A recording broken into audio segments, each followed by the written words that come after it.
say that my black was a natural. Hell no. We all came from a black hole. The motherland without fear means to come home. The fact is that we all made a black gold. Anybody saying differently does not know. Black soul, black goals that support black own. Africa, America's backbone. If we take our spine back, where will you go? For your oils and your gold and your new phones. 80% nicotine from Congo. And John know they make our maps look small, low. Africa be bigger than what they show. John know they make our maps look small, low. 80% nicotine from Congo. Make Africa home again. Africa, Africa home again, baby. Make Africa home again. Africa, Africa home again, baby. Africa home again. Africa, Africa, Africa home again, baby. Africa home again. Africa, Africa, Africa home again, baby. Be like say I dey go. If you look my face, you follow. Yes sir, I dey go to the motherland. Sick of that be the place I get the upper hand. And me ready the vibe, the best ya walk, you can never tell another black man what he can't do, and tell me nothing. Cause I'm never coming back. The place I dey go, we never go dey lack. Keep on fighting, freedom fighter. Dearly beloved, put up your lighter.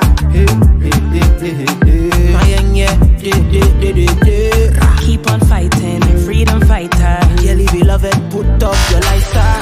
Make Africa home again. Africa, Africa home again, baby. Make Africa home again. Africa, Africa home again, baby. Make Africa home again, baby. You know that the motherland's waiting. Make Africa home again, baby. You know that the motherland's waiting. Motherland's waiting. Motherland's waiting. Motherland's waiting. Motherland's waiting. Motherland's waiting. Motherland's waiting. Motherland's waiting. Mother, mother, mother, mother, mother, mother, mother, mother,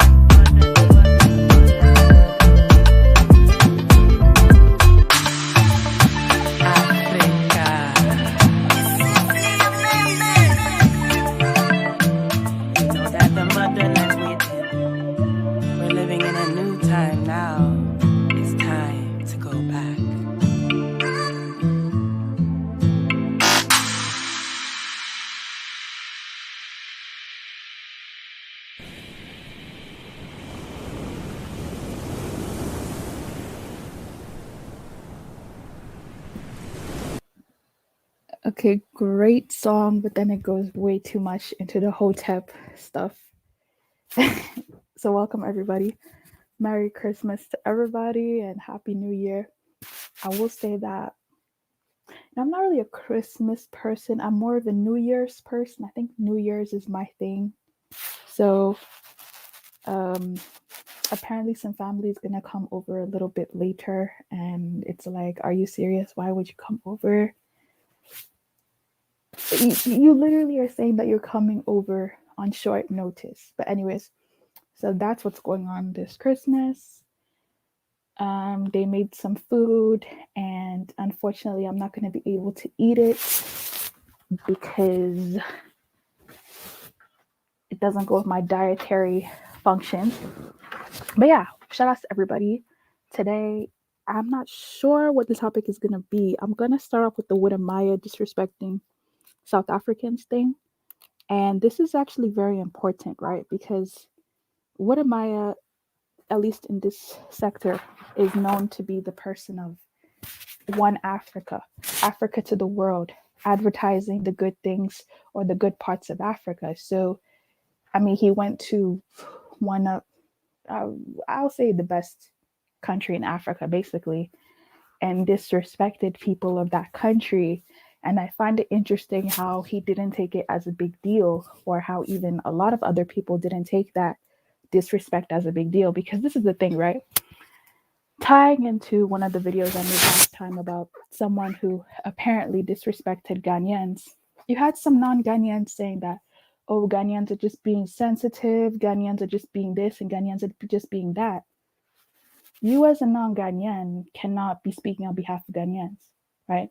So if South Africans are saying that they're disrespected by Wode Maya's video, it's very dismissive of non-South Africans to just say, oh, the South Africans are overreacting, they're being crybabies, they're being this, they're being that.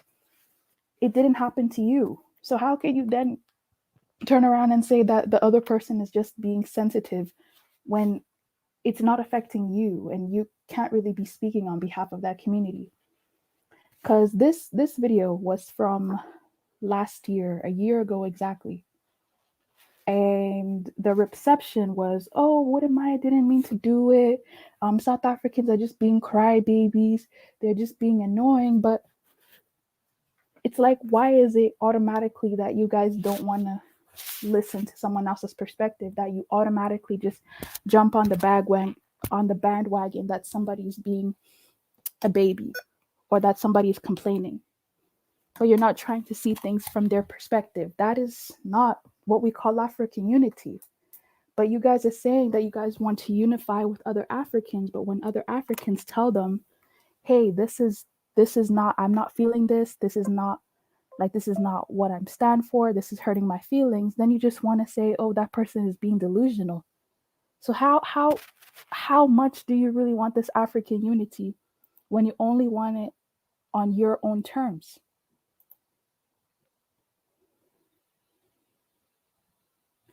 Before I play the video though, I want to know, has anybody seen the video, and does anyone here know what I'm talking about before I go any further? How do you guys feel about what happened?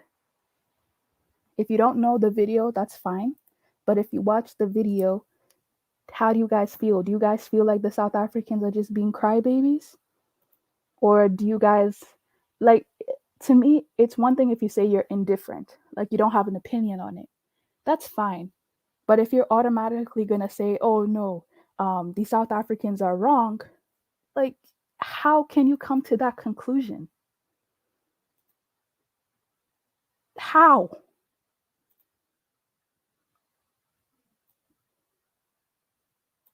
Especially if he went to your country, right? I noticed some people who are saying things like this. Wode Maya went to their countries and he didn't make the same video in that person's country that they did in South Africa. So how, again, are you speaking on a perspective of something that didn't happen to you, but you're saying that somebody else is wrong? How and why?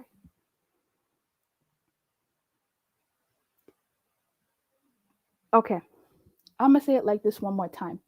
If you guys have noticed in Wode Maya's live stream, because I'm not gonna sit here and say that, oh, um, I'm not gonna sit here act like I've not watched Wode Maya's channels and I've not gone to his live streams, right? But when I really took a second look and I noticed Wode Maya, if in his live streams, it's a lot of West Africans, East Africans, not a lot of Horn Africans or Southern Africans. So it's like, I guess it's easier to connect with people who you already are alike or with people who you already have a history with, right? But I've always wondered, how come there's so much, like, okay, Nigerians, Ghanaians, Cameroonians, Tanzanians, Kenyans, and because his girlfriend is Kenyan, obviously that helps with his East Africa connection, right? But when it comes to Wode Maya working with South Africans, I don't actually see that. And I'm not just talking about South Africans from South Africa. I mean like Southern Africans. I don't see a lot of Southern Africans in Wode Maya's meetings, in Wode Maya's groups, and in Wode Maya's discussion. So if we're talking about African unity, but you're not being inclusive of other Africans, is that really African unity? Because someone asked, oh, why is it that the South Africans don't want to come to the Wode Maya discussion? Because they said that he disrespected their country and he didn't acknowledge it. He didn't put an apology. You know, some people were petty, right? Not me. I'm actually kind of humble. But some people are petty, so they won't apologize. But I would have at least expected Wode Maya to at least take the video down, because enough people were talking about it that he could have at least just taken the video down and acted like it never happened. But I'm just wondering why there hasn't been any recourse, like any action on his part to try and mediate. You know what I mean? That's what I don't understand that. But let's go ahead and start watching the video and let me know what you guys think. Let me pull it up right here. Oh, and even the title of the video, I forgot. The title of the video is actually very divisive. The title of the video of Wode Maya going to South Africa is called "Is South Africa the Most Divided African Country?" And that is serious shade, okay? That is me seeing things from the perspective that I see it right now. That is actual serious shade.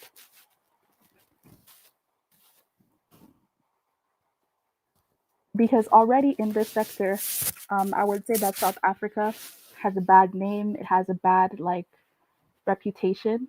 I mean, in the Pan African sector, it does. So then, making a title called "Is South Africa the Most Divided African Country?" It's like, aren't all African countries technically divided to a certain extent?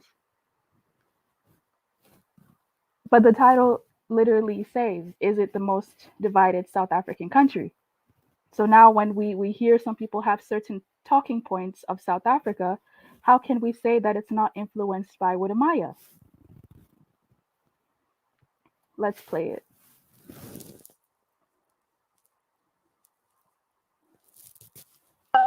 How are you all doing? We are here in Victoria, and actually, we are working in a neighborhood where we are the only black people living there. It's crazy, right? Yeah, all the neighbors are white. All our neighbors are white. I mean, like, I just wanted to ask you, since we came to Victoria, haven't you noticed that majority of the people are white? Like it's even. And by the way, this does not take away the fact that in other African countries, you also do have areas or suburbs where it's only one race. So it's like, even in the West, right? Even for people who live in the West, you have certain communities that's little Italy, little Japan, little China, little Korea, little whatever.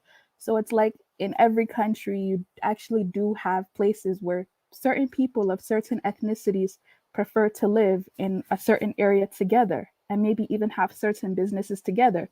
So it's very disingenuous to only put that on South Africa, but to ignore the fact that that actually happens in every country. But let me continue. Let me continue. Yourself, like, am I in Africa? Like you remember Monte Cassino? Exactly. When we went to What? Monte Cassino, almost Everyone is white. And what I also think that, I don't want to say this, but I feel like South Africa is the most divided African country that we've ever been to. Mhm. True or false? That could be true. How divided? Because you see white people by themselves, an area that is only white people. So exactly, and you see only Indians grouped together, Mhm. and then you see black people grouped together. But I mean, this is how the country is, and I feel like everyone is here. But Okay, I was muted. But you guys noticed he said a certain statement. He said this is the only country where it's like this. It's like, how can you make a certain inference on the whole country, on a certain area or a certain part of the country? That's like me going to New York, going to Little Italy, right? And then I say, oh, it's only Italians in New York.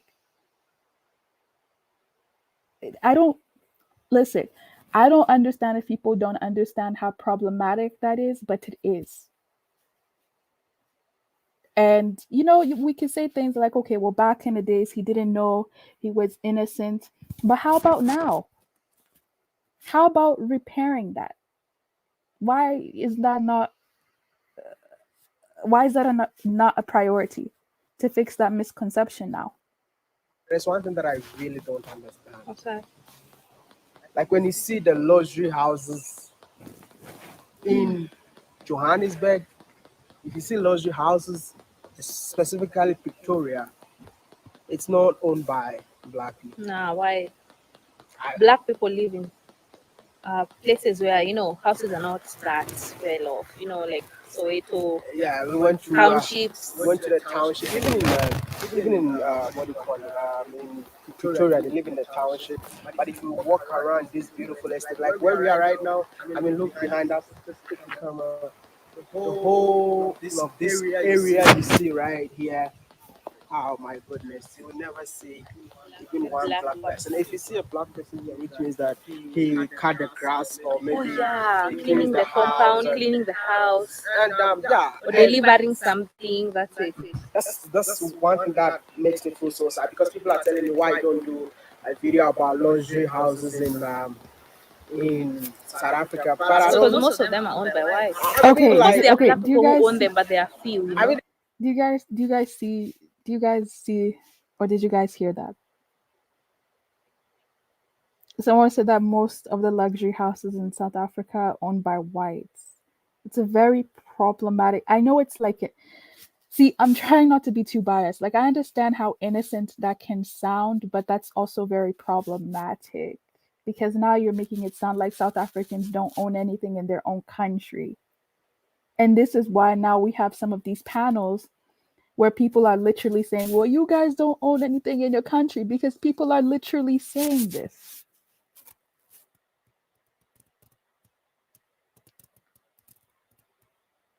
And it's not going challenged, right? And again, I was victim of this too. I had some misconceptions about South Africans, but you know what's funny? And maybe some people in this chat will agree. Most, actually, all of the misconceptions I had of South Africans and of South Africa came from non South Africans.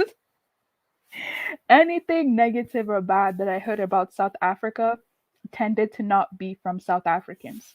So when I actually had a conversation with South Africans, I saw things from a different perspective.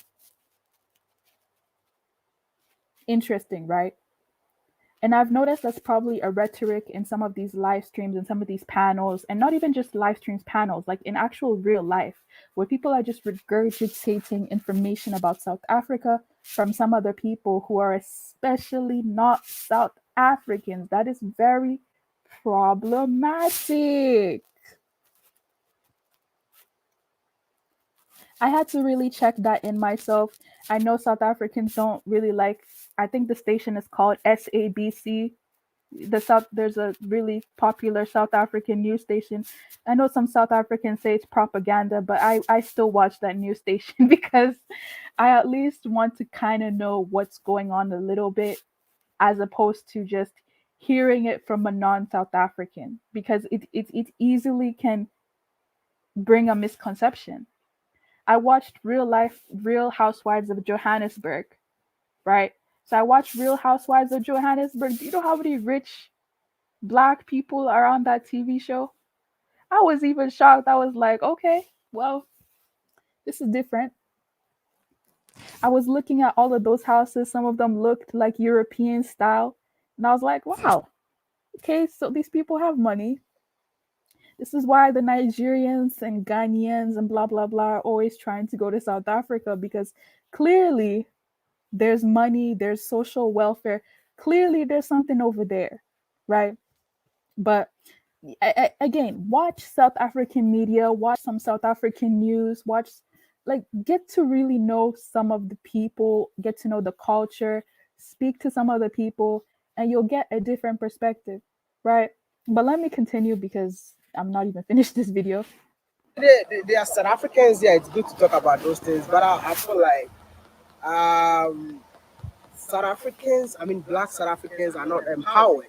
And in other words, I would say that like they don't have economic freedom because if you And check about okay, oh, I don't even mean to keep stopping it, but he keeps bringing things up to my mind.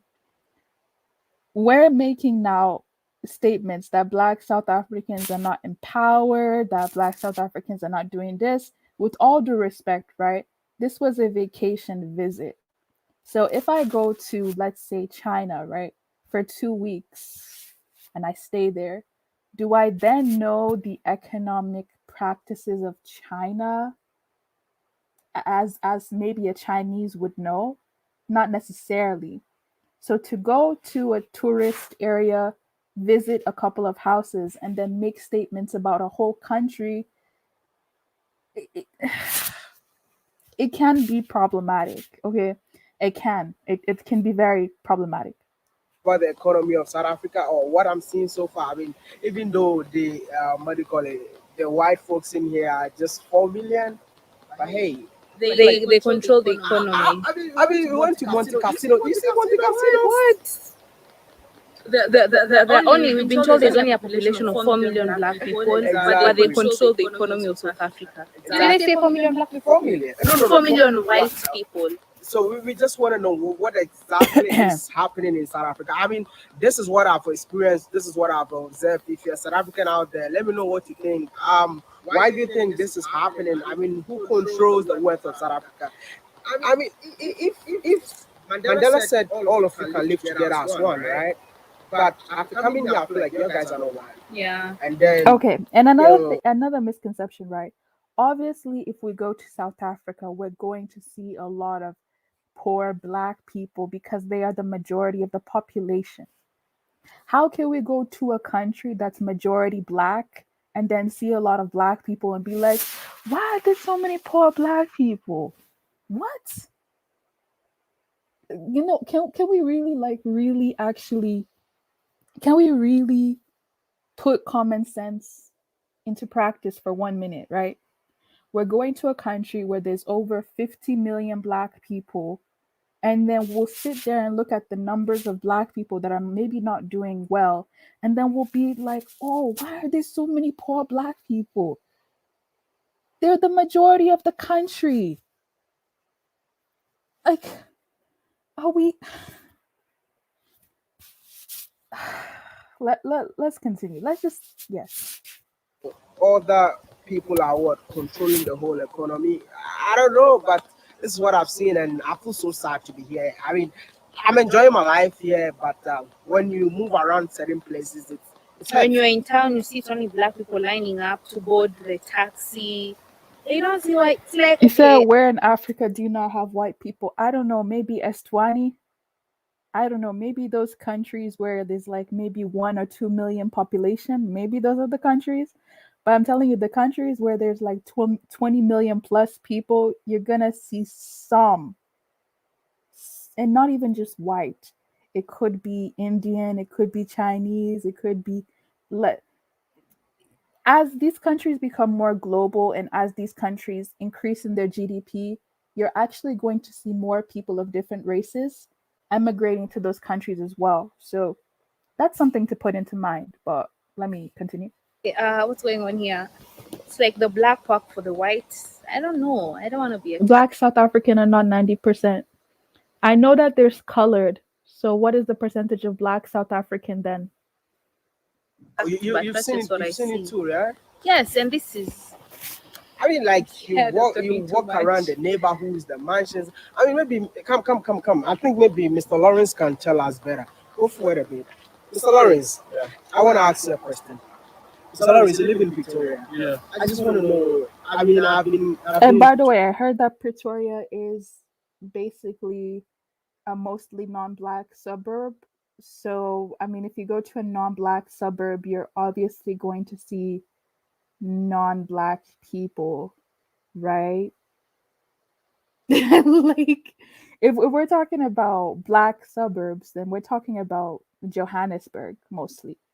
So, if we're going to non-black suburbs, I mean, isn't it obvious that we're going to see non-black people? Because the same argument could be said that, you know, in these neighborhoods where the non-black people are the homeowners, if we go to the suburbs where the black people are the homeowners, we'll also have black drivers, we'll have black nannies, we'll have black maids, we'll have black people even employing black people as well. Isn't that the same logic? And even it can even be the reverse. You'll have even black people employing non-black people in these suburbs.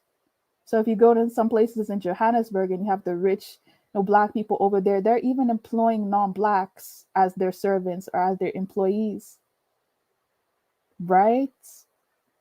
Victoria for 4 days now, and I don't even want to do any video. You know why? Right.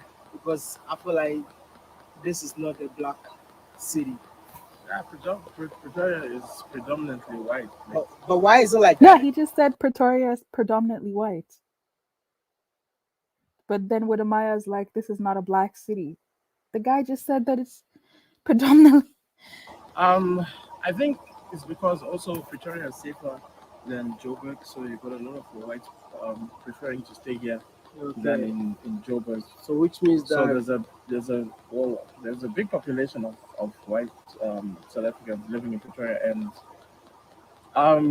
yeah, it's kind of like so different to Joburg, in terms of which means the place where black people live is not really safe. I wouldn't say that. It's the depends, but you find a lot of crime in both areas. But I think in the black areas, like it's not really reported. Yeah, so there's a lot of crime happening there. Then maybe the news doesn't bring it out. Then in the white areas, like for example, if like a child is kidnapped or there's a burglary, it's on the news. Like everyone's going to know about it. Like, so they're so cautious of security. Yeah.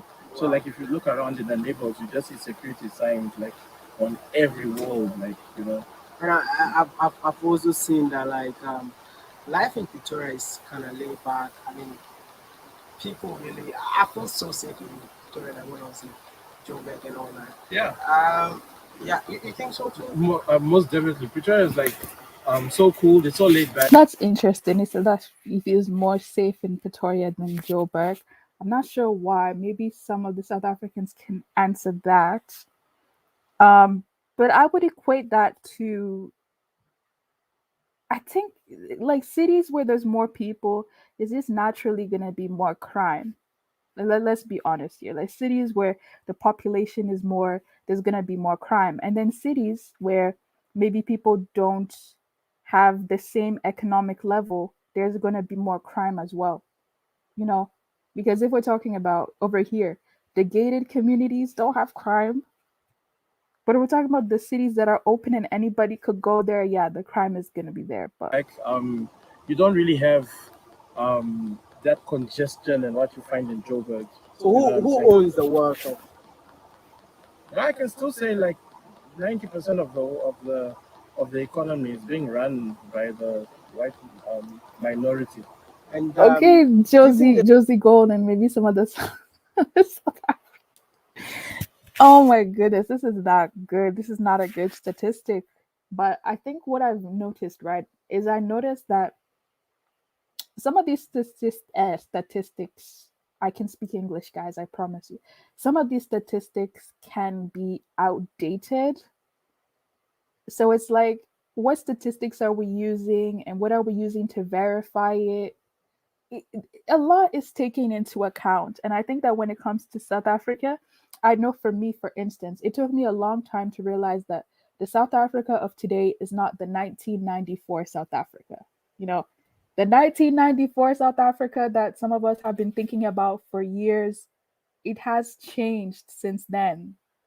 So it's like sometimes when we're speaking about South Africa, are we speaking about the South Africa of today? Are we speaking about the 2005 South Africa? Are we speaking about the 1990 South Africa? Are we speaking about the 1652 South Africa? Like, which South Africa are we speaking about, you know? there's any way to empower black people? Well, I believe that the leadership in the country have got a big role to play because they've had many chances to address that problem, through the so-called black economic empowerment programs they had where they were allowing blacks to participate in the economy through tenders and things like that. But it was only being benefiting the rich elites, and then the others wouldn't fit into that category because they'll ask them for too many requirements which they wouldn't have for you to be registered to get a tender. So it's there's a lot of work that the government has to do. Like for example, even empowerment with land and things like that. There's a lot of talk about it, but you find that ownership of property, properties are so expensive that the average black person would take 20, 30 years just to own the property. And then the white person, most of the whites in South Africa own properties, most of them own properties, and they're at the upper hand, you see. So the economy is kind of like, diverse. Thank you so much, Mr. Lawrence. All right, cool. All right. right? So I mean, keep walking. You see, just wait for us. Yeah, make sure you don't see the camera. Yeah, so you heard from Mr. Lawrence. This is what I've observed in here. I mean, I just want all South Africans to come together, unite as one. Just let me know what you think in the comment section. For me, I'm just a foreigner. I mean, no, I can't call myself a foreigner. No, You are a foreigner. I'm an African born in Ghana and currently in South Africa. But just let me know what you Yeah, think. you're I still a mean, foreigner. this is what I've observed. Let me know what you've observed, and you have I'm also something to- curious to hear what South Africans have to say about let it. us know what you Because think. they have a lot to say, but I don't want to overstep my. No, come on. If you have a lot to say, say something. We want to hear. You won't be there when I'm being attacked by people. No. This. I'm gonna post this video on my YouTube channel. Just let me know what you have on your mind. Okay. So what I wanted to say is that the situation is just sad. As you guys can see, like this is a black country, but you see the black people are suffering. I'm not racist. I love white people, but then come on, like, come on. White. You don't have to say you love white people. You don't have to say that. You know, come feel like on. Like it's yesterday, not we were fair. in Mandela's statue. There's a group of people who had put up tents saying they have been ignored since independence. You know, There's they a have been left quotient, out. yeah. You know, and it's like, wow, this is your country. Why is the situation like this? I don't know. No country is perfect, but we're just pointing out what you have observed here. And please, I really wish we can. I mean, properties or everything can be shared equally among you guys. And also, if you really think that you're South African, I think you guys need to come together as one country, because it's sad to walk in here and see white only group here, And here you're not black even seeing only. anything. But there's white only, there's black only in every single country.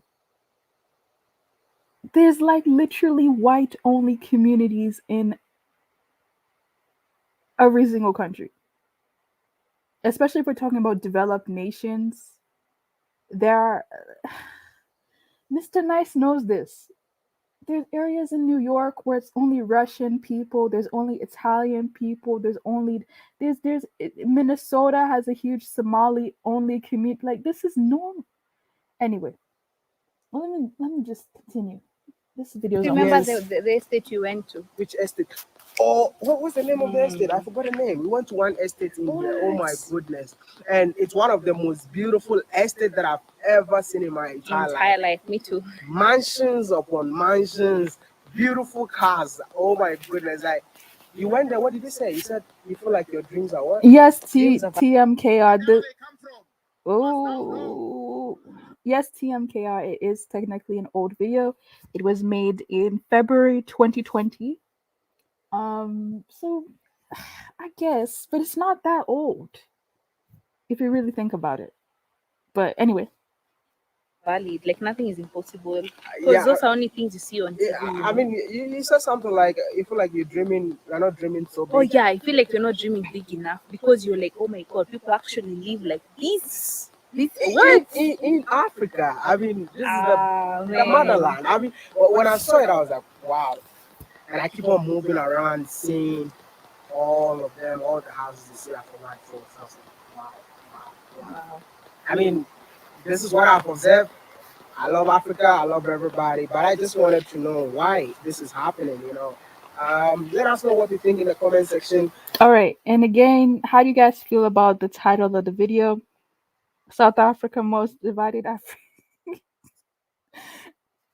Hey, let me tell you something. If Ghanaians made a video called "Is Nigeria the most divided African country?" Nigerians would be mad. So I could see where the anger in here comes from. Now we have a South African. I actually like this guy. His name's Joela. He replied to this. Let's quickly play that before we open the lines. He made a response video to this. I know some of you guys already seen it, but this response video really hurt my feelings. He was speaking facts though, but he really went there. Okay guys, what's going on? So I've just woken up and okay guys, give me a second, okay? Just give me a second please. and I desperately need a haircut. Like, I need a haircut so badly. Okay, so I've just woken up to Wode Maya's video talking about, is South Africa the most divided African country, ? Now, so he and his girlfriend were in a neighborhood in Pretoria, and in that neighborhood, he and his girlfriend were the only black people in the neighborhood. Now, okay, so I don't understand this thing of other African people trying to make it seem as if the situation of poor black South Africans is so different than other poor people on the African continent. Okay, poor black South Africans are just as poor as Ghanaians, are just as poor as Kenyans, are just as poor as Nigerians. So I don't understand why is it that when other African people come to South Africa, they are so shocked about how poor black South Africans are, as if in their own countries in Africa, whether it's Ghana, Uganda, Tanzania, whichever country in Africa they come from, as if in their respective countries in Africa it's not the same thing. Okay, it's just so. Listen, if you want to analyze the situation in South Africa, have a bit of depth in your analysis, have a bit of nuance in your analysis, because the situation of poor black people in South Africa is no different than other poor people on the African continent. In fact, it's not even different from other poor black people around the world. So I don't understand this obsession of other African people trying to make it seem as if the situation of poor black South Africans is so unique and so different when it's not. You know, in Africa, as poor as black South Africans are, as poor as we are as black South Africans, at least we've got running water, at least we have electricity, at least the roads are not bad. Okay, we only got independence in 1994. I was 4 years of age in 1994. Okay, Ghana, on the other hand, had independence 6 decades ago. Ghana, Nigeria, these countries have been independent for more than 6 decades. What have they been able to achieve in 6 decades? Nothing. Do you mean to tell me that Ghana and Nigeria could not build a world-class hospital in 6 decades? In 6 decades, but they will come to South Africa and oh my God, they'll be so shocked at how poor black South Africans are, as if in their country it's not the exact same thing. It's literally the exact same thing. So I don't get, I truly don't understand. I don't understand what is so surprising about black South Africans being poor. What is so surprising when in your country, in Ghana, in Kenya, in Uganda, it is the exact same thing. So what is so surprising? I don't understand. If you look at some of these countries in the Middle East, what they have been able to achieve in 3 decades. Okay, now mind you, I did live in the Middle East. Okay, I know that there are human rights abuses happening in the Middle East. Okay, I used to live there, so I know. Okay, but if you look at some of the things that these countries in the Middle East have been able to achieve in 3 decades, you've got Ghana on the other hand, Nigeria on the other hand, who've been independent for 6 decades. They are an embarrassment, a complete embarrassment. In 6 decades, they could not develop their country. In 6 decades? 6 decades? 6 decades? There's no roads, there's no water, there's no electricity, the hospitals are bad, okay? But they will come to South Africa and then act so shocked. As poor as black South Africans are, poor black South Africans still have a better living standard than a whole lot of African people, because poor black South Africans have got water, running water, poor black South Africans have got electricity, poor black South Africans have got access to hospitals, poor black South Africans have got access to a lot of things. So I don't understand why is it that when other African people That when other African people come, sorry, something scared me. That when other African people come to South Africa, they act so shocked. I don't understand. It's the same thing in Ghana. Same thing, Wode Maya. Bars on top of bars on top of bars on top of bars. Hey, Wode Maya. Wode Maya. We can't say this was unprovoked though. That's why, like, when I watched it, I had to be like, okay, well, I mean, what can I say? What can I even say? Anyway, let's quickly read one of these comments and then another one, and then we'll have Josie Gold and some other people come up. Oh, Pan Africanism Strikes Back is live. There's a growing black middle class in Pretoria and Joburg and in SA at large. Whole estates with 100% black homeowners. This is why it advertised you to get more locals on your vlogs. There are black landowners, black mine owners, black farmers, black wine makers, black hotel owners, black private schools, and those numbers are growing. As far as I know, the main theme of your channel is to portray African people as hardworking, developed, not backward, etc. So I don't understand why you get to SA, you're willing to talk about the negatives and ignore the positives you mentioned above. That's the opposite of what you stand for. We all have a responsibility to rebrand Africa. How do you guys feel about that comment? And of course, in the beginning, right? Someone was like, oh, but isn't this video from a year ago? There has been no response, though. There has been no response to the video. So is it silence is consent? Is it, oh, my bad, let me go and show the better parts of South Africa then? Or is it just like, okay, well, they're mad and I don't care? Like, what you know what I mean? Because your whole brand is Africa to the world. Your whole brand is Africa Unite. Your whole brand is One Africa. So if you offended one of your African brothers and sisters, shouldn't you acknowledge that? Or should you just be like, oh, okay, well, they're offended and I'm moving on to the next country?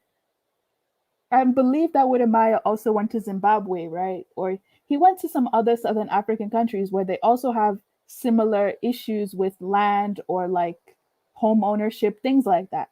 So how come when he went to those South African countries, he didn't even make a video like that, but he did it specifically to South Africa? I know some people maybe in here are not South Africans, so they just want to, maybe they already have hate for South Africans, so maybe they just don't want to acknowledge it because, you know, they already don't like South Africans. But to those people who really want to understand and really want to connect, can you not see the problem with this type of video? Especially when the South Africans are saying this was disrespectful. I'm going to add the link, though, to the chat. And if anybody wants to call in and share their opinion on that, they can. Let me see what some of you guys are saying. Thank you, MS Delta guy.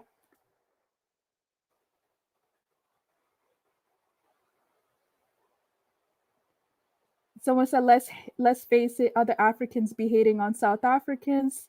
Yeah, and I even explained this, right? I even explained this earlier. I said a lot of the can I speak? A lot of the misconceptions that I had of South Africans or South Africa didn't even come from South Africans. It came from other people. It came from other Africans. It came from other Africans' experiences. It did not even come from South African.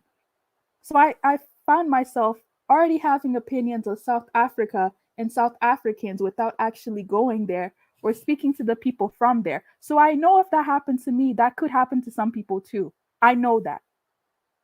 Because it's very rare that you living in the West and you met a South African. It's very rare that you living in the West and you met a South African on the street. It's not that common. So where did this misconception of South Africa and South Africans come from if we haven't spoken to them? Where did it come from? It had to come from other people. It had to come from other Africans. It had to come from other things. Okay, there was another South African comment I think I wanted to read. Ooh, and I could tell this someone is Southern African. He said, there are countries in Africa who have had their independence for more than 40 years, but South Africa received its democracy 25 years back. Especially blacks are expected to have a lot of wealth. It's a work in progress, and every day we are fighting. The standards of living for some black people is better than before. We do have beautiful houses in the townships and suburbs. We do enjoy some of the luxuries that we couldn't before. We know the history we had. Africa as a whole is struggling with corruption, and it's holding back its citizens from prospering to a level which they should be.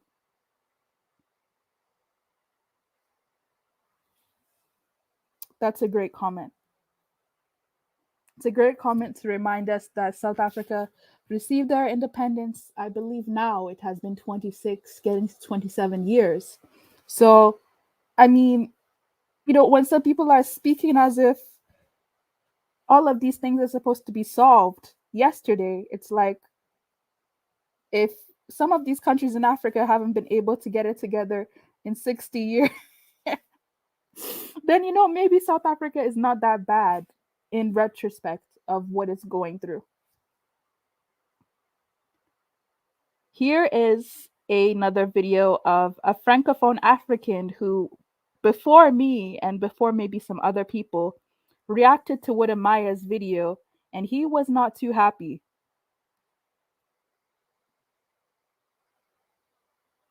Let me quickly go through it.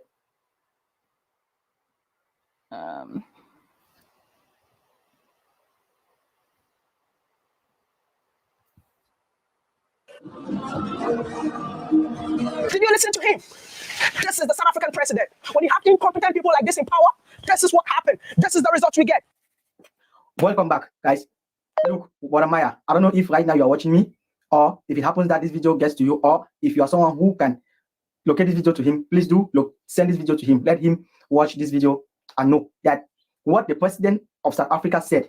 He said those people that are coming in like clandestines are coming in like sans-papiers, that is in French. He is going to smooth them out. Doing business, illegal businesses, he's going to smooth them out and let justice takes its course. And Wode Maya, you call that? It's what I call it self-hate. Self-hate, or you call that people that are surviving. There's something that I really want to make it clear here to all those media that are criticizing South Africa. Have you guys even ever bothered to think about what us as blacks are doing there? The illegal business, or the killing, the stealing, the cheating, and all the illegal things that are being running in that same country, South Africa. Yes, I do agree that South Africa is a beautiful place. It's a well-developed country when it comes to the level of Africa. It's a country that every African wishes to be there. But not like you go and start creating illegal things, start like spoiling our own image. And I want to also emphasize about what our brother Wode Maya said about Africa becoming as one. Let's love one another. And I want to say that how can we Africans come as one, of which we haven't yet accept the fact that we are one? How can that be possible? We keep on preaching this thing every day, that one Africa, one nation, and one love. But still, there is no love. In our hearts, it's filled with hatred and so many other things. For example, we have some things like if you're an African moving to one other African country, immediately as they see your passport as an African, they don't show you that love. They prefer to show that love to the foreigners. Like they prefer to show the love to the whites. Then we are here preaching about coming. And I didn't want to pause this video, but he made a really good point, because this is what we talked about last time. Just because we're moving to another African country, then we say that we're all one. But then we go to someone else's country in Africa and we disrespect that country. We break the rules. We don't treat it like if we're going to Italy or France. We say, okay, well, this is just another black country, so we're not going to really pay attention that much. That's not right either. But Africans do that. Oh, you don't believe me? They do. Why do you think Ghana had to kick out some Africans? I'm not going to say the name because people are going to be xenophobic. Why do you think Ghana is trying to kick out some Africans in Ghana right now? It's because sometimes when we go to each other's countries, we don't treat it the best. But we're here talking about unity. It has to be taken seriously. It's not just, you're my brother, we're all going to do the black tax, the cousin treatment. No, there has to be a level of respect. Together? How is that possible? They always say charity begins at home. How is that possible? How can that be possible? And Wode Maya, you also said in your speech, you also said Africans are one and Africans are fighting for survival. That is why they are there in South Africa. Your fellow Africans who are trying to survive, your fellow Africans who are trying to feed their family, your fellow Africans who are trying to take care of themselves. So I want to ask you this question, Wode Maya, that is by killing, stealing, you call that survivor? Is by smuggling illegal goods to one's country, you call that survivor? Hey, listen, I know some of you here on YouTube you guys are going to throw some hate on me. But I don't care. What I can say is, before I made this video, I've been seeing some disturbing images about the situation in South Africa. And you know, I'm not that type of a vlogger that always rush things and trying to like say, oh, let me post, let me do this because I need that views. No. I had to search deep and know the root of this thing. What is going on? What is the main cause of it? Yeah, I don't know that everybody is criticizing South Africa of what they did, even though what they did, they took it so far that it wasn't really what I expected. But if they have protest, a peaceful protest, that would have been nice. But to the extent of killing people, I don't support that. So what I'm saying in my video is, look, we Africans, we have it in mind that we want to be as one, but in our hearts, that's not it. In our hearts is filled with hatred, betrayers. And every day we keep on preaching about one Africa, one nation. It's just like a church goer who goes to church every Sunday morning and the pastor's preaching about sinful ways. You listen, and immediately as he steps out from the church, he goes back to his sinful ways. Africa, if you want us to be free, it begins with you. If we want that one Africa, it starts with us.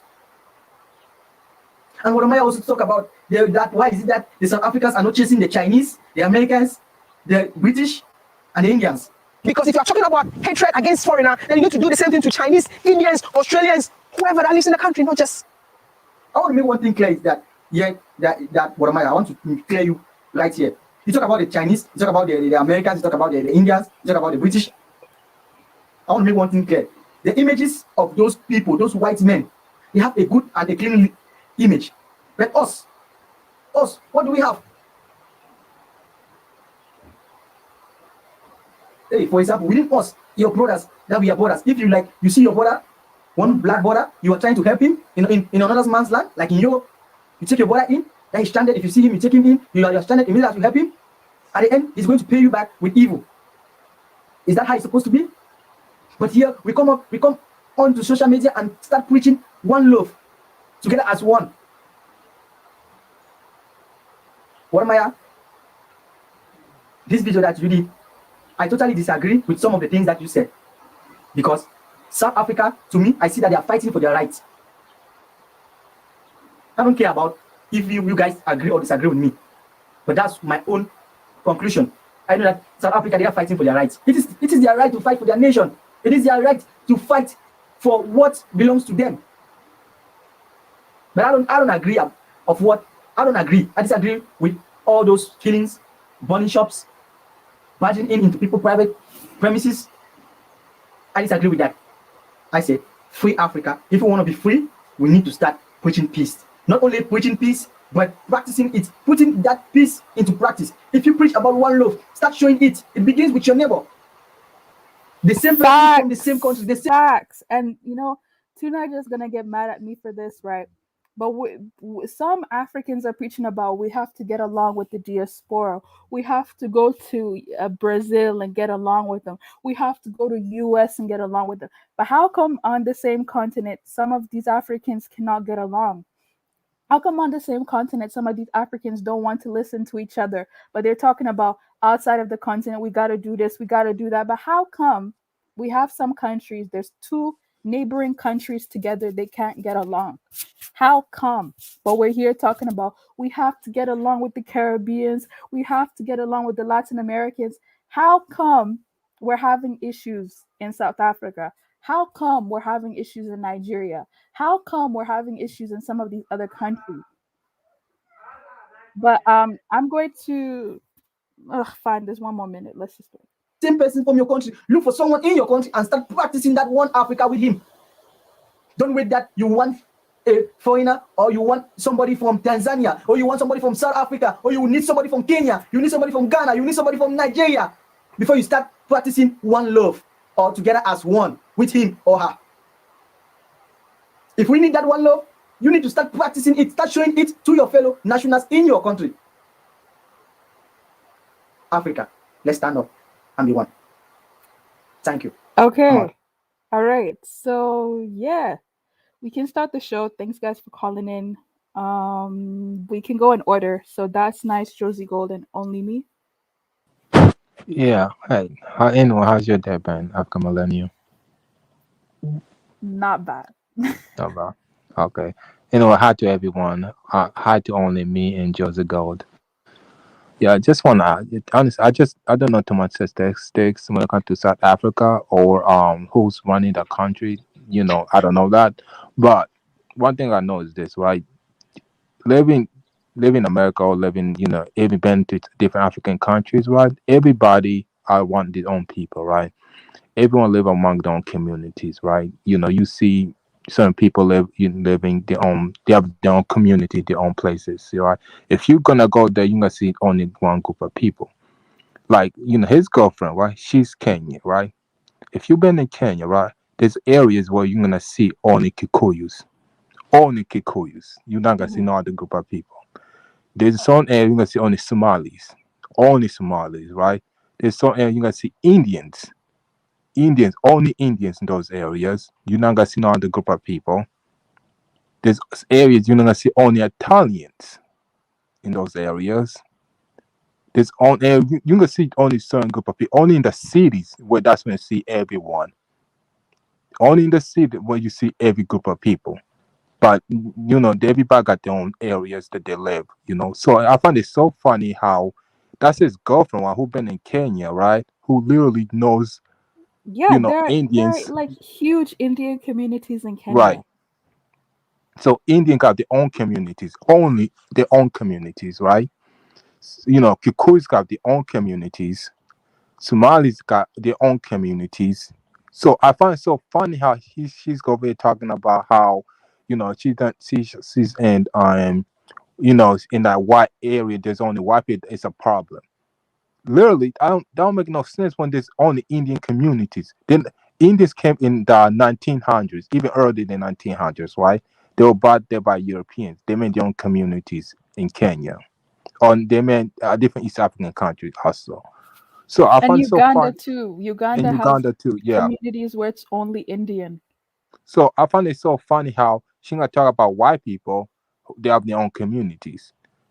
I don't know. I do not know what tribe she's from, but I know her own tribe probably got their own community in their own place. They got their own land. And everyone who's talking about how this is an old thing, it's not old to South Africans, right? South Africans still pissed off about this situation, right? They're not happy about it, so their feelings are also important. And none of these two people ever apologize That's the about thing. it. There's They people never came saying, out. Yeah. there's Go ahead. I'm people sorry. saying, "Oh, this video is so old. Why are you guys bringing this up?" None of these people apologize. Right. They never So came now, out and apologize. yeah, They never came out and said sorry. Maybe there's a way you can say things and not disrespect people. Basically, the idea was South Africans are, poor and the white people are rich. That's the idea. And they're disrespecting the poor, they disrespect the black people in South Africa. You can say the same thing about Kenya. Right? Most successful people are Indians. You don't see a lot of poor Indians. You don't. You don't see a lot of poor Italians. You don't. Even though everybody got their own communities in Kenya, right? But you do see successful Somalis, you see poor Somalis. You see successful Kikuyus, you see poor Kikuyus. You see successful Oromos, you see poor Oromos. But Indians, on the other hand, and Italians, you don't see a lot of poor Indians or Italians in Kenya. Why? Because they're the majority of the people in Kenya. So I find it so funny how Did someone say the Indian community in Kenya does not rule? I don't say And anything they're about Kenyan. ruling. Okay. I say, everybody their own community. And also, let's make this fact. A lot in India very successful. They are the majority of people that make the economy. Kikuyu might make the economy, but also Indian are second to it. They are second after Kikuyus. Without Indians economy in Kenya, I don't know how Kenya will be. Honestly, they make the part of it, of the economy. Also, Somalis make the part of the economy in Kenya. Sorry, how old is this video for with It's Wode from Maya? last year. It's from last year, around February. It's maybe So a it's year fairly old. recent. Can I talk now? There's an order here. Hold on. Can I talk?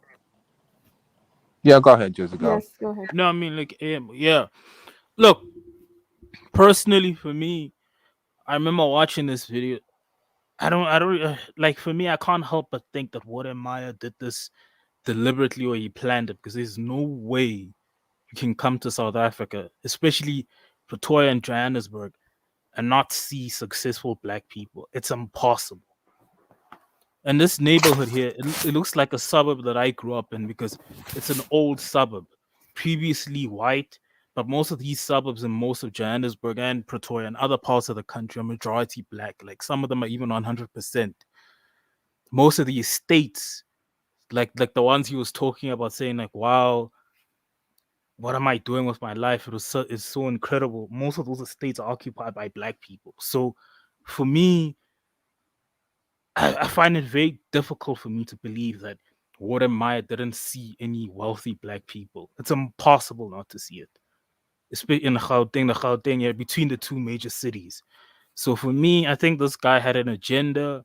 It's either he was trying to sound smart or like back this whole narrative that's been spread on the internet, or black South Africans just have nothing, they've done nothing, blah blah blah.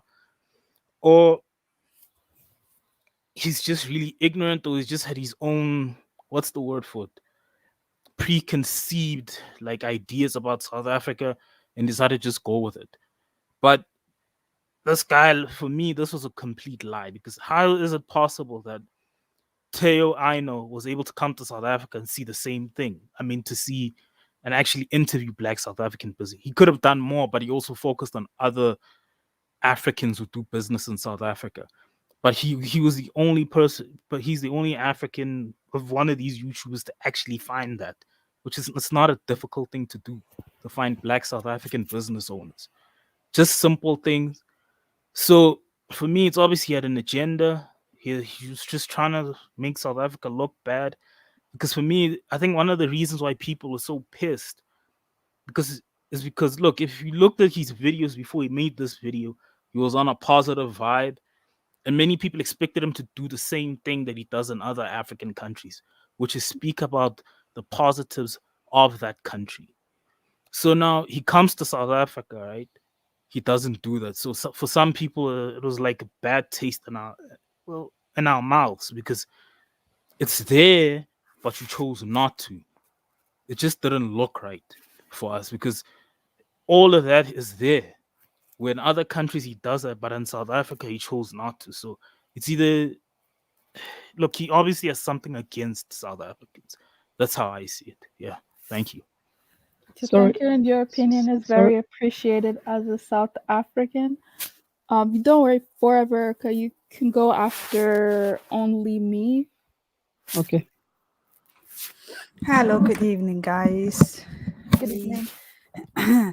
Yeah, I've watched this video. This is new to me, so I have never seen this video before. And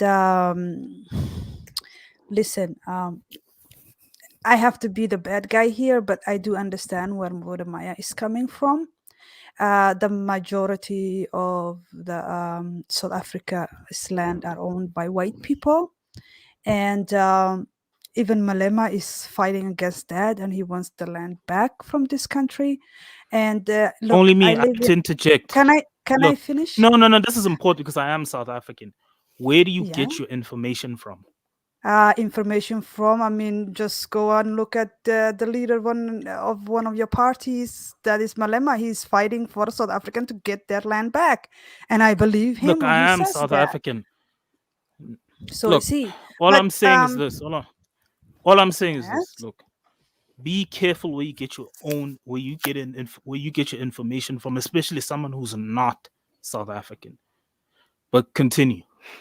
okay, Malema is not South African. All right, no, but look, what I mean is right now, like I live here in Germany, right, and the majority people are Germans, of course, and the majority of the people who are going to be rich are Germans, right? The same in Sweden. The majority of the people who live there is Swedes, and they are the one who's going to be rich, because the system African millennia said the black people are the majority. Of course, they're going to be majority and poor. That's not always the case. The majority of the people who own the country, no more normally, they are the majority of the people who will be rich, and always the minority are the poorer one, right? So I think South Africa has come a long way. Of course, I mean, they're just baby. They just took their independence. I'm not saying that, but I think there could be a lot of things done in South Africa. White people are really having good. We're not gonna lie about this, yeah, and this is why Malema is fighting to get the land back from the white people and the Indian and so on and so forth. So, yeah, of course, I see where he is coming from, Wode Maya.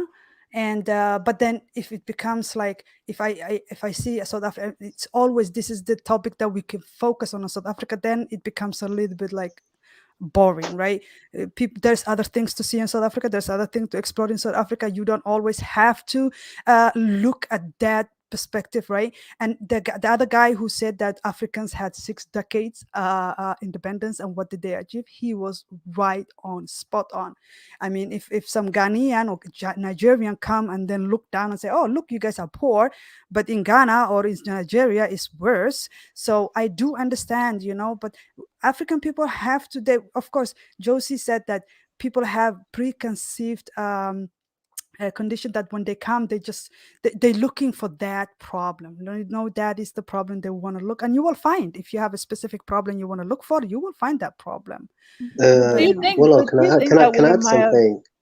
Can I add Sure. something with Julia Malema, whatever his name is? Do you think it's kind of pathetic that the government is fighting the whites to get their land back, even though the whites, the Boer or their descendants came as colonialists? Like, why do you have to fight these people? They should take the land off them because they're not indigenous.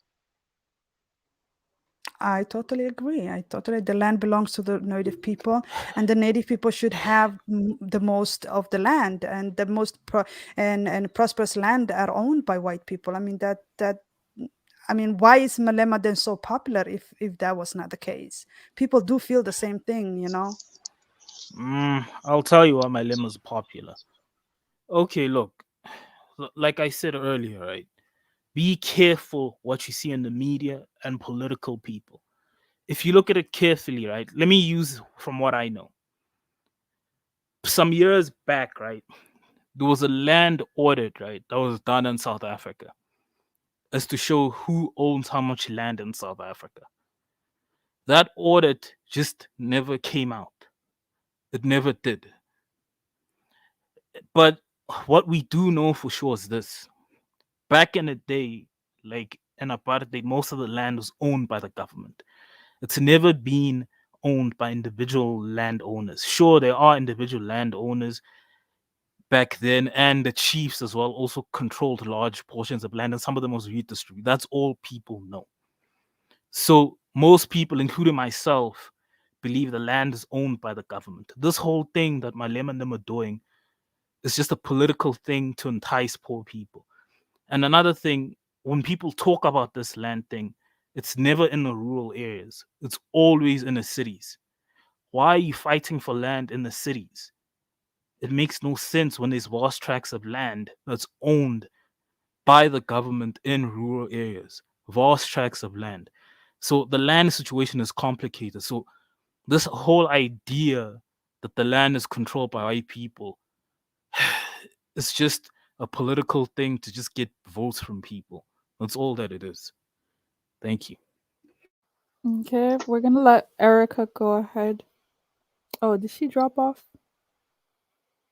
Oh, she did. Ooh, okay, Erica. I'll put the link back in, but you could call back. But one thing I'll say, only me, right? Don't you think though it's kind of weird to make a political racial video when you're going to South Africa though, especially as a tourist? Yes, of course. That's what I said. You know, people like political. Look, if I want to go and have a vacation in South Africa, then I'm going to go enjoy myself and have a vacation in South Africa, right? And I'm going to show the people that side of the country where you can go to have your swim, have your beautiful restaurants, whatever. But people, when they it's very sad to come and then to politicize the whole situation.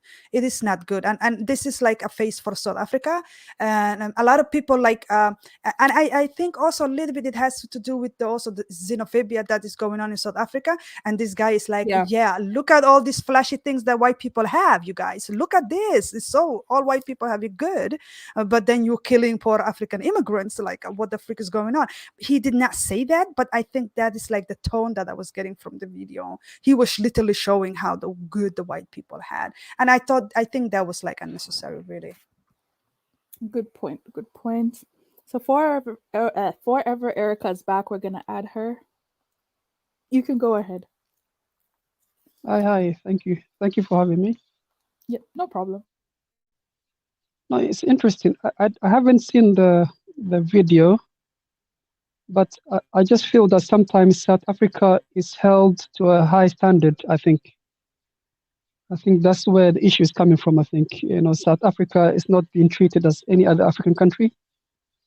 I just seem to think that anytime someone goes there, they seem to have a high expectation of that country.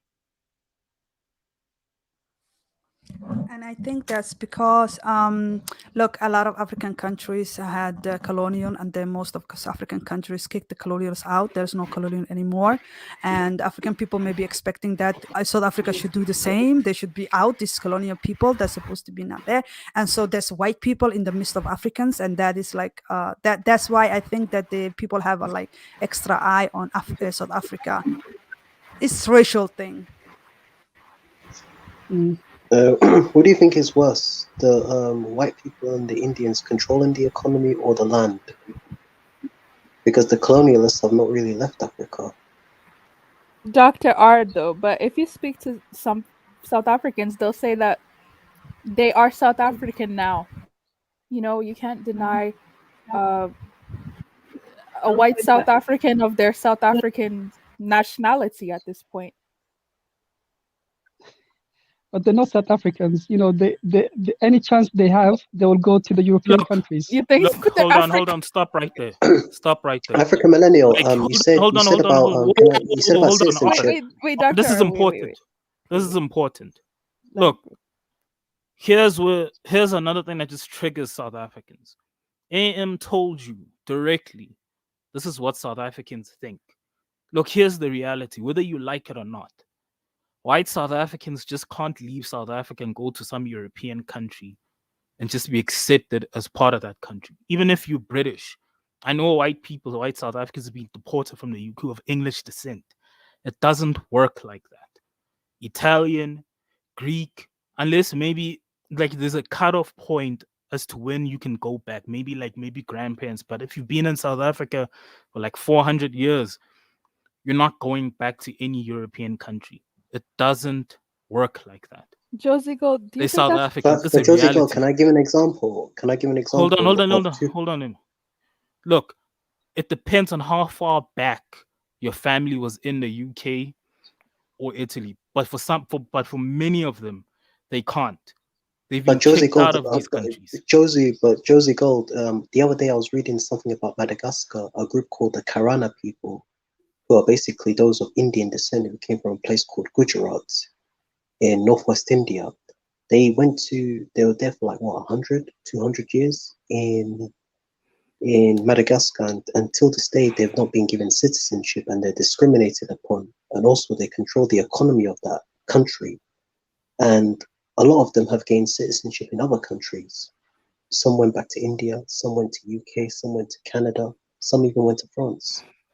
Like Madagascar does, even till this day, has not given those people citizenship.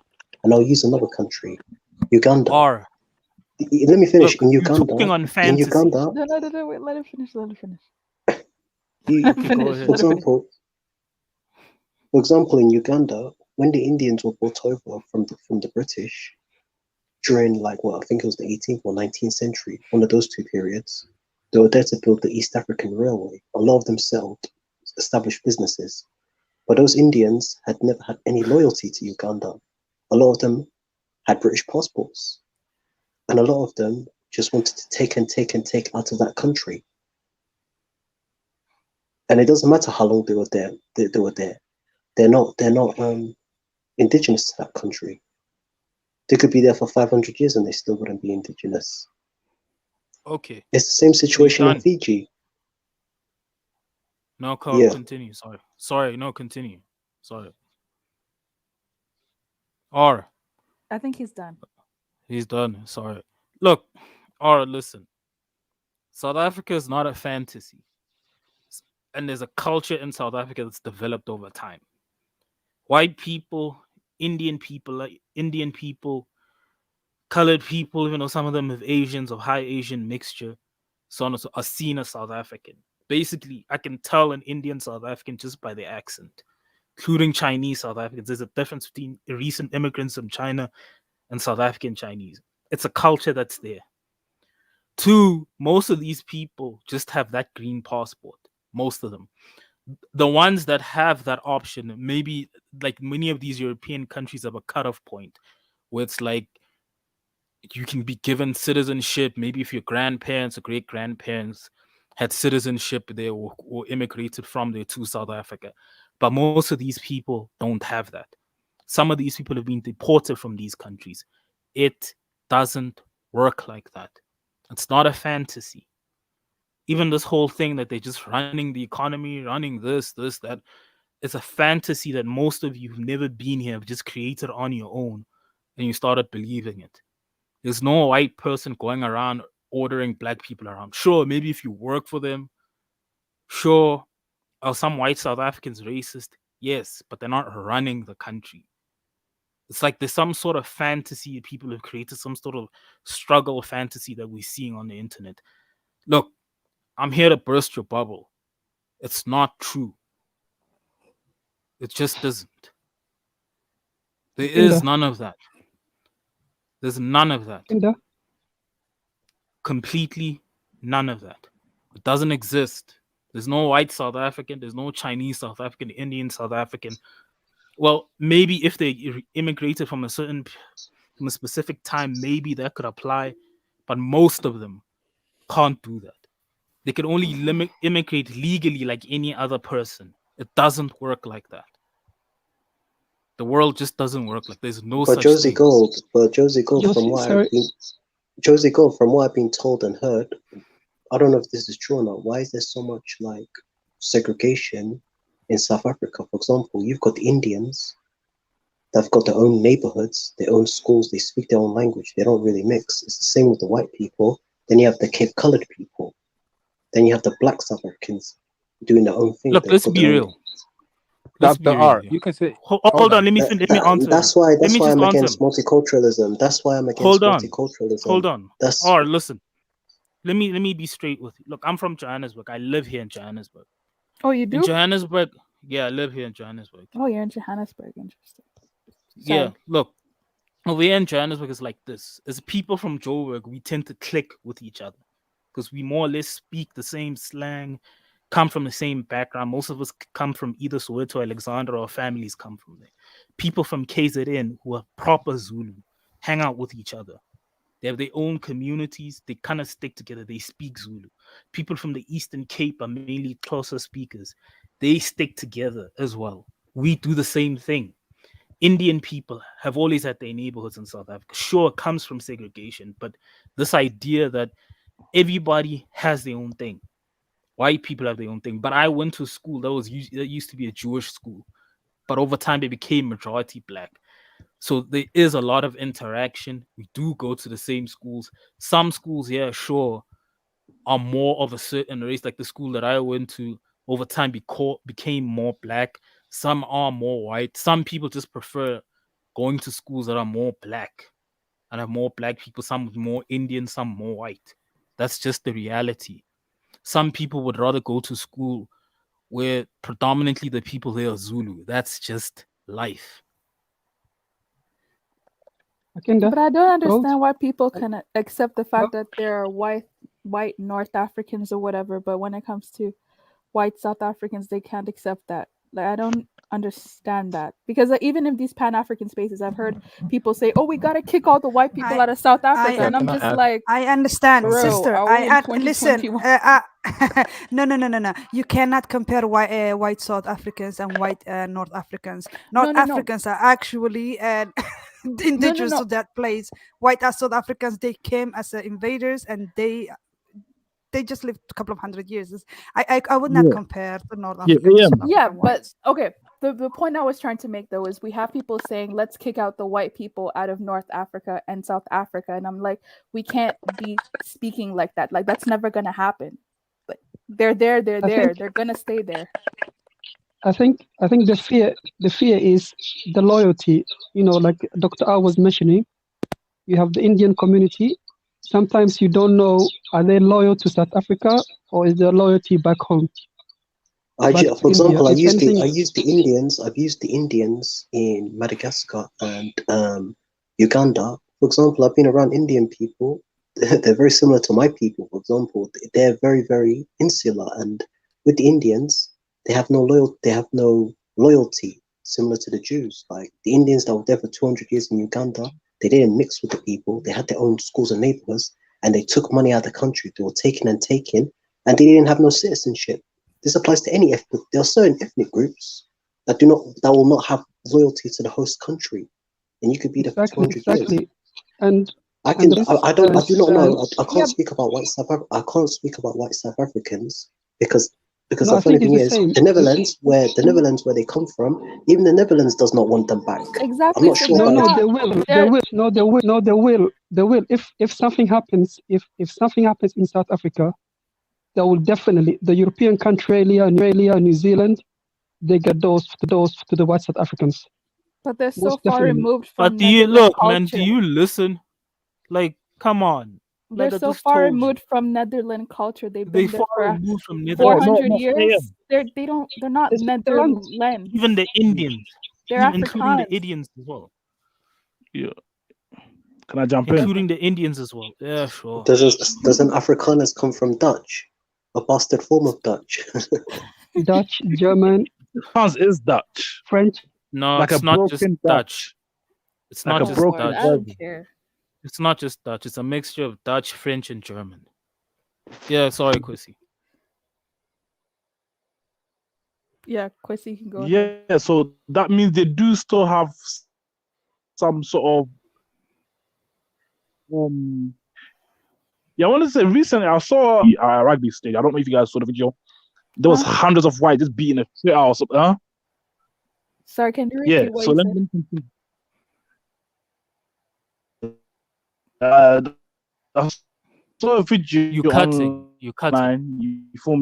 Type in white South Africans beat black South Africans at a rugby stadium. They were beating the shit out of them in South Africa. Yeah, there's a lot of white neighborhoods in South Africa that black South Africans still can't go to, you feel me? So for me personally, if South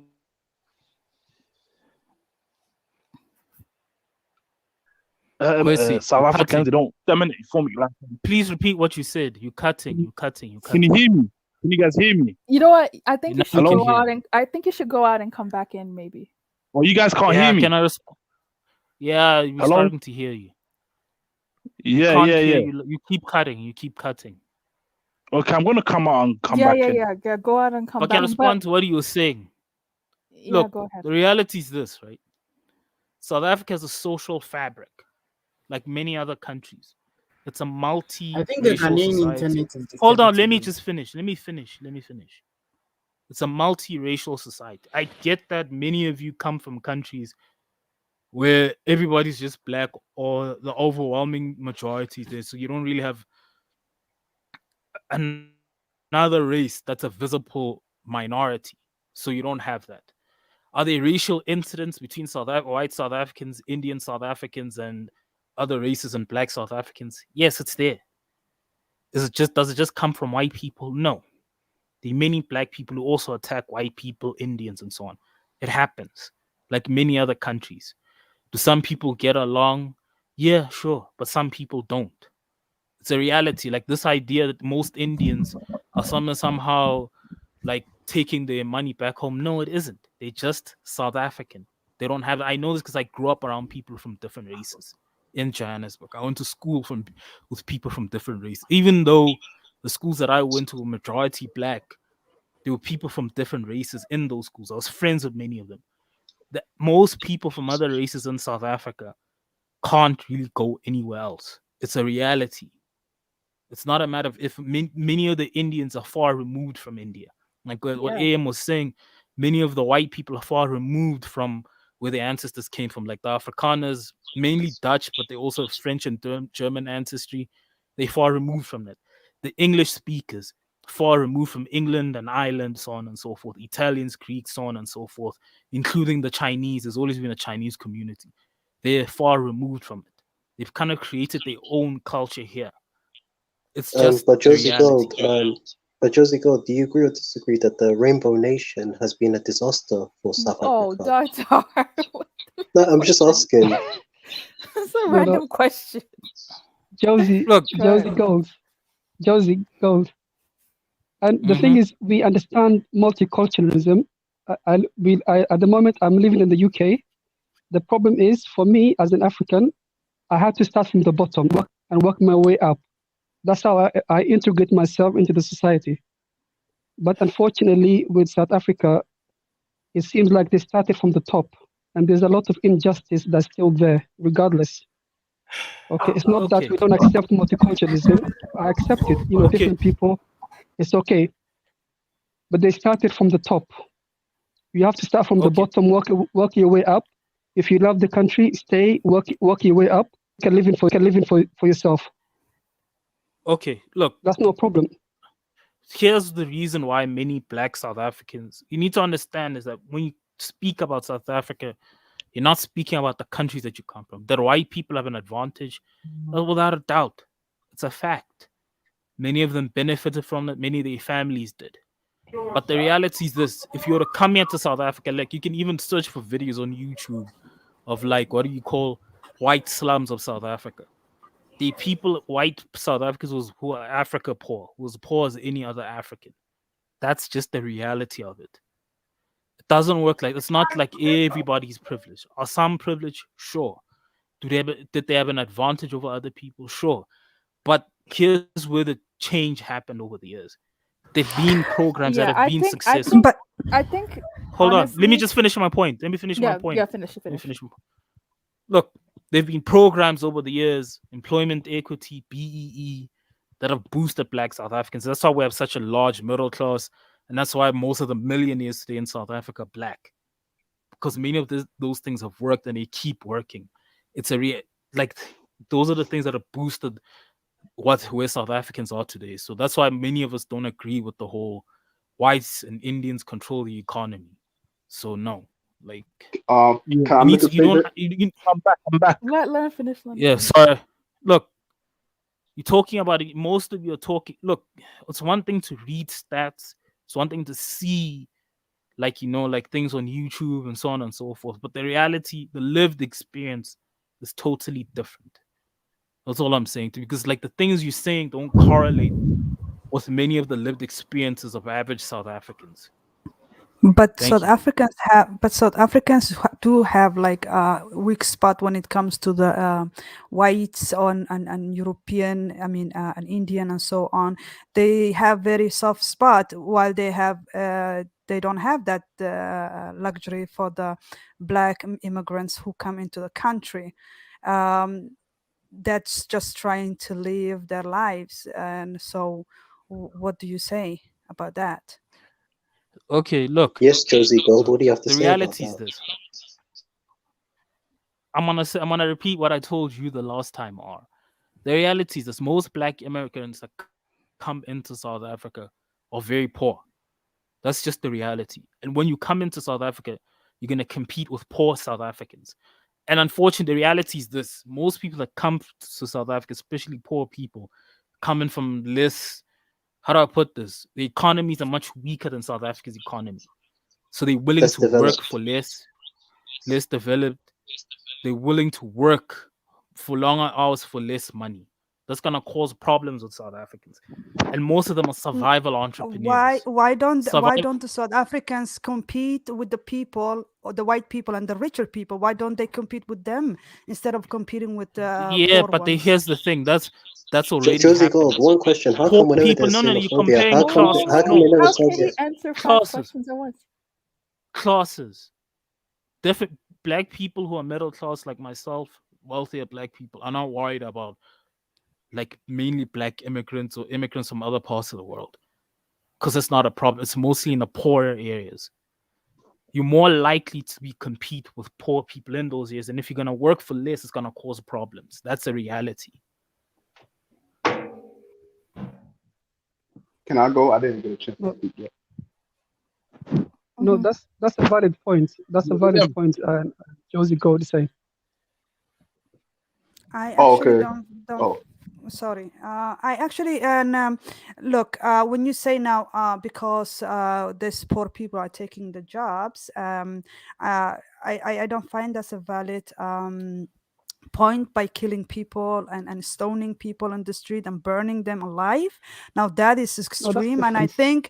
I think South Africa should focus on the people who's sitting on the gold and not those who's getting the cramps. You understand? Look, I mean, if I hear me come out. now to South Africa, listen, if I come now to South Africa in peace and not making any trouble and trying to live my livelihood, I think I should be able to do that without being stoned and burned, while the white people are living in a mansion on the mountains, and you guys are giving your eyes is not on them but on But at the the same the time, lower at situation. at the same time, But you have here's to the be reality. aware of your environment.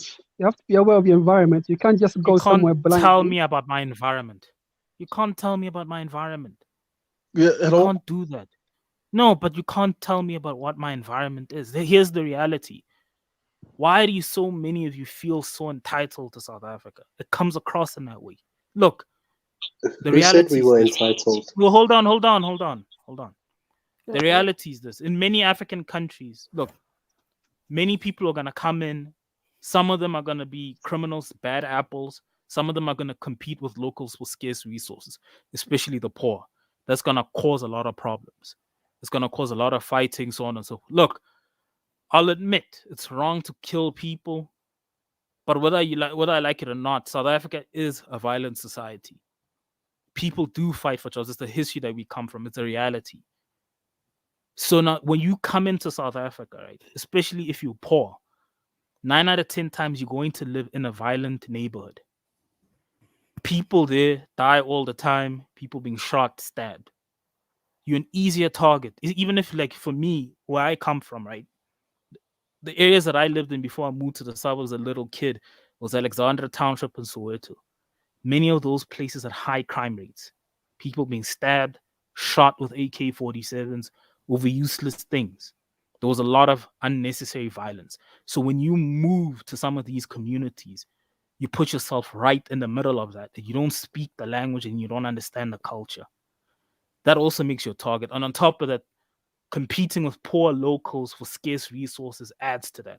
So you're coming into a society that already has a culture of violence, unnecessary violence, and you're putting yourself in a poor environment. Is it okay for them to kill you, to kill other people? No, but it's something that's always been happening. Someone just asked, why didn't South Africans fight white people? That was the whole point of apartheid. What are we talking about? Look here in Germany, for instance, before the Nazis, there was a group of Jewish who were leading, and they were the elites, and they were running this country, right? And the Germans did not look at the poorer Polish people who were there. They said, okay, these people are the problem, let's get rid of them. So they looked up, they didn't look down. The problem for South Africa is they're looking down. You should look up. Who is those people? Maybe those you should take from the, the scarce resources that you're saying. Why is that so scarce when some people lavishly Scarce for the live in poor. that country? But here's Exactly. the So reality. Here's the hold on. Here's the reality. Most of the wealthy today in South Africa are black. Most of the majority of the middle class are black. So when they look up, they also see black people. And another thing, here's like I said earlier, you're not seen as South African, whether you like it or not. Many people don't like it, especially people from other African countries. White people, Indian people, colored people, Chinese people, especially those who were born in South Africa. I mean, who were here before 94 and been over here for over 100 years, are seen as South African. You are not. South Africa has its own culture, a multicultural society, multiracial society. You don't fit into that because you expect South Africans to see in that way, but South Africans don't. It's a harsh reality, I'm gonna but say, it's true. I It's a just want to fact. go my turn, please. All right. So, I got a few statements. The first one is on Wode Maya. I remember that video. He made that video. I was during a time where there were mob attacks against black immigrants in South Africa, and they were being killed. So he just happened to make that video around that time. So I don't think he was trying to target South Africa. It was just the timing of it. But to speak on South Africa, I understand it's multicultural, or it's a lot of different races and stuff, and that's fine. It's fine for people to have their own communities too. But the issue people have is when it's just the blacks that are suffering the most, and that's the problem that people have.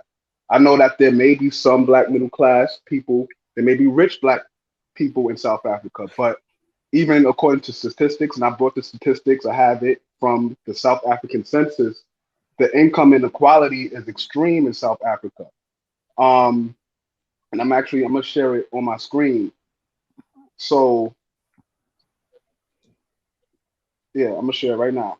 So, and that's and part of the reason it's not okay for the average person in South Africa, because you wouldn't be having these extreme mob attacks.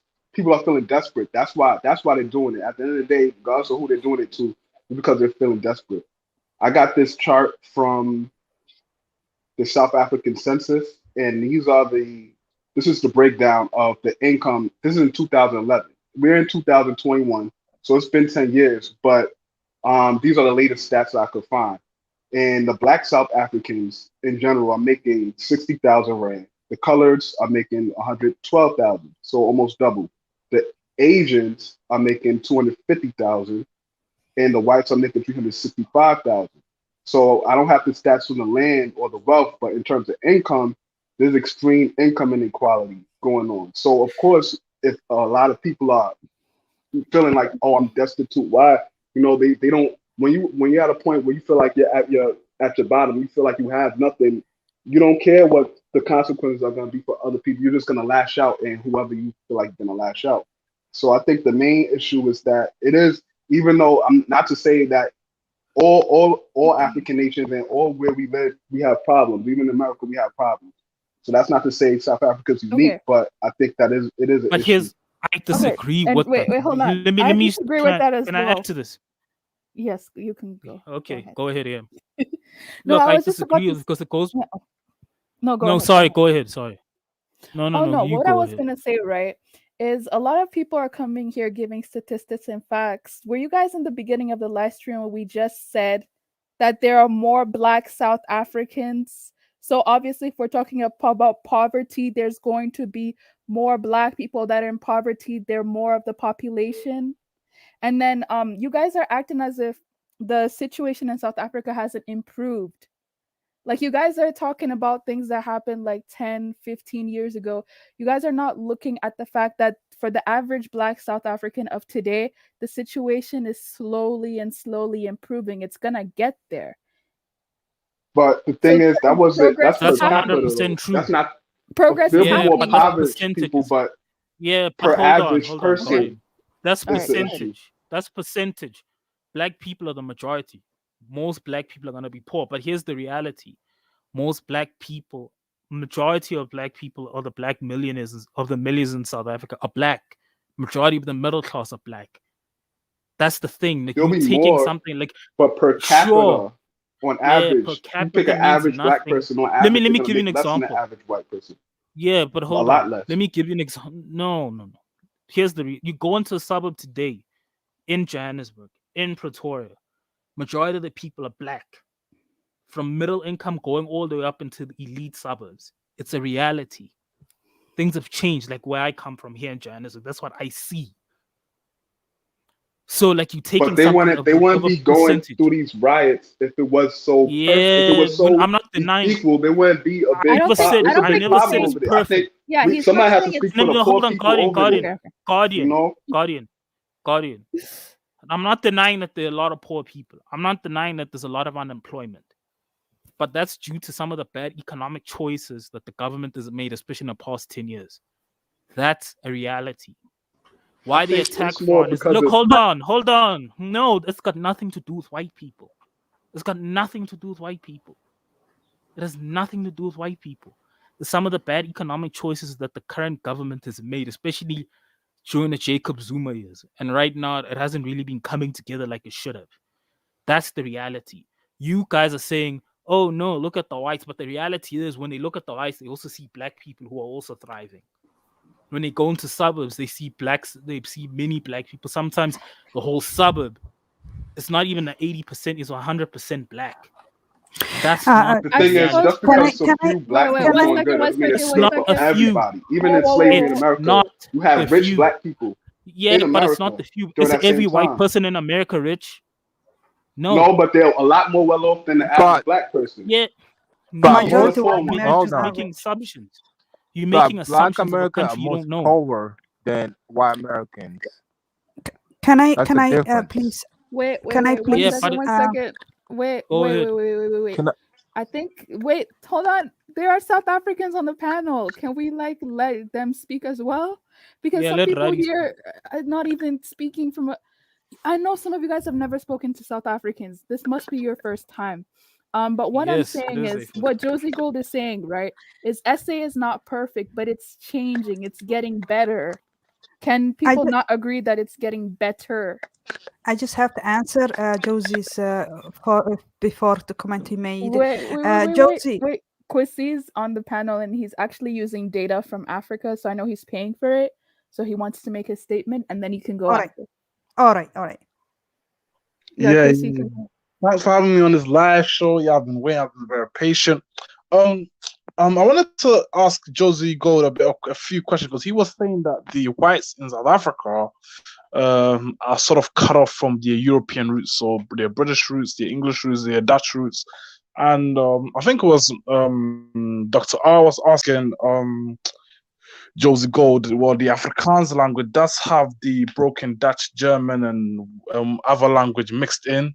I don't know how means by entirely cut off because, from my understanding, South Africa would have been. You see, the whites in South Africa, the actual ones who actually own the wealth, like the gold in Johannesburg, which would be the British, which is the country I was born and lived in most of my whole life. Now, the white British in the UK, they obviously South. I can't hear you. We can't hear you cutting again. Kwesi, you cutting. You need to get safari.com. That Kumasi internet's not doing it today. Yeah, only me. You can go ahead. Oh yeah, good. Yeah, before Josie, you said that you don't see me as a South African. Listen, I understand the foreigners that's coming to South Africa are not South Africans. I know I'm not South African. I don't want to be South African. But if Black people come and invest in that country and they want to build a business and pay their taxes and contribute to the country, they should at least be safe in that environment. You understand? And they're coming in illegally. You understand? No. Think no, Hold they on. should not. They should not be feeling Okay. safe. If they, Black people are Just even come allowed to legally. invest in. Of course, if I come to South Africa now, I put my own business. Of course, I'm legally now. I'm paying taxes in the country. That's not the reality. That's not the reality. No, most of them are So the illegal. people who own businesses in South Africa are illegal. Look, how am I are. supposed to create a business? Hey, Let's just say I come in here, I start a business, sensational. I'm illegal. You I'm illegal. illegal. It happens. I should be. Listen though, I should be safe in that country. Yeah, but here's the thing. Let's be real here. And investing. You're in not this here. Here's the Yeah, thing. let someone Here's off the thing. because my network is a bit faulty. No, but look, but most people from other African countries are illegal.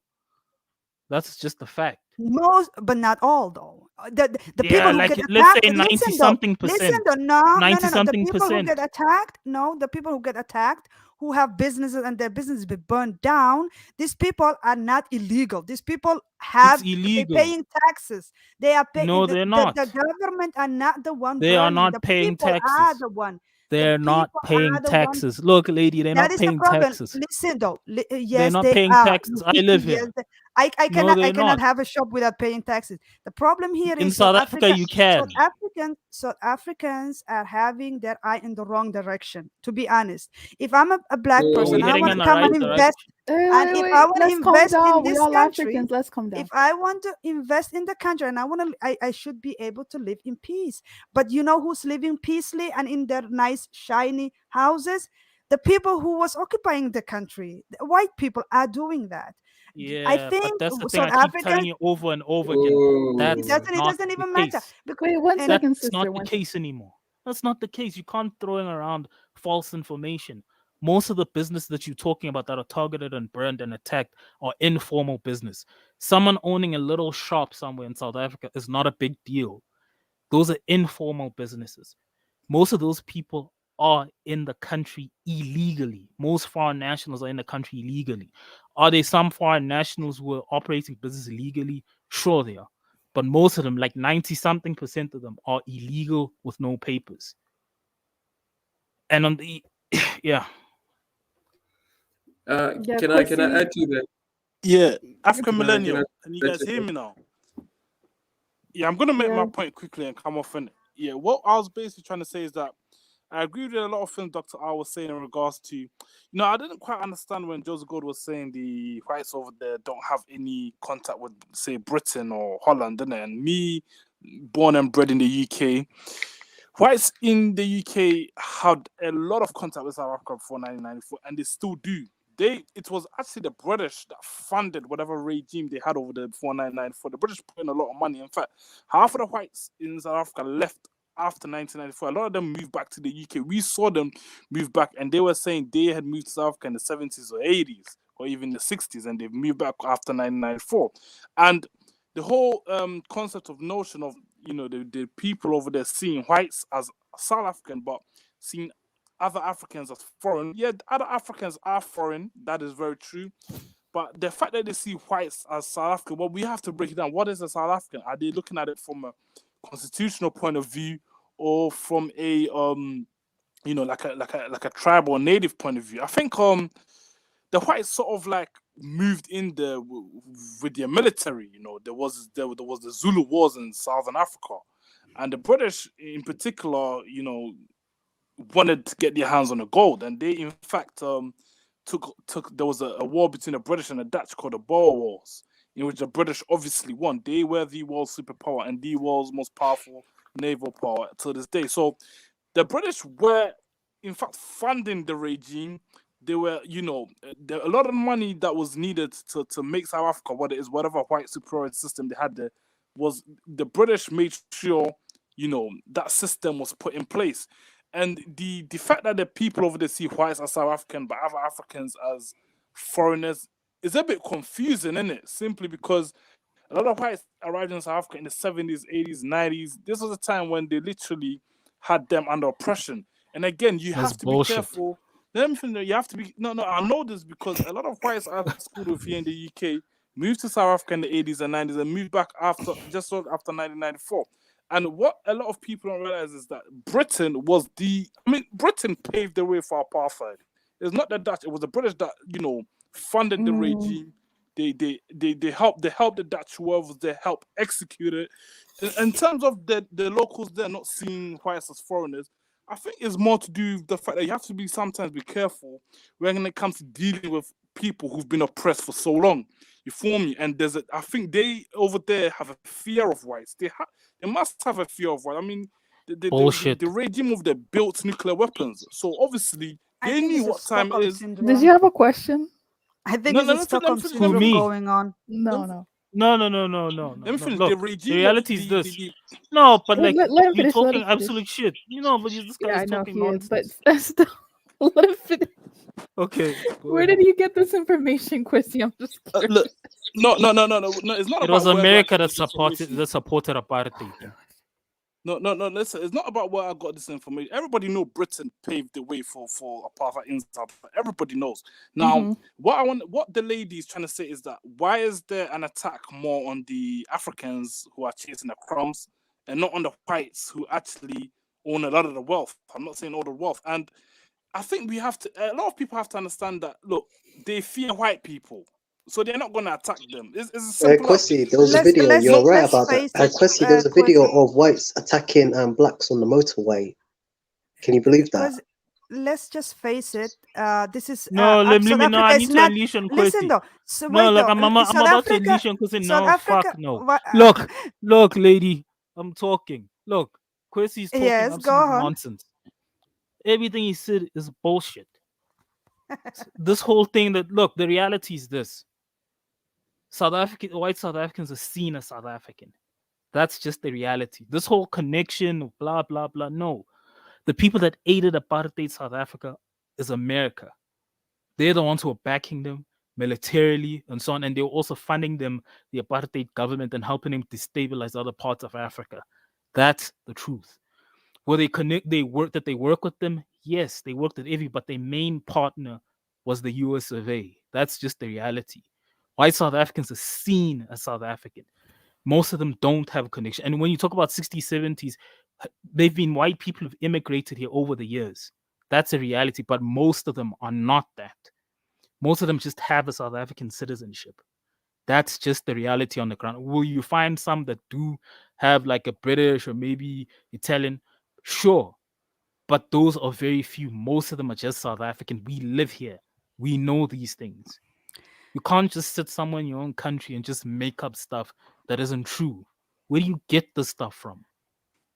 Can I say something? But I think in South Africa. Side, the internet is a bit. If sometimes when you guys talk, I don't hear you. But I'm gonna say something quick and come off. I think that Josie Gold doesn't seem to understand saying that it was America is an extension of Britain.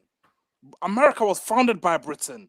The whites in America are themselves Britain. What do you think NATO is all about? They speak English. New York pays taxes to the Queen. The state of New York to this day pays taxes to the Queen of England. America is an extension of Britain. Britain is the main colonial power, whatever you talk about, in South Africa. They're the ones that paved the way, funded the regime. America is an extension of Britain. You form a lot of the British after America became a country. A lot of the British who had the power, who ran the empire, decided to move operations from the UK to America. They just moved their base of operating from Britain to America. But America is an extension of Britain. There's not really much of it. They go to war together. They are basically the same people. The buck stops with Britain in the end. And it was the British that paved the way. Look, we all know Black South Africans are never going to wake up one day and say that, boom, we're going to start attacking white people and start slaughtering them. That's never going to happen. So I don't know why only me on the panel is expecting them to forget about other Africans and 10 years. Kwesi, it worked out for Yes, Kwesi, white people, in No. my opinion, beats them into submission. It's not if but or maybe, it's a fact, isn't it? But Bullshit. at this point, Cozy, can I talk? Listen, at this point, it's like the Stockholm syndrome going on in South Africa. But what I'm saying is, South Africa is not Please the only explain what country. Stockholm criticism is. Listen. Yeah, what Stockholm I will criticism? explain. I will Yeah, explain. I need to understand what that is. Let me What is talk. Stockholm? Yeah, Okay, explain let what me talk. Stockholm syndrome is. Explain on it. Hold on a What's minute. Stockholm I let syndrome? you talk. Okay, So But I need now to let me understand talk. what you're saying. Yeah, What's but let me talk. What's Stockholm Listen. syndrome? Explain. Anyway, I Josie, will go, let it. explain. Hold on. Hold your horses. Yeah, just chill. So it is a Stockholm syndrome going on in South Africa, and South Africa is not the only African country where other African immigrants go and build businesses and invest. Kenya is one of them. Kenya has so many different races coming, but you don't see Kenyans going. Other people are slaughtering back and forth.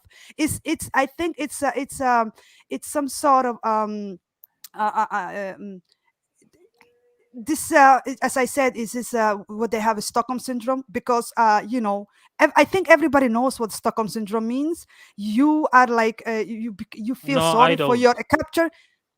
You feel sorry and you sympathize with your captured, with the one who's holding you hostage. This is you can Google it. You can go ahead and Google it. But I think it's Stockholm syndrome going on. There's so many African countries that we people are coming together and people can stay and build their business. Nobody's slaughtering them. Nobody's running after them. Nobody is killing them. This is something that's unique to South Africa. And as I said, South Africa is very have a soft spot when it comes to white people, Arab people, Indian people, and that's a fact. We cannot just deny that. Come on now. Look, like I said before, if you put yourself in a poor community where you'll be competing for scarce resources, you're gonna be a target.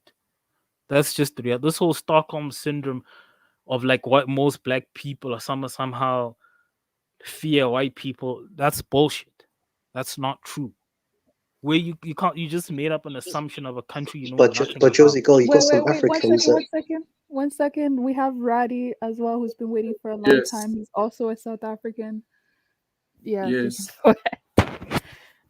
Josie Gold, are you done, or can I continue? Yeah, continue. Okay, guys. Like it or not, we South Africans see one of the ideals of ideals that we believe in is that everyone who was born and bred in South Africa is South African, and we don't distinguish between black and white and Indian. All of us are South African. Do you understand? If you were born and if you are a citizen of South Africa and you were naturalized in this country, you are South African. So a lot of the times people like to put white people aside and say white people did this and white people did that, and we don't see. I believe that we are all South African. That's number one. Number two, I think it's very disingenuous if we disregard the positive contributions that white people had on this country. Yes, history tells us a different story, but at the same time, we also have to concede that white people have built amazing universities. They've built, they've they've built institutions like our power station right now, which is ESCOM, which was built by the then apartheid government, which is still running today. And the reason why I mentioned that is because apart from the recent load shedding that's been happening, South Africa has been getting consistent electricity, something that we know isn't the norm in most African countries, and it's a luxury that we South Africans enjoy.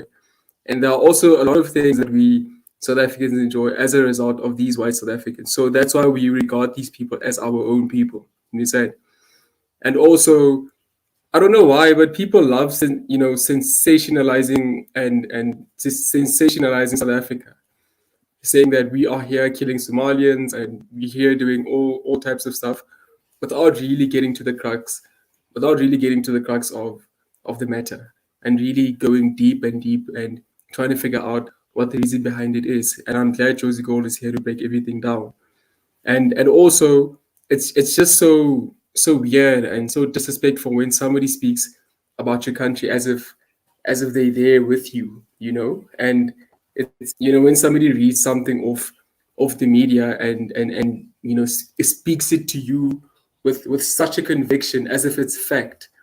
You said it's I find it really somehow disrespectful and like I don't like it. Disrespectful as fuck. Yeah, you know what I'm saying? Yeah, it is disrespectful. People are sitting here talking about South Africans have what is it, the Stockholm syndrome, but their countries, white people are stealing their resources every day. So I don't understand, like, we're all under colonialism or whatever, if you want to go by that logic. Yeah, but I find that amazing. The fact that he's willing. You have a background in the, you have a noise background. Who is that? Quincy, I think that's you. I think it's Quincy. Okay, yeah, that's nice. Did you have something to say? You've been quiet for a while. Yeah, I'm gonna ask something, right? I kind of do understand what the South African is saying about white people being no, they're South Africans. I definitely understand. It's the same thing, you see a lot of Kenyans. There's Indians been in Kenya for they came in that 1800, even late in 1800. They're a tribe in Kenya basically. They're known to be Kenyans. And I've talked to a couple here and there, not a lot when I was in Kenya, my family and I. A lot they do not know anything about India. Like they never been to India. Even the accent is different from regular Indians. Even they themselves said when they went to India, you can tell they're not from India because they speak completely different from regular Indians, right? So if you ask them who they are, they're gonna tell you, they're Kenyans, basically. And I saw a lot of Arabic in Mombasa also, right? There are a lot of them identify themselves like Kenyans or Swahili, descend of those kind of people. And one thing I picked up a lot of times, right? If your dad is Indian or mom Indian or Arab, you still Kenyans, right? Not Kenya. If your dad's or mom from outside Kenya, or like you what, they're not gonna identify you as Kenyan.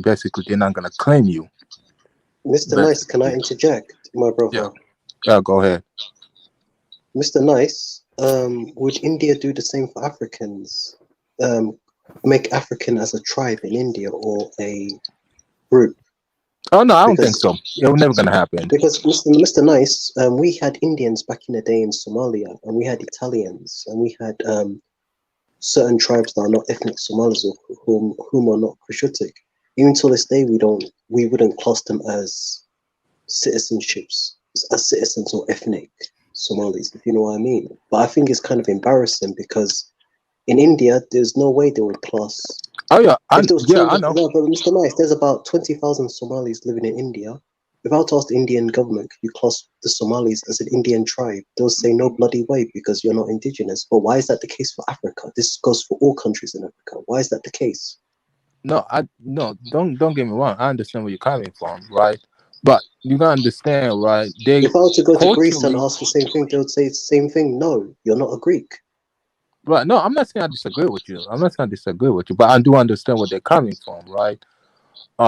Technically, they've been there for so long. Culturally, they are part of Kenya, basically. It doesn't matter. It doesn't matter. So, I think as I understand where they're coming from. I understand why they see them as basically South African. I think the reality though is that if South Africans, for the most part, already said that white South Africans are South African and that South African's a multi-racial country, then where's the disagreement in that? If the citizens of that country already said that they're cool with that, why does somebody who lives in Kenya have to say that's wrong when someone who lives in South Africa said this is the reality of what it is? Like, why is it that other Africans, for the most part, and I've noticed some other Africans feel so entitled to like make classifications on South Africa, but they're not South African. Also, can I ask something? Like, when I was go in ahead. Kenya, right? Can I answer that question? That's Nice can go, and then Quincy can go. And please, somebody turn off the background. There's I a don't want to playback. Kwesi. All right, yeah, that's nice. You can go. So yeah, I'm not saying that I agree with everything. Definitely, I do understand that's never gonna happen, and in other countries, you never gonna happen in India or Greek or Europe. I definitely understand that. I do I agree with everything Africans do? No, but that's how they see themselves. I cannot tell them they're wrong. Technically, like I say, they will claim, they say if an Indian dad or mom is from Kenya and gave birth to then you can identify them as as Kenyan. But if your dad or mom is from outside like European country, then they're not gonna claim you. Said they're not gonna claim, even though I've seen them outside where dad is white, mom's Kenyan, right? Literally, this girl said she was Kenyan, right? They all said you're not Kenyan, you're not one of us. But that girl the other girl was basically her dad was Indian, but she was Kenyan because her dad was her mom was born in Kenya. Her grandfather was born in Kenya, so basically she's Kenyan basically because that's how they see because the entire generation was Kenyan. Right. So that's how they see them. So I'm not gonna tell them these people are wrong. Basically, I'm not gonna tell them you wrong to think like that's how they see themselves. That's how they see their country, right? Yeah, So people have the right to self-identify. you know, so I'm not gonna tell these people wrong to see themselves like that. Who am I to tell them I'm wrong? And I'm not. I got no right to tell someone. I do understand. Don't get me wrong. I do understand. Where people are saying these people, it will never gonna happen in Europe or Greek or India. You're right. This will never going to happen. They will never That's never gonna happen. But then I'm not gonna tell these people around to feel that way they feel. Okay, that's me. Can I ask a question to the panel? Yeah. Okay. Now, I get that sometimes we love waving our flags and saying that I'm from this country or I'm from that region. You understand? But ultimately, why is that important? Aren't we all, maybe African at the end of the day? Or aren't we all kind of on the same boat? I mean, I don't see South Africa being that much different from Kenya. Don't we? I mean, we may have distinct issues, because of our histories and because of the immediate problems that we face. But just generally overall, aren't we one thing? You understand? Even if I'm South Africa, shouldn't I see myself as being one, as a person from Somalia? You understand? Maybe No. maybe Somalians don't have an issue with race Somali. because maybe Somalians don't have an issue with race because Somalia because Somalia is a homogeneous country. But the other issue that they do have that's been publicized in the media as the whole pirate and kind of issue. Shouldn't we then, instead of individualizing it to one country, can't we all own that problem and say it's an African problem instead of saying South Africa this, I'm Kenyan and I'm Reddy, I agree with what you Hold on, say can I right can I here, answer but that question? Dr. R, can I answer that question? No, so honestly, no, that's not wrong. That's definitely wrong because I can tell you, just because we are African, it does not mean borders don't exist. Borders still exist. Africa always have borders. It's not okay for someone to come in a country without, just because you feel like, oh, we are African, so I can claim any country. That's not okay. That's not the way to do things. I don't think that was the point that was raised. I don't think any Somali or Ghanaian or Zimbabwean for that matter comes to South Africa and claiming South Africa. I don't think so. But They do. Oh, they do. I've Wait, never what? seen Really? Somali person saying Oh, he's no, I a South do. African. That is They a do. They brother. even I start don't know saying, what. "Oh no, Listen, I'm South I live African. I'm South in African." Europe. Listen, I live in I Europe very live in long time. South Africa, and I'm telling you, it Listen, happens. brother. One Listen, It second. ask happens. Dr. D. It He's happens. born in Britain. It Ask Dr. happens. D. He's born It in Britain. happens. Ask him It if he's happens. British or if he's Somali. No, Ask no, him no, if no, he's no. born Don't tell and me raised in in Britain. South Africa We it don't. happens. Whoa, We chill we out. It we happens. we It don't happens. we don't claim Stitchy, other night, people's Stitchy, land. It Stitchy. happens. We live in the It country happens. fine, but Many I foreigners never do that. claim. Okay, we never claim. However, the thing is, the problem is when people are getting hurt because they opened a shop and they're getting their livelihood. When people are burned and alive and stoned, that becomes a problem for My African people. sister, is this Nobody, personal? Nobody is this personal? Yes, because you know what Sounds I have seen personal. the most. Listen, Yeah. I have seen the most horrific video. There was an Ethiopian guy who had a shop in a container.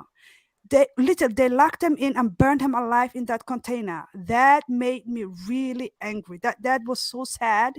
It is disgusting.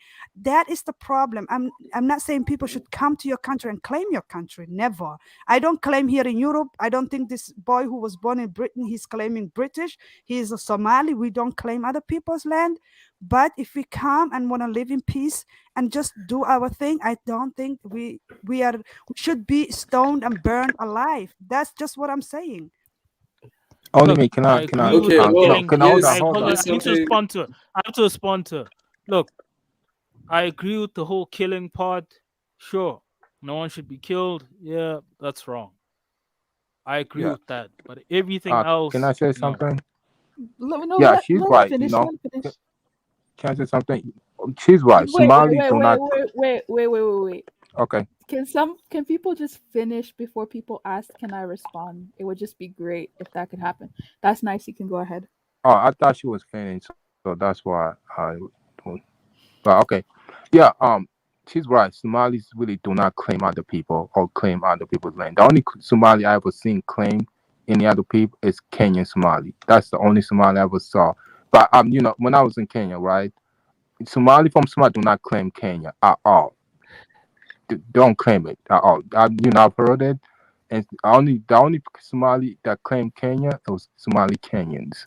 That's it. But Somali from Somalia they don't claim any or no one else's country. And I've talked to Somali Kenyan. The reason why she was claiming Kenya because grandparents fought for Kenya's independence. So that's what I've heard from different Kenyan Somali Kenya because what their grandfather did in Kenya, they fought for Kenya. So that's why they identify themselves as Kenya. They see themselves as Kenya. But when it comes to Somali from Somalis, they will never claim other people at all. So that's what I want to add. Mr. Nice, can I respond? Yeah. You do realize the Somalis in Kenya was part of Somalia. Yeah, but no. It got cut up into pieces. Yeah, no. Don't get me wrong. I definitely know. So I'm just speaking from when I was in Kenya talking to different people, right?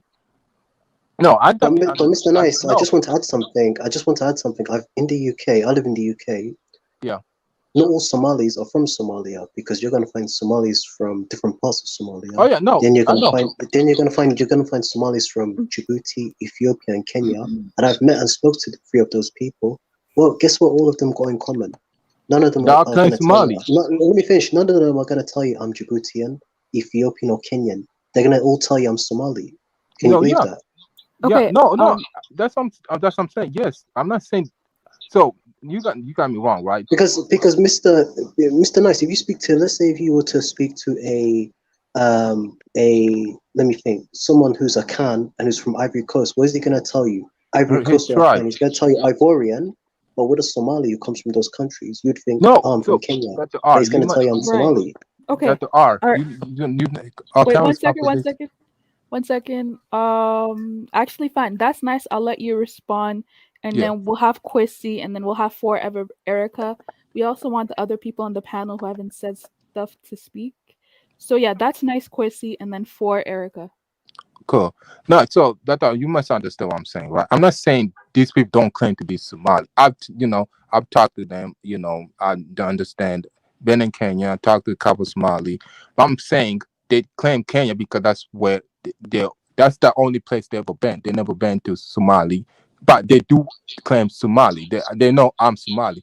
If you ask who they are, they'll tell you I'm Somali, right? No, But I if you tell them, understand, Mr. Nice. What I'm trying to tell you is, yeah, if you meet a Somali, they're going to tell you Okay, what is your ethnicity, whatever. They're going to tell you I'm Somali. They're not going yeah, to that's what I'm mention saying. okay, the country guys, they're you guys are from. having a side conversation. Yeah, Dr. R, Dr. R, I Hello? want to Wait, one ask one second, question to one Dr. R. second. Yes. Can you ask that in a minute? There's Yes. for Erica. She's been waiting. Oh, sure. Yeah, for Erica. Do you have anything to say? I'm a he actually. Oh, my bad. Sorry. Yeah. Can I go? Yeah, Joe. No, Oh, you go. have to Quincy, listen to no, the Quincy, order. yes. I said it's that's nice for Erica, then you.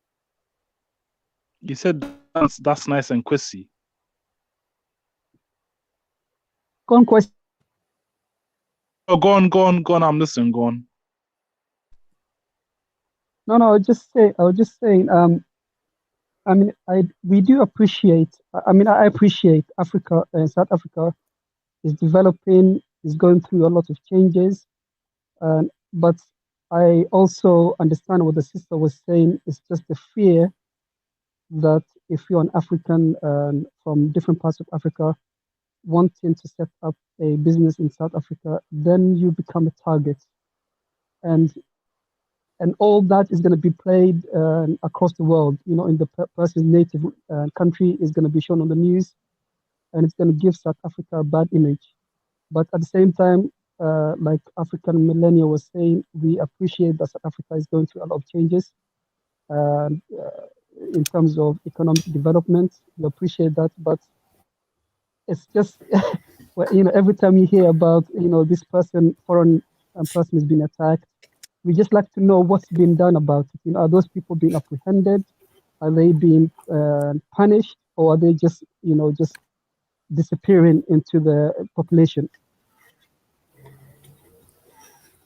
They get All arrested. right, thank you. Can I go next?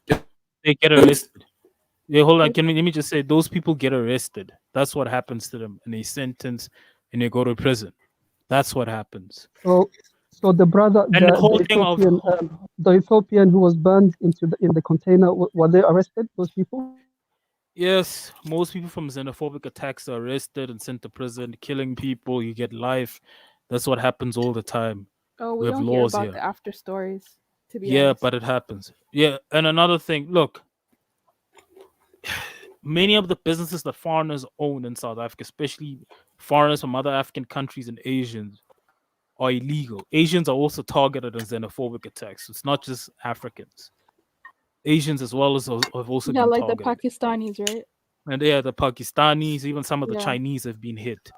So that also happens. So look, and most of these businesses are illegal at the end of the day. I'm not saying it's right for them to attack them. No, that's also illegal. So yeah. Okay, Kwesi, did you have anything Okay, to add?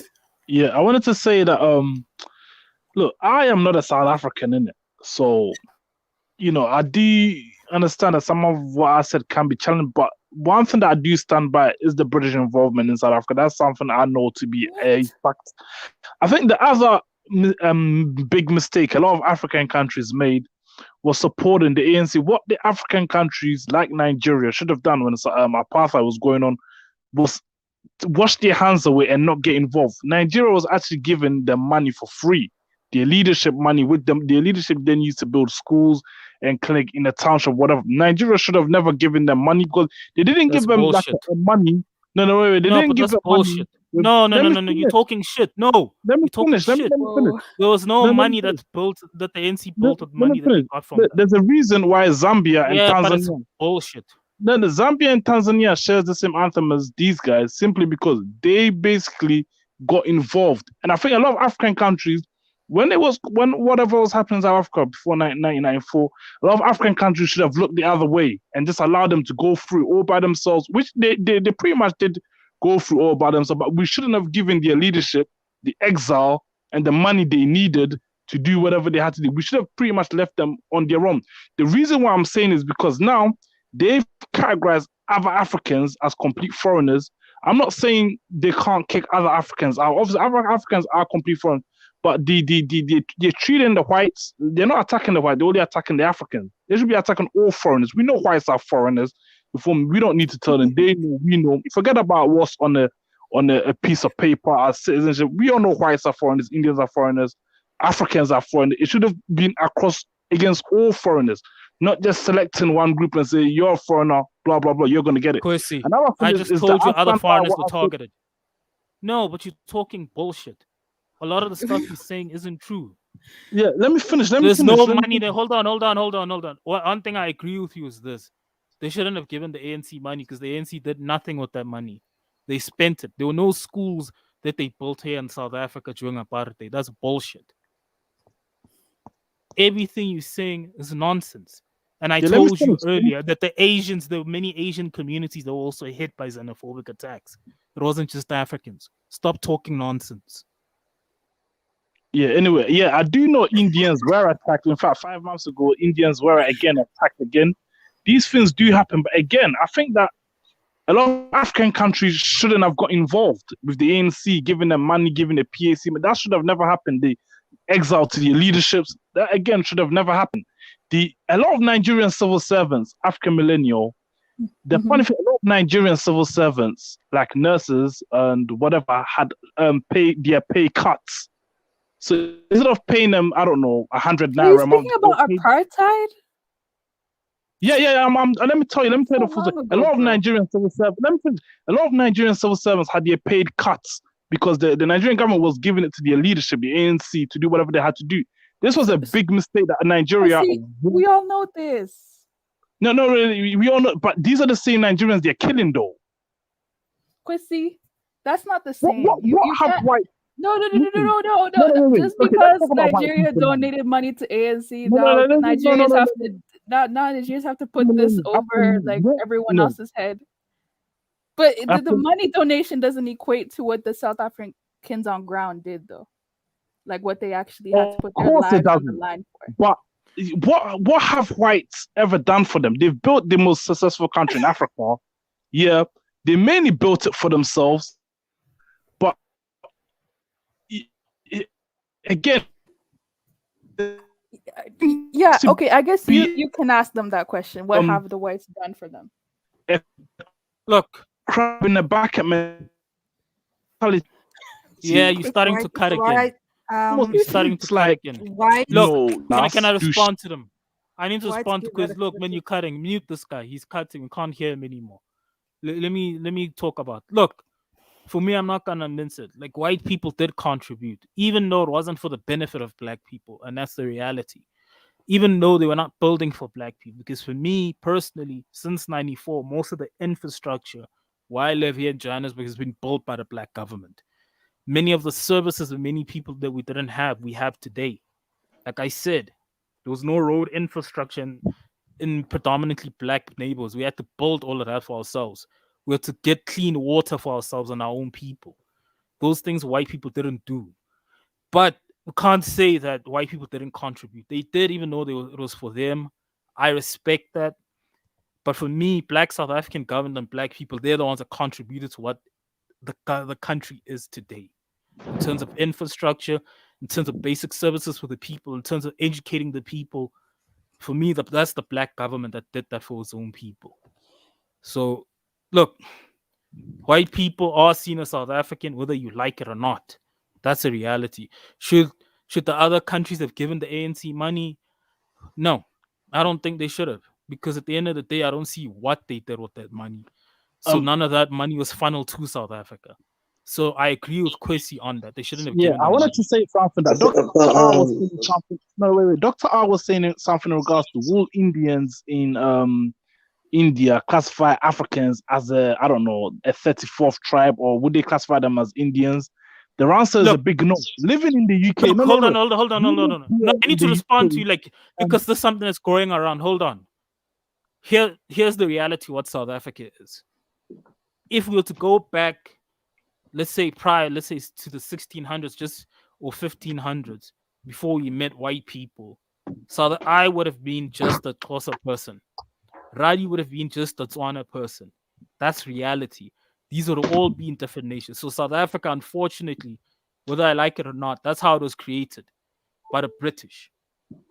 Basically, creating the African Union. So white people did do that. They did create what it is, like many other African countries, conquered different African nations and formed a nation that will benefit them and the Queen, so on and so forth. That's what South Africa is.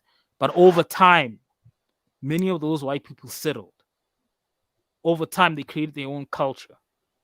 There is a relationship that they have with the country and with black people. And not all white people are racist.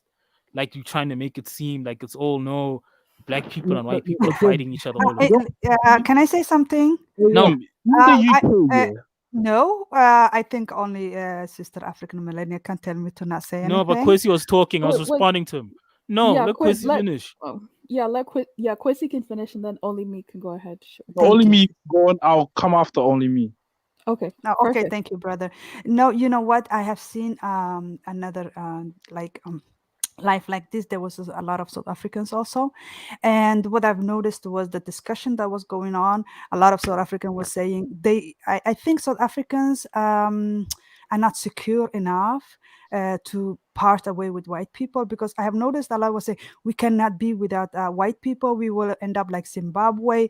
I have seen that a lot of South Africans say we don't want to end up like Zimbabwe. I think this is some sort of insecurity that they don't want to get, cut the cord.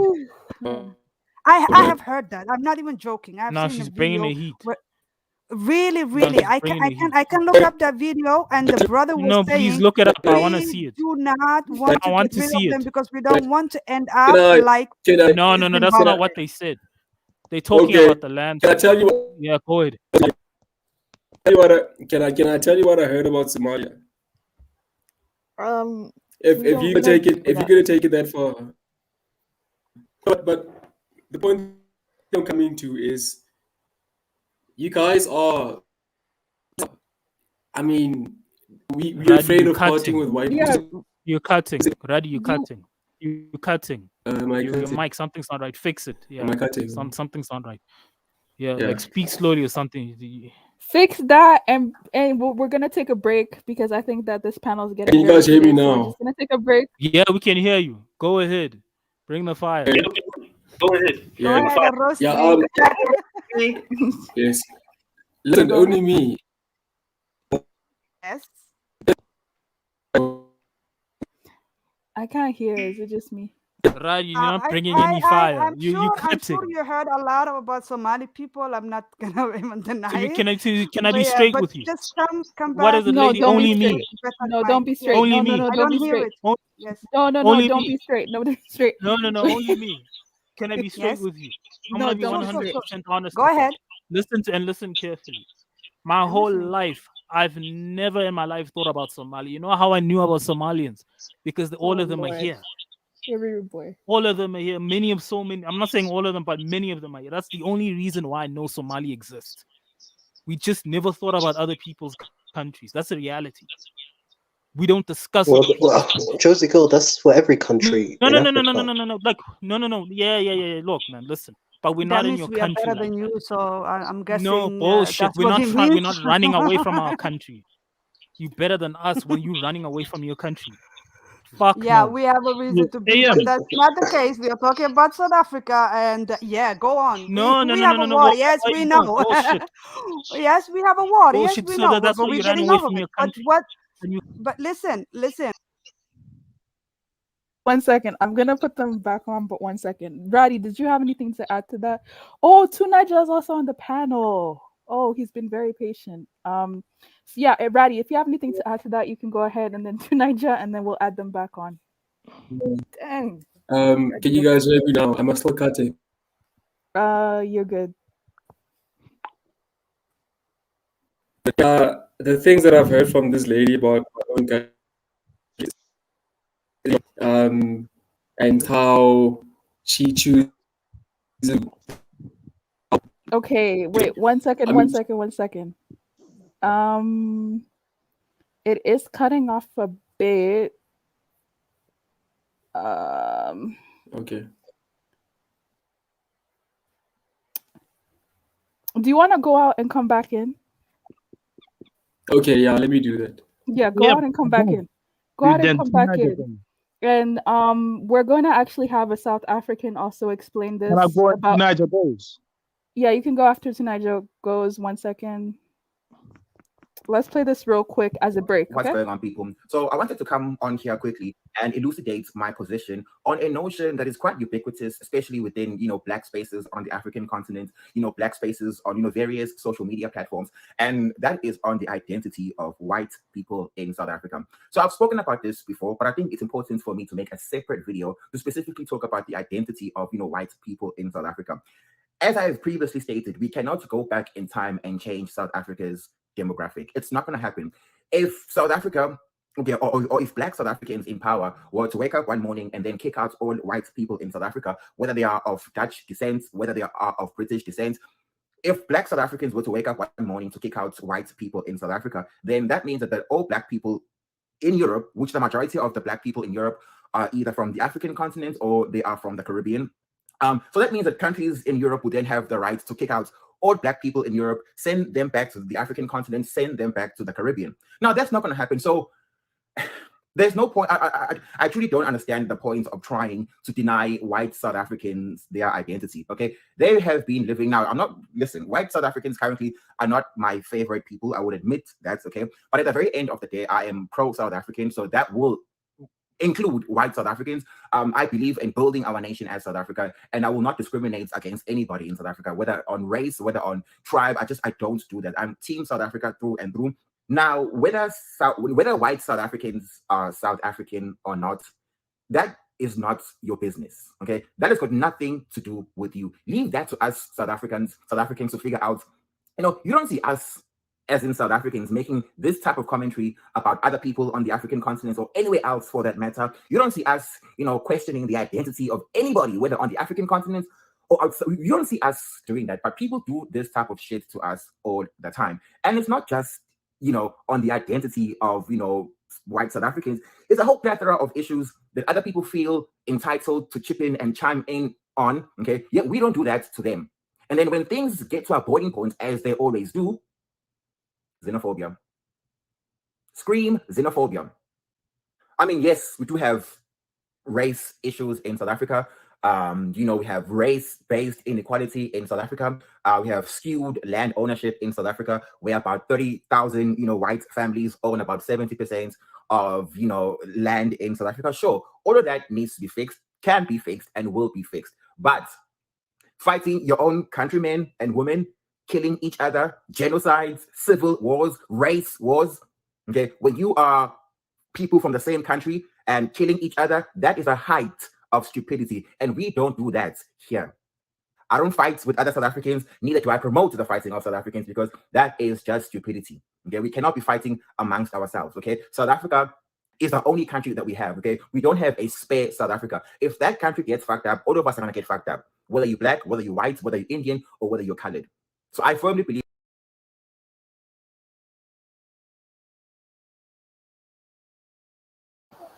Okay, Tunaja, did you have anything to add? Thanks for calling in. Yeah, thanks for calling, for having me on, and greetings to members on the panel. I sympathize with only me, the lady, what she was saying. Josie Gold, says this stuff all the time, and to be fair, many South Africans say this all the time too. Many, not all. The speaker just now said what it all boils down to. In the end, what are they going to do? Throw them away because they are not South Africans? I can understand why they feel the need to, treat the other groups as South Africans, because any leader will encourage them to do that. Otherwise, you're going to get a civil war, and they all know where that is going to lead. And that is not the winning position that they are in right now.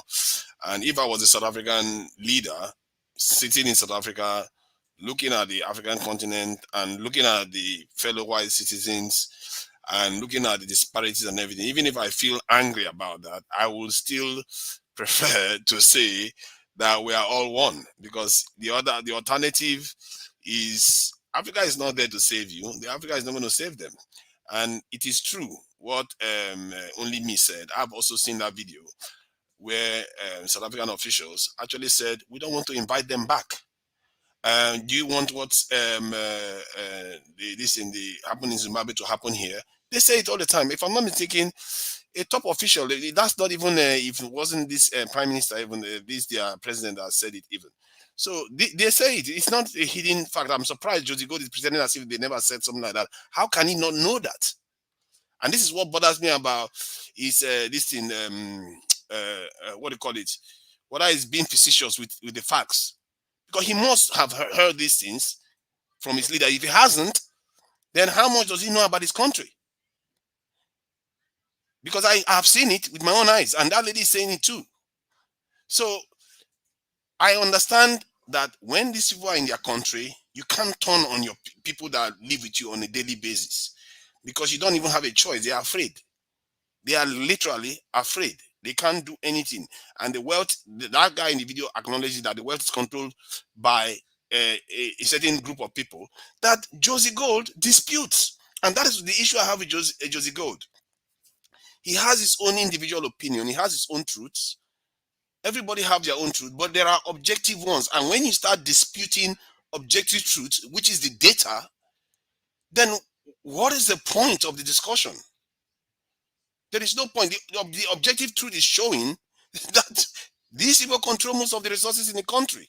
No, and he says, Josie Gold says that the middle class is growing. Yes, it is growing, but that still doesn't mean those few people are still not controlling the country. Both can be true at the same time. So when he keeps telling people to shut up and they are talking BS and all the rest of it, how is that helping the conversation? Instead of me to be listening, why are these people all saying it from outside this thing outside South Africa?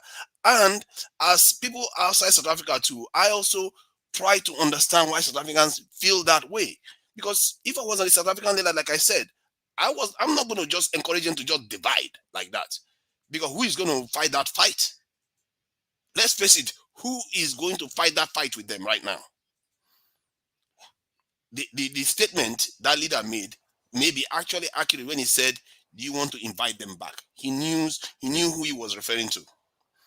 Because if they did what Mulema is saying, and the weirdest thing about what Mulema says that I find a little bit troubling is that seizure of land without compensation. That I don't get that. You can't expect to be able to do that without declaring a massive war. And when people pretend as if what they are saying is not war they are declaring, I don't like that. War? You can't. So from that point of view, that's why I understand where sometimes where some South Africans are coming from, but they too should understand where we are coming from, because what the control those people have over the country matters a lot. The calculus has not changed, and this is what many of them miss. And I don't blame them. They are sitting right close to them and they are not seeing it. The Red Indians didn't see it. They didn't see it. They were right there with the Europeans. They signed trade deal. Africans didn't see it coming. It's the same game over and over again. We keep making the mistakes of our forefathers. We are making the mistakes of the Red Indians. This is why I keep telling South Africans today, you can't be complacent. It's just a fact. You can't be complacent, because history says that when you are around them, they don't necessarily back off. Sooner or later, when they get more power, they will ask for more. So they will always ask for more. Oyinbos in essay the problem? I'm not saying they are a problem. We are also the problem, because we have to get our act together. After all, the Japanese were destroyed. The Chinese, they suffered a lot of setbacks too. The Indians did. They got their act together. It's not on the white people on this one. This is why when we say to our own fellow brothers in South Africa and tell them, don't fall asleep, they should listen. Because this is not a joke business. If you keep thinking you are one-on-one with them, you'll find out sooner or later. Because history has suggested that the opposite is true. They will be friends with you today. Tomorrow they are going to turn on you. They were friends with Gaddafi. They turned on him. They were friends with Saddam Hussein. They turned on him. They are friends with you today. Tomorrow he can turn. The moment they get enough power and they don't need you anymore, you are done for. And why would you blame them? What were you doing when they were getting more power? You should be getting more power. So, Nigel, can I respond? I have to respond to him. Like No, I want to it was respond quick. directed at me, but he had it directed at me, like straight at me. Yeah, carry on. Look, I never denied that some South Africans say, "Oh no, if we take the land, that this what do you call? We're gonna end up like Zimbabwe, sanctions or anything." Like what I say, and I still maintain it through my own research, is that I don't believe that the land is owned by white people, even economic wise, and I have my own reasons which I've stated. Do some South Africans disagree? Yes, they do, like Julaza. I don't know what Radi thinks or anybody else. That's just the reality. Because you're not on the ground, you don't understand the certain dynamics of our country. That's what I keep saying most of the time. Josie, what Teenager said about was it the Prime Minister about that they need these people, like, you do realize that There was not Prime Minister, it was the Minister of Police. Minister of Police, what he said was that they need these people, like, for example, Zimbabwe needed the white people because no, let me finish. The point is, yeah, I'm gonna be honest, some countries in Africa and outside of Africa, they don't know how to run their economies. When Zimbabwe kicked out the whites, it collapsed. The agriculture collapsed, and Zimbabwe was the breadbasket of Southern Africa. I mean, what is it? I Dr. think that was because of sanctions, though. No, it was because of sanctions. Zimbabweans are very intelligent people. What killed Zimbabwe is the sanctions that they imposed on them. Like, they made it difficult for them to trade. That's what killed the economy. That's why they're number one trading partner in South Africa. They can't really go anywhere else because the US and Europe have literally shut them from the world. Oh yes, including the sanctions. What I'm trying to they tell can you actually is, run. No. If you speak to Zimbabweans, they tell you themselves. There was a time when Zimbabwe was run very well. Like, they no, but tell you, what I'm like, trying to say is, there are some garden. countries in Africa that can't run their economy. Yeah, I That's hear why you. you need these foreigners in your country. No, who's going to run I South disagree with Africa's?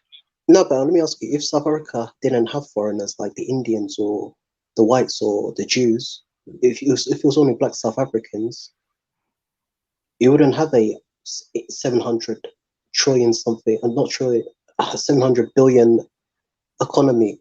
Because if you didn't have these people, you would be like similar to maybe, I'd say maybe Kenya. You'd be at that level if you didn't have foreigners. Okay, look, like I said earlier, I don't dispute like the involvement of white South Africans. They had a great contribution, even though it wasn't for us.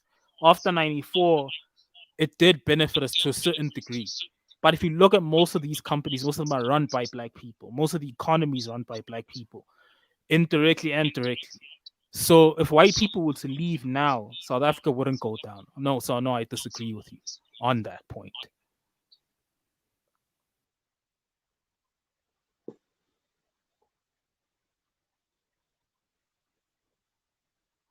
Hello, can you hear me?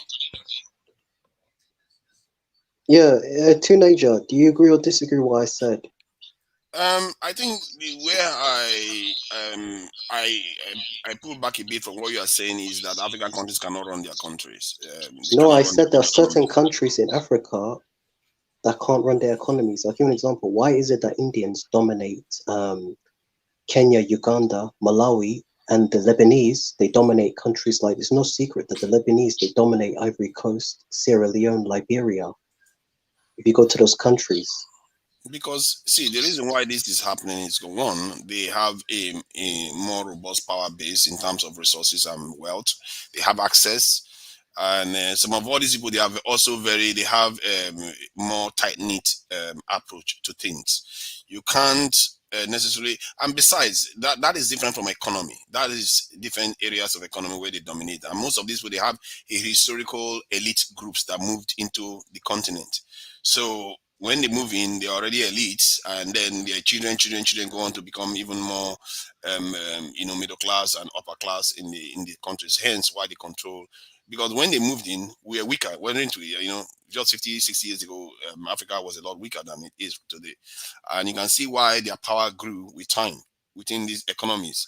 and it's one of the reasons why India did what he did, because he felt that these people are controlling the economy. They are treating them as if they are underneath them, beneath them, and stuff like that. So when you use that term, you have to understand what some people are hearing. Like what I'm hearing is we are incapable of running our economy. We are capable of running our economy, but there are some groups that have a lot of money and a lot of power that dominate certain aspects of the economy. Like Nigerians go to countries and dominate some areas of the economy, which I consider to be most of the lower scale part of the economy, apart from the ones that go into banking and those other areas. But most of the time, it's the sub economies that the Nigerians go and dominate. While these people you're talking about, the Indians and the Lebanese, actually go higher up. They are like the tippy top. You heard about the scandal in South Africa. It was with an Indian family, wasn't it? They spending billions and billions on projects with them. So Yes, the Gupta family. yeah, this is the stuff that we have, and we as Africans, when we see that from outside, we feel like, oh my God, this country is 70% black people, but all these people just control everything, and you can see why that is jarring, because it's very, very rare you see that in any nation where you have, especially racially, one race being the majority, then another race, totally other race, not tribe, totally other race, completely running the economy. And there are two major countries I remember that have that right now. We have South Africa, and we have this in Mauritania. Those are the only two countries I know in the world where it operates like that. Yeah, can I say something, if that's okay? Go ahead. When it comes, to Kenya, I don't think Kenya in the dominant the economy. I think it's more the Kikuyu. You can say in the second, the very second after the Kikuyu, when it comes to the economic level, the Kikuyu, they're the one dominant the economy. The different ethnic group, it depends what ethnic group. Even Somalis up there with, very, very high dominating the economy also. Yeah, you're right about the Kikuyus. Yeah, they're business savvy. Yeah, that's all I wanted to say.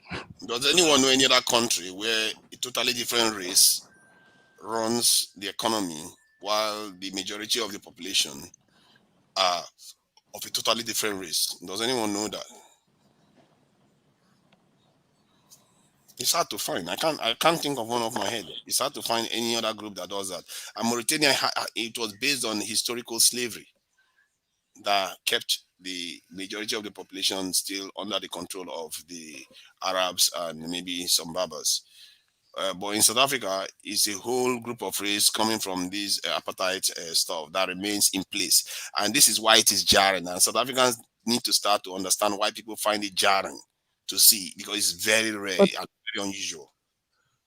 But can you blame them? Can you blame the South Africans? Looking at Look, what happened to it's Zimbabwe. it's disturbing. What's disturbing is that you're talking about South Africans like South Africans are not on the panel. And I told you, look, hold on. Can I finish? Can I finish my point? I'm talking. I'll let you talk. Look, hear me out. Like I told you all, like many times to Nigel. Look, you can have your opinion, fine. We disagree, fine. White people do not own the South African economy. That isn't true. Most of the economy is owned by the state and people connected to the state, which is the ANC. It's a well-known thing. Wow. This whole thing is just political slogans being thrown around through BEE deals and the PIC. That's who owns the economy and runs the economy. Most of these companies, large companies, are owned by the government and people connected to the government. That's who runs the country. It's not white people. You're a capitalist. You know how capitalism works. Capitalism is controlled in South Africa by corporations. South Africa is not just. South Africa has never been truly capitalism. Even under white people, they had elements of socialism. Socialism has always been. Sure, but it's different in South Africa. So continue. See, the point I'm making is that the elites generally control economies these days. And for you to be saying South Africa that is not even known to be remotely socialist, is not even known, even by accident, to be known to be socialist, is the economy is actually being controlled by the government. It's just, come on. You are bending over backward to say things that are not realistic here. The No, economy look. is basically Okay, controlled to by Niger. another race, and you are just why are To you finding Niger. it so difficult to admit that? No, Why I'm is not it so admitting difficult? that. Hold on. And I just told you why I think that. No, you Over and didn't. over again on many panels. I just told you why You South said Africa is not it's controlled by people.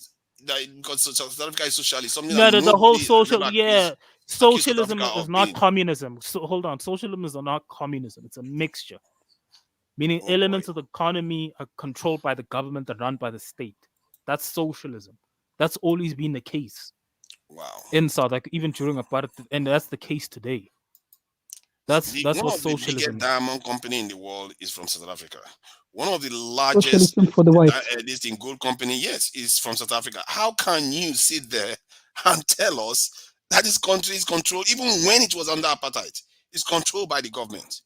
How can you Look, just sit there and tell us this? yeah, I'm telling you about state-owned institutions and many of the things that the government does in terms of the pension fund. That's what I'm Josie telling you Gold, about. I'm why is telling you, most of the stuff? Why is it that most of the companies in South Africa, for example, in Nigeria, all the major big companies in Nigeria is owned by Nigerians, funded by Nigerians, but in South Africa, the big companies, I'll give you two companies. Chicken Licken, which is a fast food chain in South Africa, was funded by a Greek man, and MTN, and that supermarket chain.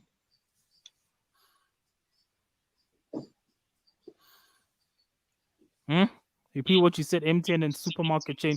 Look, I'm not denying that some companies are owned by white South. It's a reality, but the bulk of them, the government has a stake in them. It's a reality. That's something that's there. And many of them had something called BEE deals, Black Economic Empowerment deals, where they gave many Black people shares to help with that. That's why many people dispute the whole white people own the economy thing. And many of them, through the pension fund, the government owns large stakes in them. That's why I keep telling you that. Yeah. But even if a few black people owned a few shares, they kept the majority. So the same people who had the majority control of the country still kept the majority. They just said they cut up. If anything was a good deal for them, they said, "All right, let's give a small portion of what we have to a few black people, and then they'll just leave us alone, and then we're going to keep, our privileged position." The problem is that they still have that privileged position, in the masses aren't the masses are lacking. That's why there are those conflicts and flare ups, riots, and things of that nature. And yeah, I agree with Tunija in that. Even I understand that the white South Africans, they have to have a place to live too. They've been there for so long, but the main problem is that there needs to be at least. It's okay if you have a multicultural society. It's okay if different people have their spot in that society, but when you don't have freedom, justice, and equality for all the people there, and when the black people are lacking, that's the problem. Look, I also sorry. No, continue. Oh yeah, I also think I disagree. The thing I disagree on is I do feel that white people are the ones in control. White people and Asians are the ones dominating the economy, because if they weren't, their income on a per capita rate, there wouldn't be such a big disparity on the income side. If they weren't dominating the economy and they didn't have control of most of the wealth of the economy, then they wouldn't be the ones that have the most per capita money per person in that economy. Look, I'm not going to deny that white people are privileged. It's a reality because of the past. That has always been there. Sure. Look, and another thing I need to add to that, the whole economy thing, like I said earlier, for me, if you look at most of those companies, you'll find out that 60% is owned through BEE deals that they gave. And then, 30% in most cases, 30 to 20. And then the government will also have their 20 or 30%. That's how it happened in South Africa. The state, through the pension fund, owns large parts of these companies, and including it's not just a few. Many of these people own largest stakes in these companies. That's why these people are so wealthy. That's why politically connected ANC people are as wealthy as they are. It's a reality on the ground. It's white people. For me, look, do not control the economy. Does Roddy have anything to add to that? Can you guys hear me now? Yes. I agree with mostly everything Josie Gold has to say, and yes, there is some form of dominance of white people. A simple example that I would give is the academic staff from the universities are dominated by whites, but there are many black academic professionals. But still, it's the persisting fact is that in South Africa, most professors and lecturers are white. You say, and it's not to say that there aren't any black people who don't have the adequate qualification to occupy those positions. For some reason, we black academics would rather go work, or we have other reasons why the blacks aren't at the universities. But the fact remains that they are dominated by white South Africans. So to get back to the question of Dr. R, as tough as it is to admit that we do, honestly, for me, I would love to say that we don't need white South Africans, but we do. I just gave out an example. So my point is, we do not see races and people the way that you see them. You said everyone, including the Indians, everyone, they are a part of us. They are South Africans. You said so. Yeah, that's what I want to say. I think I can understand why you don't see it that way. I really understand that because you're in the country, they are next door neighbors, you see them like your fellow citizens, which is a good thing. But you also have to keep your eyes on the dial. You have to. Because if you just, this thing we do, where we just say, kumbaya and all that, is dangerous for us. It is killing our people and our whole race. We can't be pretending as if history did not happen. I'm not saying you should be paranoid, but I am just saying that you should be aware that the dials have not changed. You are still in a serious situation. If you look at the Indians now, they are building a military base in this island, Madagascar, if I'm not mistaken, and they are encroaching further and further. The reason why they are doing this is not because they are coming to throw flowers at us. It's because if you, while they are doing all those things, stay there and sing kumbaya, those flowers will change. That mindset will turn. This world, people don't just grant people, how do I put it, equality. It does. Look at history; it's full of it. It doesn't happen. You have to earn it, and to earn it, you have to think for yourself. I keep repeating this. You have to use your tongue to count the number of teeth in your mouth. You are not white. You are not Indian. This world is run based on that at this moment. And we are on the only group strategically that has not decoupled themselves from the control of others. And to make the mistake of thinking that we are safe, it's all good, we are fine. That is a complacency that led us to what we had on the continent. It happened over and over again. We even spend more time fighting each other, like we talk about the xenophobia stuff. Those days, if you look at the history of your country, you will. I don't even have to go too deep. You will see that your kings and kingdoms were busy fighting each other with the white people. That's Okay, how it all happened, and they thought the white people were their friends.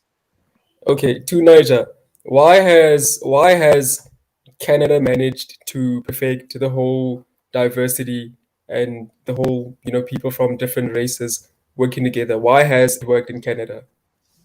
It Oh doesn't. my God! It really doesn't. Oh my God! No, It really that's a happened. bad And example. oh my God! That's a If bad you look at the example. history, you see, seriously, if you make the mistake of thinking that anything is granted to you in this world, which is really strange, I really wish it is true, without being able But to it earn isn't.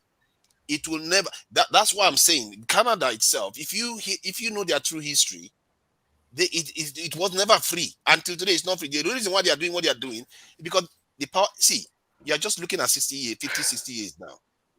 50, 60 years is what you're looking at. In the timeline of what has happened to our people, it took 400 years. You think it just happened overnight? It never happened overnight.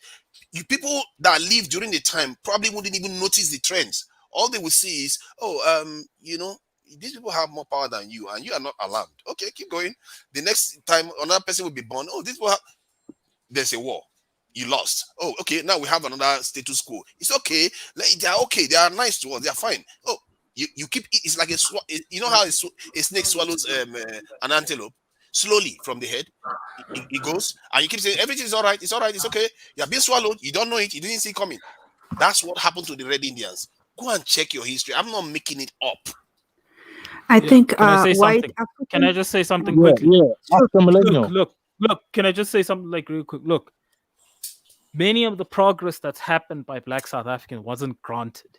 It was taken through laws. This is by force. If you go online right now on YouTube, you'll find many white South Africans complaining about employment equity and BEE, saying they're being excluded from the economy because of those things. It was never asked for. It was taken through laws and legally penalties for companies that don't comply. That's how it happened. It wasn't given. So they just granted it because they feel like we are now No, very, by very law. law abiding. No. They penalties for companies that don't do that by law. If you don't give X amount of percentage to Black South Africans, there will be penalties in terms of tax and fines. It makes it difficult for you to operate your business. That's how it's been done. And even in terms of employment, that's how it's been done. It wasn't just given by white South Africans just saying, oh no, we'll just give you a certain share. Oh no, we'll just hire your people in certain positions. It happened over time. Okay, what I'm saying wait, is that 1 second, 1 Yeah, second. African I millennial, also want to hear from other people who haven't spoken. let me just African millennial, please, that let me is just also go to that Christian. last one. I'll be very, very brief, please. You see, you have to understand when they grant you anything, it's because it's not a grant. It's not a grant. It's not a could grant, but I afford just it. told you it's not a See, grant. like you But said, they couldn't afford it. Then why did some of them immigrate? let Some me of them, finish my if you go on point. Let me YouTube, finish you have not look, finished hearing Tunaja, me. if you go on YouTube, you'll See, find those people. let me just finish the point. I want My to be brief. apologies. Go ahead. African millennial. I Go want ahead. to be brief. Okay, so okay, if whenever they grant you something, is because at that time it's not convenient for them. They will grant it at that time, and it's up to you to hold on to it. Otherwise, they will take it back again. Look at the African Americans. George Floyd died, and they went into the Police Reform Act. No, they cannot get it because they are not together enough.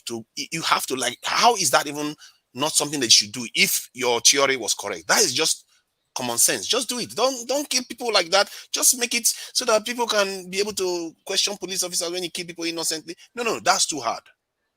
Because if it was a white person that was being shot, you'll find that law will be passed, like your head will spin. This is my point. When they grant something, it's because they know they cannot escape it. And even with all the protests around the world, they still did not move until they will be made to move. This is how the world works. You have to be made to move. And South Africa, the reason why they granted those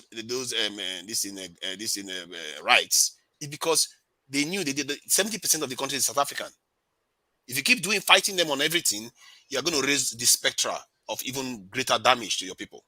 So you just have to just grant it. It still doesn't take away that 70% of the economy that they control. It still hasn't changed. Negative. That. No one has ever said they control 70%. There's no stats on it. The data is there. Oh my God! Yeah, how can you be but saying something that is out there? Like it's no, even I'm being from your straight country. with you. No, it's not. There's no government I official. showed it to your There's no government. official statement. Yeah, there's no official statement on it. Okay, and that's a fact. There's no official statement on it. It's not there. Even with the whole land thing, like I told, it's not I pulled it for you the other day. Yeah, no, to Niger. You went on the internet and found some article written by a white South African.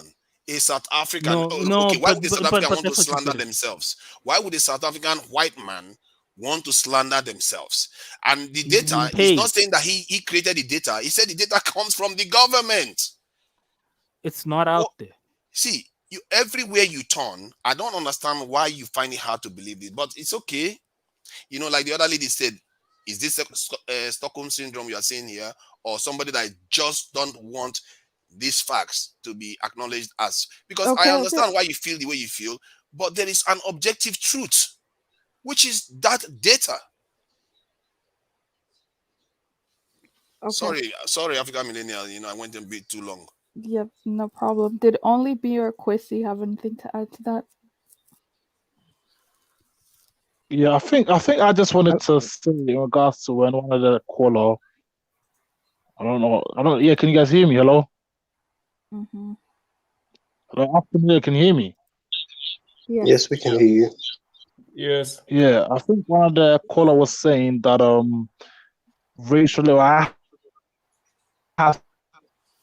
racial relations in Canada worked, and I think again, Tuna just trying to wake them up. I think what they don't realize is that in the UK, for example, yeah, a lot of Africans here, in particular West Africans, because they're the ones that dominate in the UK, have been born here, parents been born here. We're still not seen as British. You feel me? We're still not treated the same way as we're still living as second-class citizens. But over there, it seems to me that they are more. Over there, there's still clubs.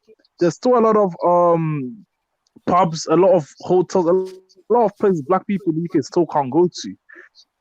In fact, a Ghanaian minister went to, I think it was somewhere in Santon, and he wanted to go into a restaurant, and he wasn't allowed in because the restaurant was a whites-only restaurant. This has happened in South Africa. They have whites-only towns, In Santon. Yeah, it was a restaurant in Santon. Santon. Yeah, You know what I'll it look was for the called? video on YouTube. I'll look for the video on YouTube and upload it on my channel. A Ghanaian minister wasn't please, allowed in. I have to see it was a white. It was a whites-only restaurant. Again, they seem to be embarrassing. Come again? It's embarrassing. Imagine if in your own country you want to go into a restaurant and they deny you entry. Oh, here we go again. Guys. Wait, African No, but millennial. it happened as well in a few African countries. Like, how can you allow a foreigner in your own country say you can't come into this restaurant? The Chinese did it. Okay. Can I say something? No, Okay. Kwesi was still talking. Kwesi. Sorry. Kwesi, aren't you still talking? Yeah, only me. You can go. Oh, thank you, brother. Listen, I think it's not going to be so easy for white South African just to leave the country.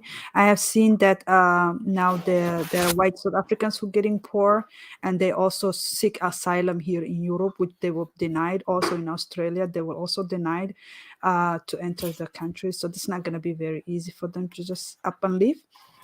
And but also we should not forget the people who enforced the apartheid are still alive and kicking today. I don't think they just changed their mind and think every black person are equal to them. They're still alive. You understand? Didn't the former president de Klerk die recently? No, but they're still alive, and of course now they're gonna have to be nice because the black South Africans are now in power, and of course they have to be nice. There's no other way around to it, and they're smart. They're not gonna show their racism right out there, but we have to also remember that these people are still alive. Those who enforced this segregation and apartheid, and they did not die out. So I mean, apartheid was not so long ago. Oh, guys, I finally understand where this animosity, towards South Africa and the treatment of white people and treatment of foreigners come from, right?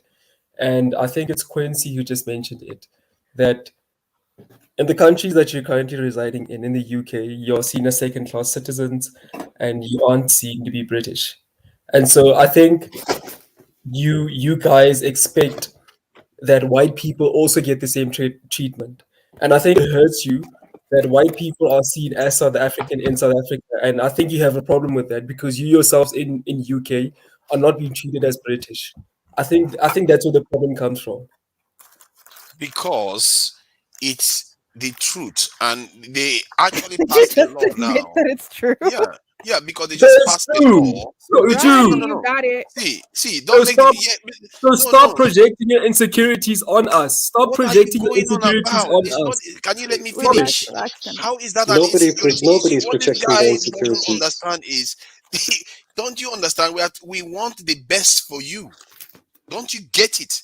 You seem to be willing to just dance with the people that want to swallow you, and they are telling you that this other side across the pond, not 500 years ago, not 50 years ago, today, this year, they passed a law to remove nationals that are citizens that are born from here, that are born citizens. They'll remove their citizenship from them and send them to the home of their fathers.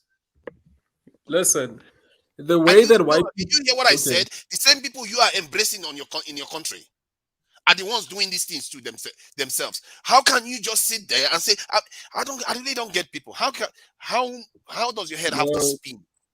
to Niger, How does listen. it have to spin for you to see the truth? Listen.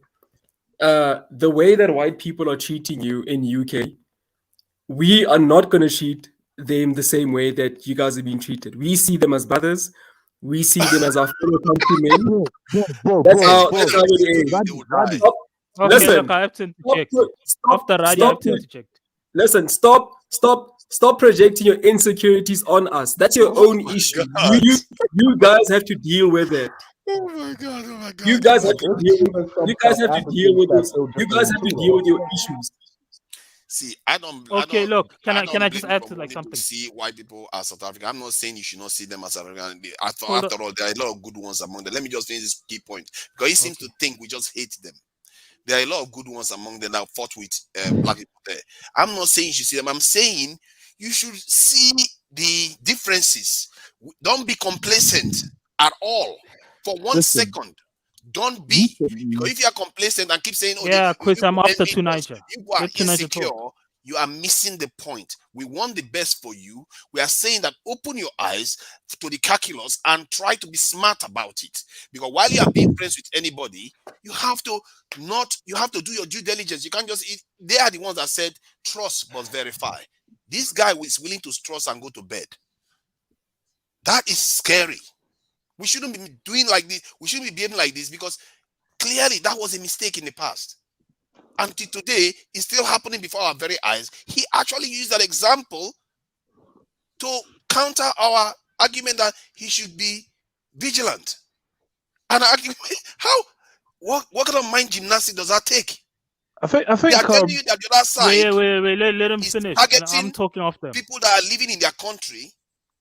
They are targeting them, treating them as if they are not citizens anymore. They are able to pull away their citizenship.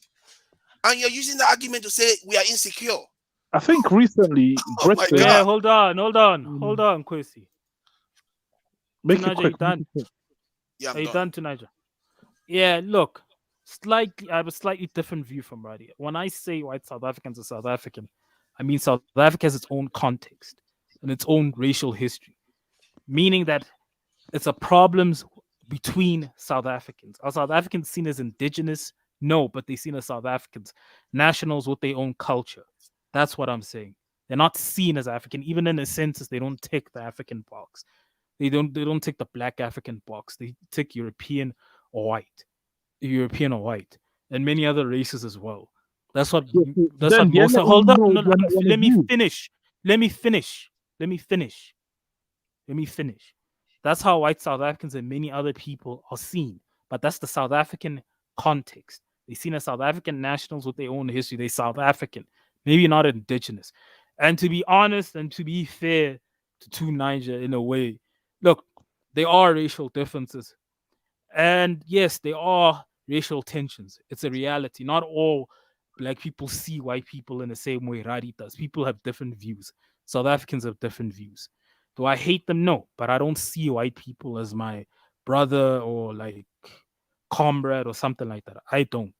That's where I differ with Radi. Seeing them as South African is not seeing them as like me. If you're getting the same nationality, but nationality is different ethnicities. White people are just another one, but it's not indigenous, but they're there. It's seen in that way. But I can't lie and act like there are no racial tensions. Racial tensions are there. People have differences. Look, those images, they've been white people attack black people, and then been black people attack white people and also kill white people. It's a reality. Some groups do it. Is it everyone? No. Are all white people in South Africa racist? No. Do all black South Africans hate white people? No. Context is important. Thank you. Yeah, I wanted to say Do you something agree too. that your people? Sorry, let me just ask you one last question. Do you agree that the black South Africans should be vigilant and change the calculus in terms of control of actual power in the country? Look, to Niger, people will see it in different ways. I have my views. There are people who have views like similar to what Julazo was saying. That is the reality. For me personally, I'd lean more to black supremacy. That's what I do, black South African supremacy, meaning only blacks, or like preferably black before anything. That's why I'm a huge supporter of the government programs that I mentioned earlier, because I see them working, and they've worked to a large extent. That's why I support them. So Thank I'm you not. for the answer. So hold on. Ask Hold on. Radi the So same I'm not question. on the same page as. No, Radi has a different view. You can hear by how Radi speaks that he has a different view. It's different. Like you can You just can't tell be by how sure. he talks. He might surprise you. Okay, go ahead. Radi, what do you think? Yeah, look, I'm gonna give my own opinion, and if it doesn't match with what you agree on or don't, it's just what I believe in. Yes, I would love for it to be black dominated, right? But more so, I would love for it to work. It shouldn't be so obsessively based on race, but it should be based on something that works, that helps all of us to develop and to advance as a nation. So I'm not one to say I want something to be pro-black, but whoever is in charge, put that person in charge so that we can all benefit. That's how I see it. Yeah, I think the situation over there to Niger is that Wait, Africans Roddy, from other. would you consider going for government? I worked in government for 2 years, Mhm. and then I resigned. I hated it, Oh, and because that was such a political answer. So I'm like, But you yeah, hated it? a lot. I hate the Why? What environment. happened? No, Do you mind? I worked with politicians. I worked in the office of the executive mayor for 2 years, where I'm from, and I hate the political environment. It's really not for me, and I think that's the reason why I want to move abroad. I'm not happy with Radi. Are you I'm not happy with the serious? state. Nah, Look, Radi, I hate. I have a question I for really you. hate it. That's interesting. Yeah. Look, the other day Yeah. you said the ANC is corrupt. So you were working with them, so they were Yeah, paying. You were part of the problem. You can say that. Wow. No, I'm being Yes. honest. You And were you part want of the to steal problem. from Now your you're saying country. Yeah. Look, now you're running away. So you were part of the no, problem. no, I'm not. No, I'm not running away. Well, here's the truth. I Roddy, have my did you accept bribes? I have my own issues with the ANC, but I am an ANC member. But I have my issues with them. I don't see myself voting for any other political party, but it's like just the government of our country. But I'm not Radi, happy with.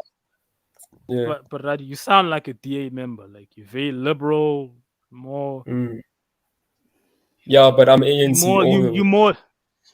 So like you're very liberal. Like look, I won't lie to you. Like Yeah. hearing you talk, I made the assumption that you're a DA member. No, No, I'm an ANC member. like the thing. All the way. So you're an ANC member. Ah, okay, that's interesting. Like the way you That is talk, interesting. some of the opinions, the things, a lot of the things you were saying, like integration, right? This and that. Yeah. In an ideal It's world, what he interesting. said is accurate.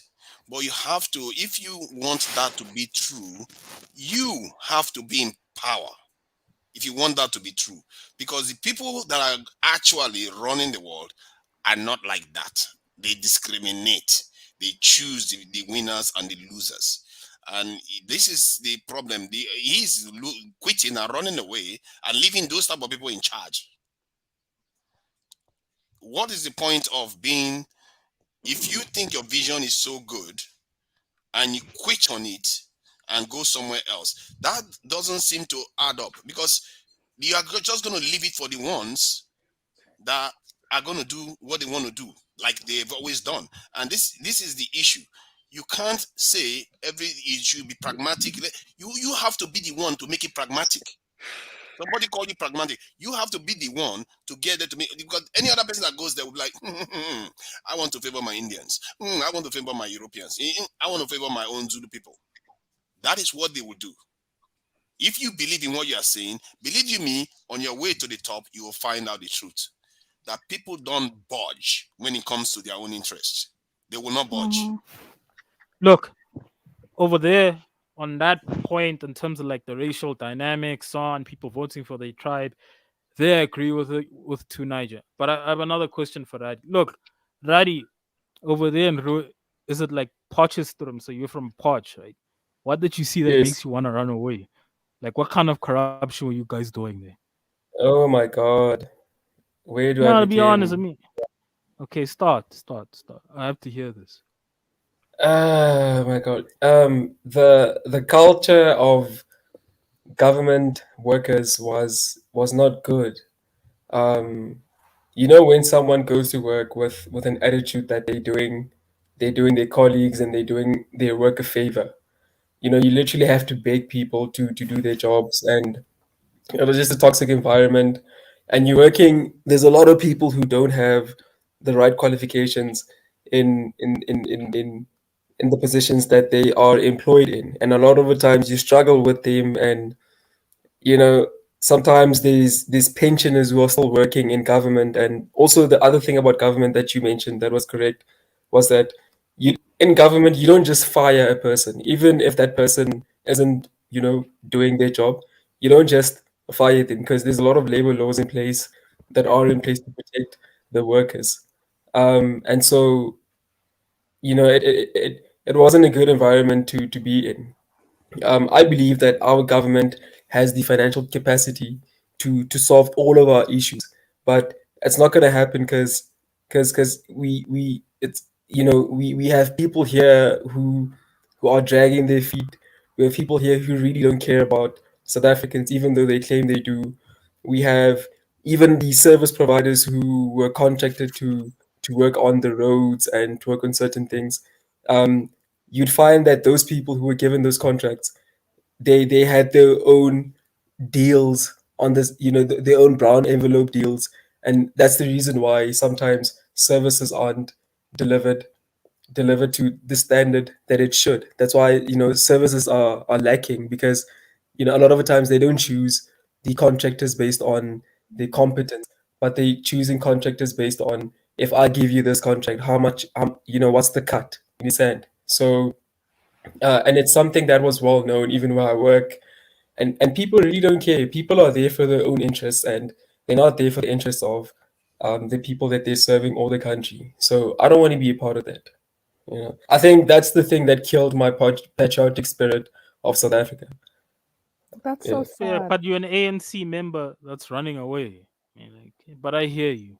You see, if you Wait, dislike wait, something what's on the ground, I would rather, I get your point why you are frustrated, but if you leave, you know what they say now, for evil to flourish, good people have to do nothing or something like that. So you leaving is conceding to something there. How is it that they have more energy over you if you believe your vision is correct? Because where you are going to, that place was made more this thing functional by people like you. So you have to balance this. And I understand there are wars, you can pick your fights and all the rest of it, but living, you know, a country like South Africa, I guess is your option. You know, I said it yesterday, I'm not going to blame you for wanting to leave the country, but you can argue that, you know, if you leave, you're making it even worse, because people like you are disappearing and leaving it for the ones that don't know what they are doing. You know, but from some of the things you've said today, maybe it's not so bad. You are out of the equation because I would rather somebody that is keeping But their eye on the dial is in charge. Tunaja, you know what debate I want to hear? I want to hear about Nigeria versus South Africa. And the reason why I'm saying that is because you guys have the highest GDP. So I want to know how you guys have the highest GDP and how comparison in that. I really want that. I think per capita, South Africa is probably higher because of their lower population, but Nigeria, just by numbers, we just swamped their No, number. somebody said that the difference is that Nigeria has more millionaires.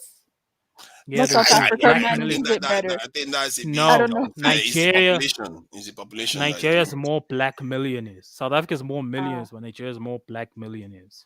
Yeah. And the richest man in Africa is a Nigerian too, so that helps. It's just And one there of are those. more black billionaires as well. So like more billionaires, black billionaires.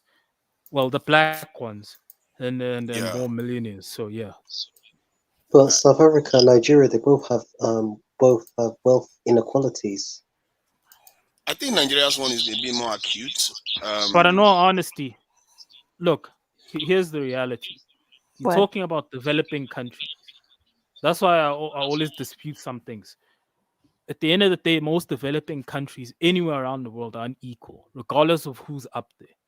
The fact that now the millionaires in South Africa are majority black doesn't mean that, how do I put it, people at the bottom are going to be less poorer, like any other part of Africa, like any other developing country. That's just the reality of the developing or third world. Like anywhere else. Josie Gold, what are these millionaires doing for the people? It don't matter if this country is producing 100 millionaires a year or 500 millionaires. What are they doing for the country?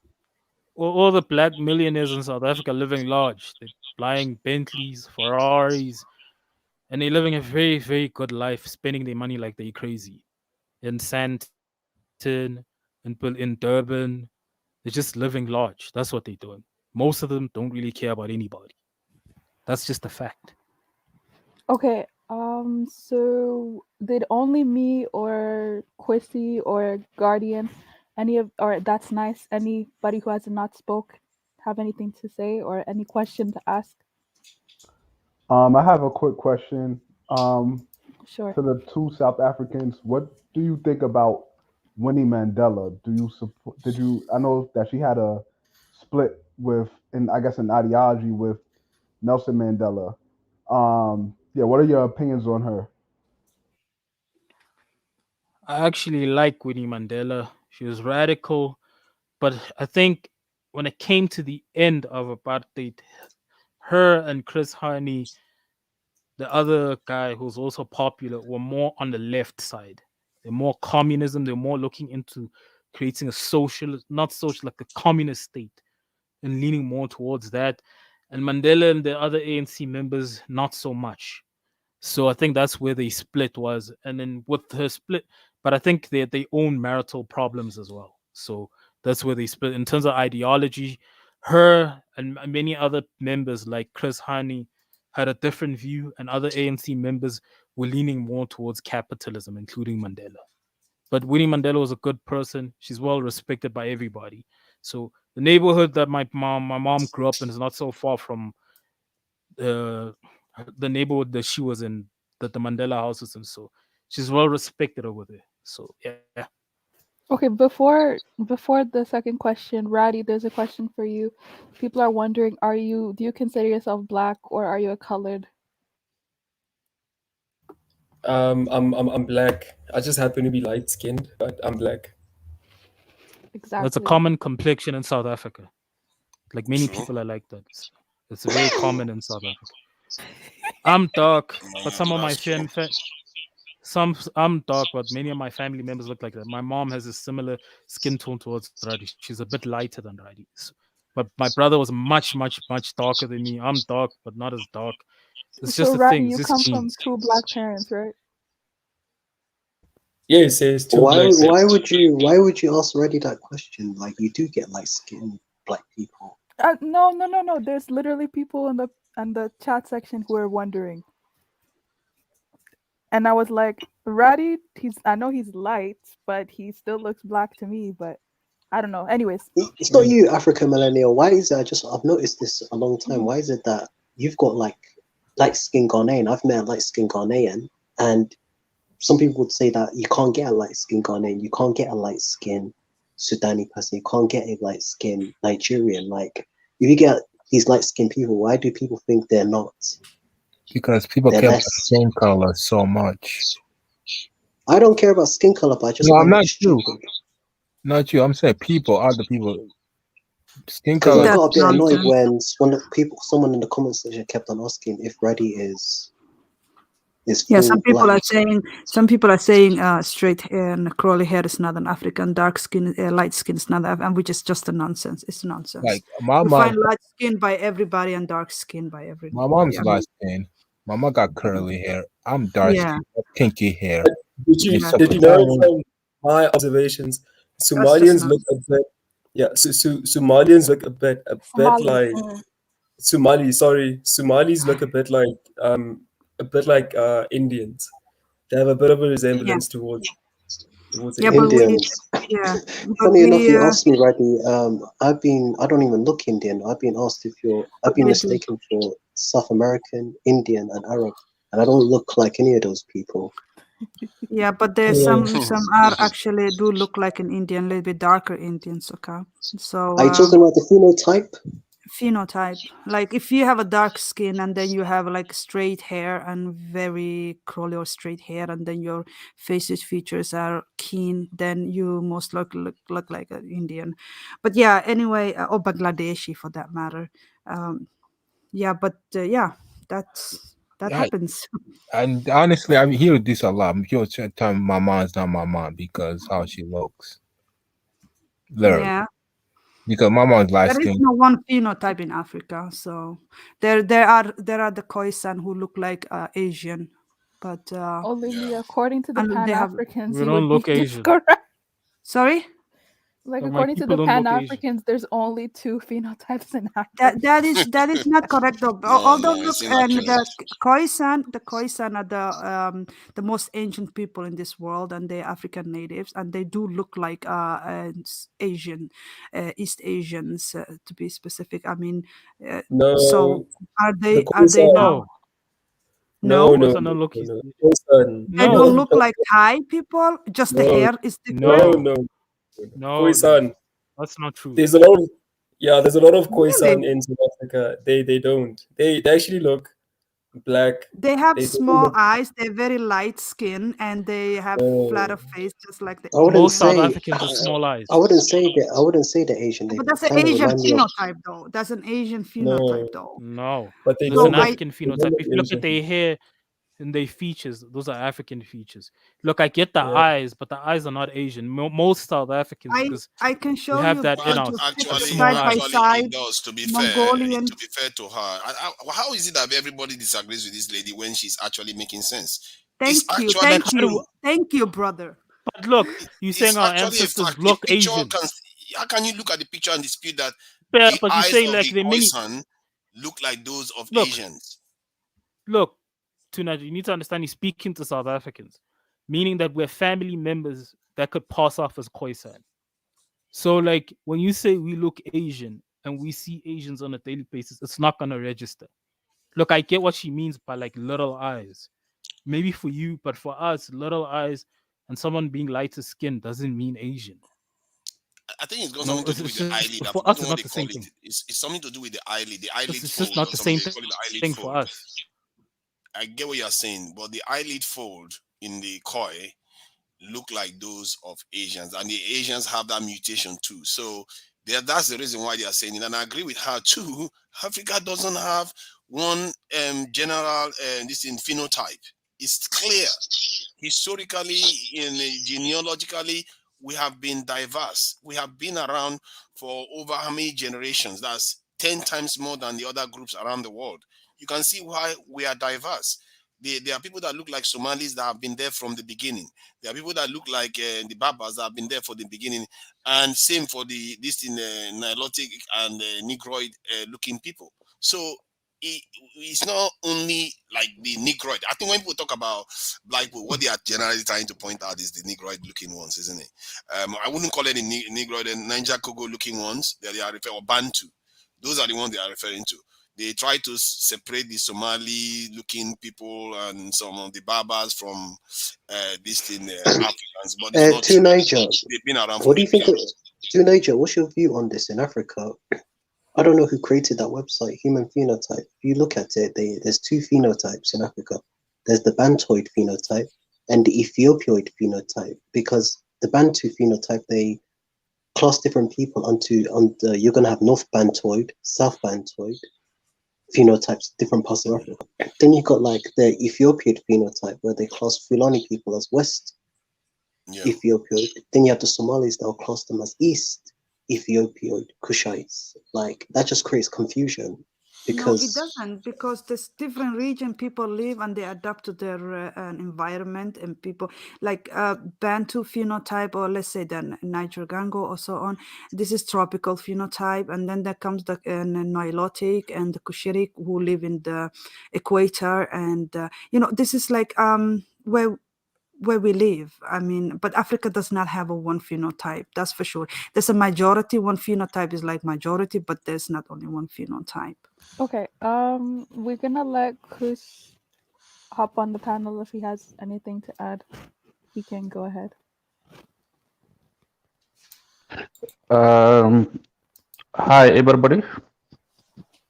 Yeah, I think discussion is really very interesting. Yeah, and I would like to add something, but before I add something, I want to ask African millennia about the topic of discussion exactly. What was it? Okay, so before we were talking about phenotypes, the topic of the question was, we were speaking about South Africa.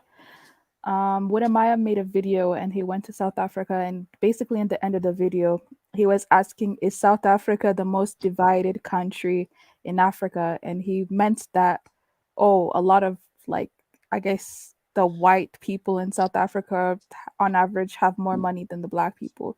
It's basically what the statement he made in that video. Or we were just tackling that. Oh, okay. Yeah, I think that one is true because white South African have been dominating, the economic of South Africa. So yeah, nobody should deny that one. And when also they were the one who holding a power in South Africa, so they manage it the way they would like, their children to benefit from it. Yeah, and I hear that some people talk about the races that took place, again foreigners or something like that. That one is true too, and but we have to know that you as a foreigners, you cannot get a job when the citizen of that country, don't have the job. I think yesterday we talked about, the immigrant who immigrate to Europe or North America or something like that. Yes, we immigrate sometime and we are allowed to be there. But when we are there, we were allowed because those people, they want to benefit from us. They want us to contribute because they are lacking, skilled workers. If South African, don't lack skilled workers, it's hard for you to go and take the job while, those citizens are there. That is the reality, and not just But do you consider the South African, the white South Africans, do you consider them to be foreigners or South Africans?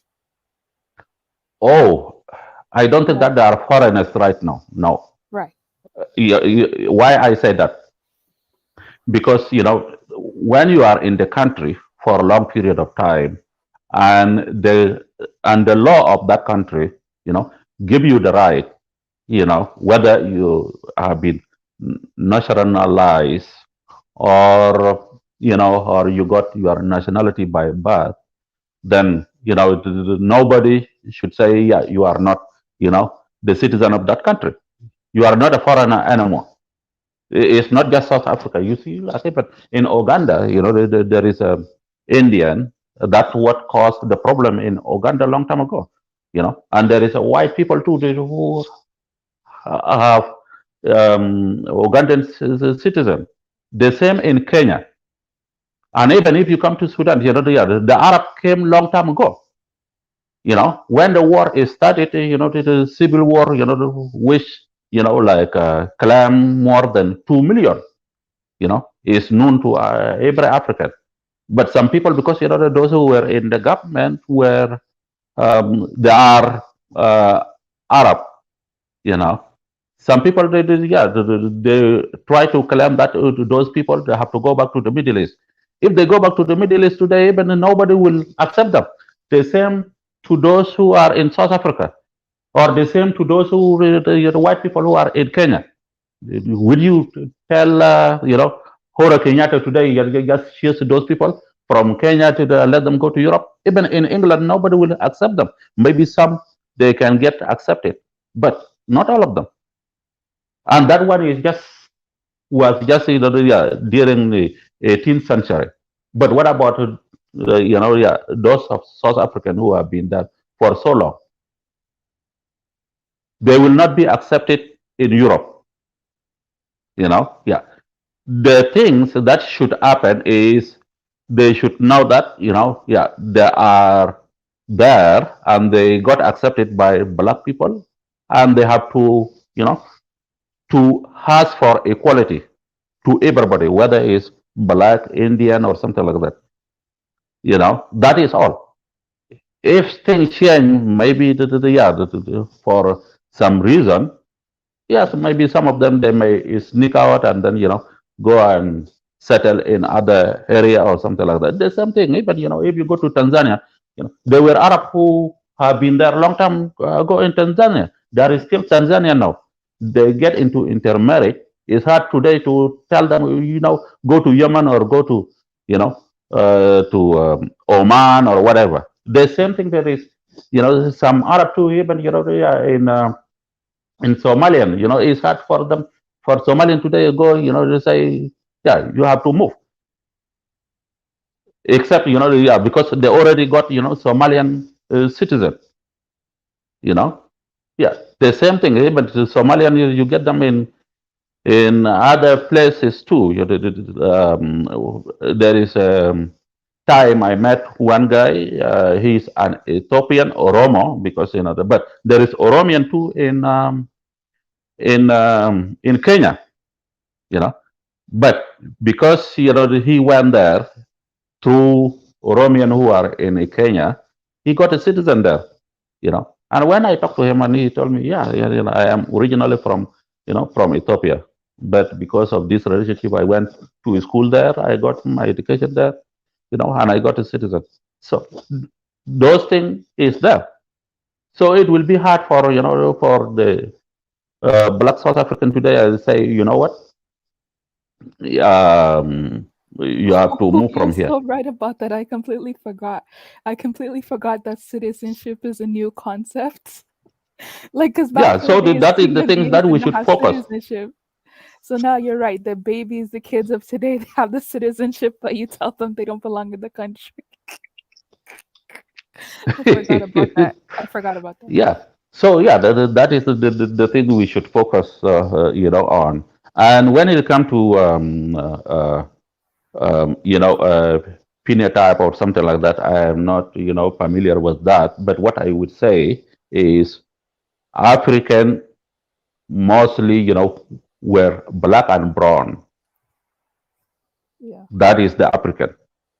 The mix came in, and there is a lot of people from the Middle East and from Europe who went there a long time ago. You see, like now we talk about what Cushatics and Bantus or whatever. Okay, yeah.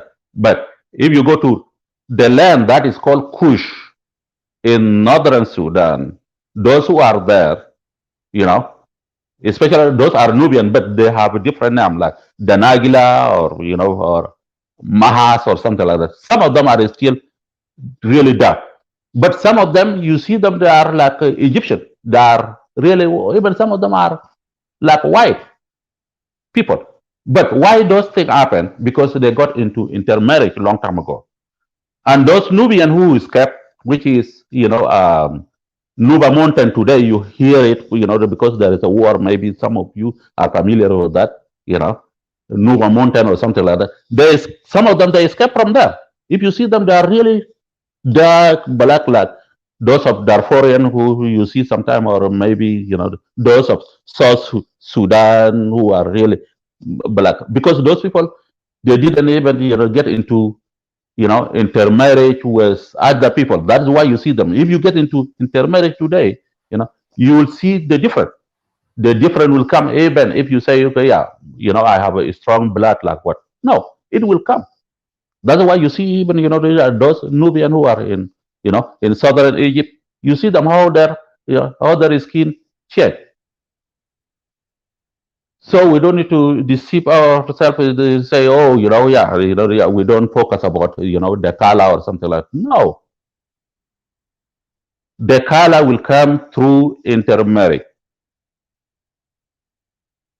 And we saw it, even those the African who migrate and then get into, we see it, we have a president who, who is, the part of it is from Europe and part of it from, from America.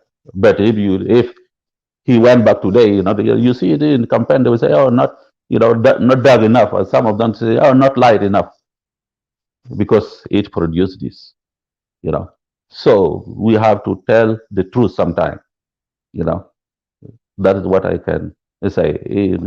And nothing new, you see it even in Ghana. I saw like the former, the late president, when I look at, at his picture, I said, is it really a Ghanaian guy or just mix of somebody? Race. Yeah, okay, it's a mix. That is what it produced, Yeah, if I saw one the Nigerian lady, just yeah, he said it was a broadcaster or something like that. Yeah, he would say, "Oh, yeah, I am a Nigerian." But if he come to my area today, people will not accept that he is an African at all. Or you say, "Okay, yeah," because those people are crazy because they see this color is not, part of it. We will see it. Even if you go to Ethiopia, you get, yeah, some language is like Arabic language, and you can understand that, those people they have, they have relationship with the Middle East. So when did they immigrate to Africa is another thing, and you don't get that, from a Bija or a Binyamer, even Binyamer to and Bija in Israel, Sudan, Bija who are Adandawa, sometimes they say, oh, those guys, Binyamer, because they have a light skin, like Arab, they say, oh, those people are mixed. I don't have, evidence to say that, but maybe if I do some research, maybe, but some of them, they will say, Adandawa, some of them, they will say, oh, no, those people, they are not really, African people or something like that, but they are family. Maybe there is a mix that occur, yeah, from there. So we don't need to deny some facts sometimes. Okay, guys. Yeah. If there is somebody who want to ask me about something, then yeah, Yeah, I am I've here. got a question. There you go. Oh, I have a question on Sudan, the history of it. So one person I'm familiar with a little bit in terms of the history is his name was Muhammad Ahmad bin Abdullah, and he was a man who fought against the British. He was Muslim. He felt that he was from his studies he was inspired, and he felt that he was the Mahdi, and he helped raise up the people of that nation to fight against the British, and they succeeded to an extent. But I was wondering, are you familiar? Can you explain some of that history from like a first person point of view? If you Oh have yes, yeah. like a history. Have you finished? Oh yeah, yeah. I was just saying, Okay. if you could explain, if you have, if you're familiar with the history. Yeah, nobody can deny that that guy. Yeah, he's considered as a hero in Sudan, but some people also they consider as a villain, in other part. Yeah, but because of Islam, but he originally is from Nubian, you know, the area called Danagila, because those Danagila they got into intermarriage with Arab for a long time, yeah. And now we talk about Egypt or something like that, and land of Kush. The original people of that land, which is Danagila today, or that land of Kush, are those people. But because they got into intermarriage and the Islam came along, and then they become like Muslim, and then they try to claim because of brainwash or something like that, they claim to be like Arab or something like that. But they are known, as Nubian. And some of their family, you see, that is still there today. So yes, yeah, he claimed to be a Mahdi, yeah. And then he tried to fight with Gordon Basha, who were a governor of Khartoum at that time, through Muhammad Ali Basha, the Turkish Empire, or something like that. Yeah. But he originally is a Nubian. He is not Arab. That is the story of the guy. Yeah, he is not Arab. But if you see part of his family today, like because one of his coming from that descendant is Sadiq al-Mahdi. You hear Sadiq al-Mahdi, he was prime minister before Omar Bashir. When Omar Bashir took power, Omar Bashir is the one who overthrew him. But if you see him today, you would say, oh, that guy is a Turkish, right? Or you say, oh, that guy is Arab from the Middle East. But he is Nubian. Oh, okay. Yeah. So because of that intermarriage, that is why you see, he has a light skin or something like that. And if you see some of other Nubian, yeah, you see them, they are really dark too much. Like charcoal. Okay? His son looks really dark, in my opinion. But they have an artist picture of him, but it says it's an artist representation of him on Wikipedia, and it looks, but his son looks like, like a dark Sudanese person. But you were saying that, so no. If you see Sadiq al Mahdi, it's a light skin, right? He's light skinned. Yeah. Even if you just Google, the daughter of Sadiq al Mahdi, she was just a foreign minister, recently. You can Google that one. If you see her, you can say, yeah, maybe from Middle East or something like that. All right. Yeah, because when we know, how how that intermarriage, create color in other way or something like that. You see, and that is why we know those people are mixed sometimes. Okay. Okay. So Turkish were in control at that time.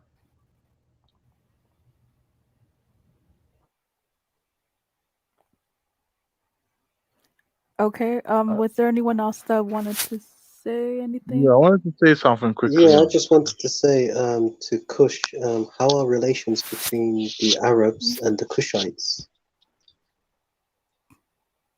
in Sudan?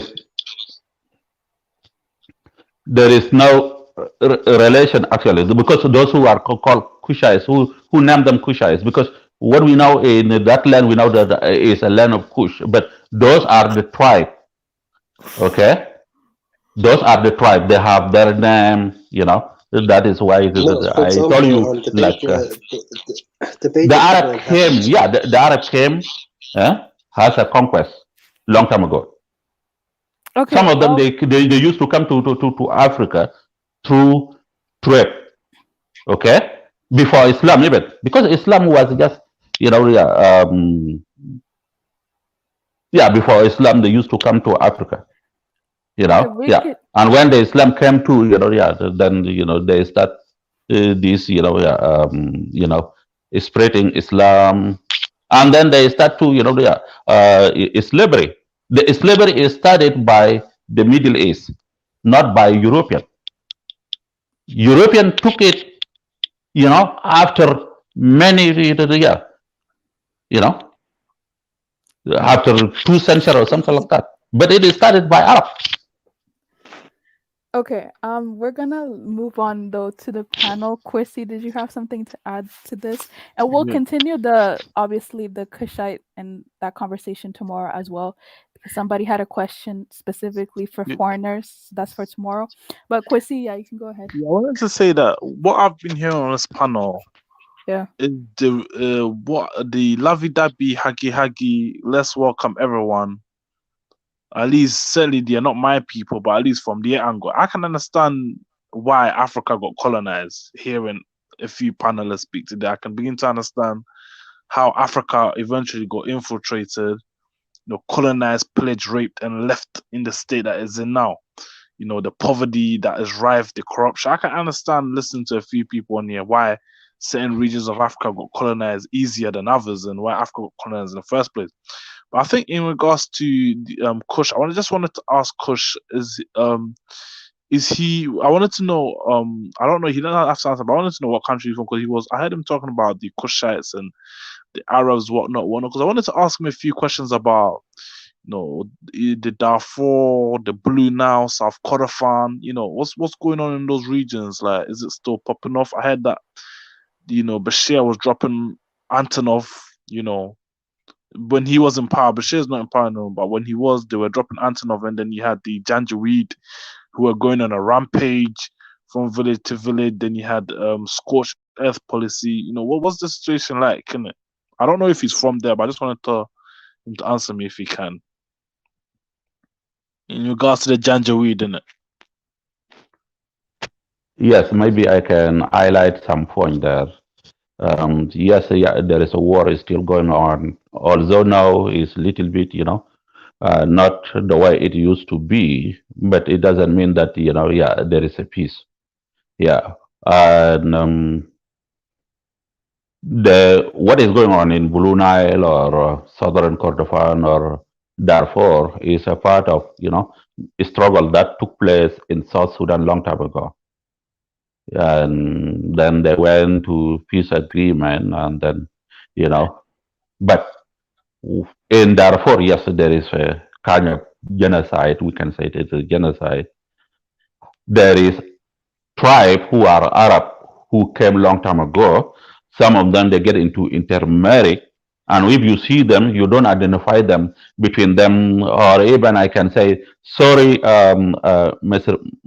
Malinia, to say this, but if you see some of them, even you see, yeah, Miss Malinia, is a lighter skin than them.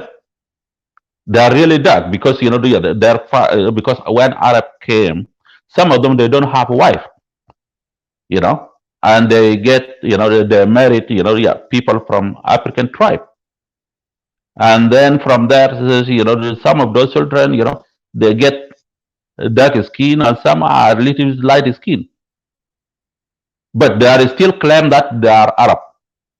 Okay, and nobody will say, okay, yeah, you are not Arab because your grandfather is from Arab, came long time ago.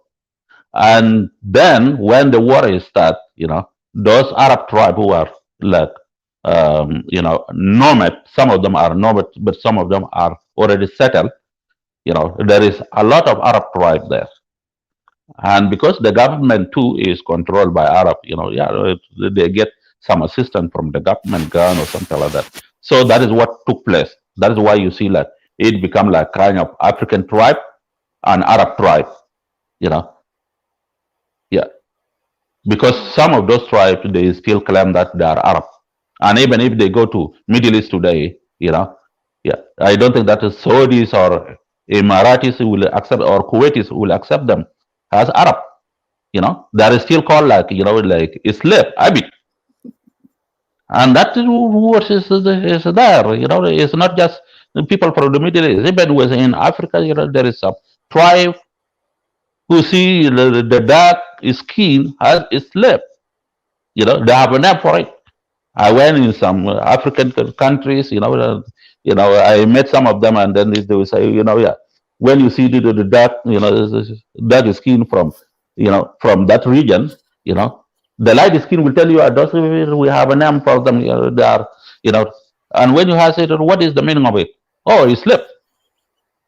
Yeah. Or some of them will say, oh, yeah, those are remnant of what?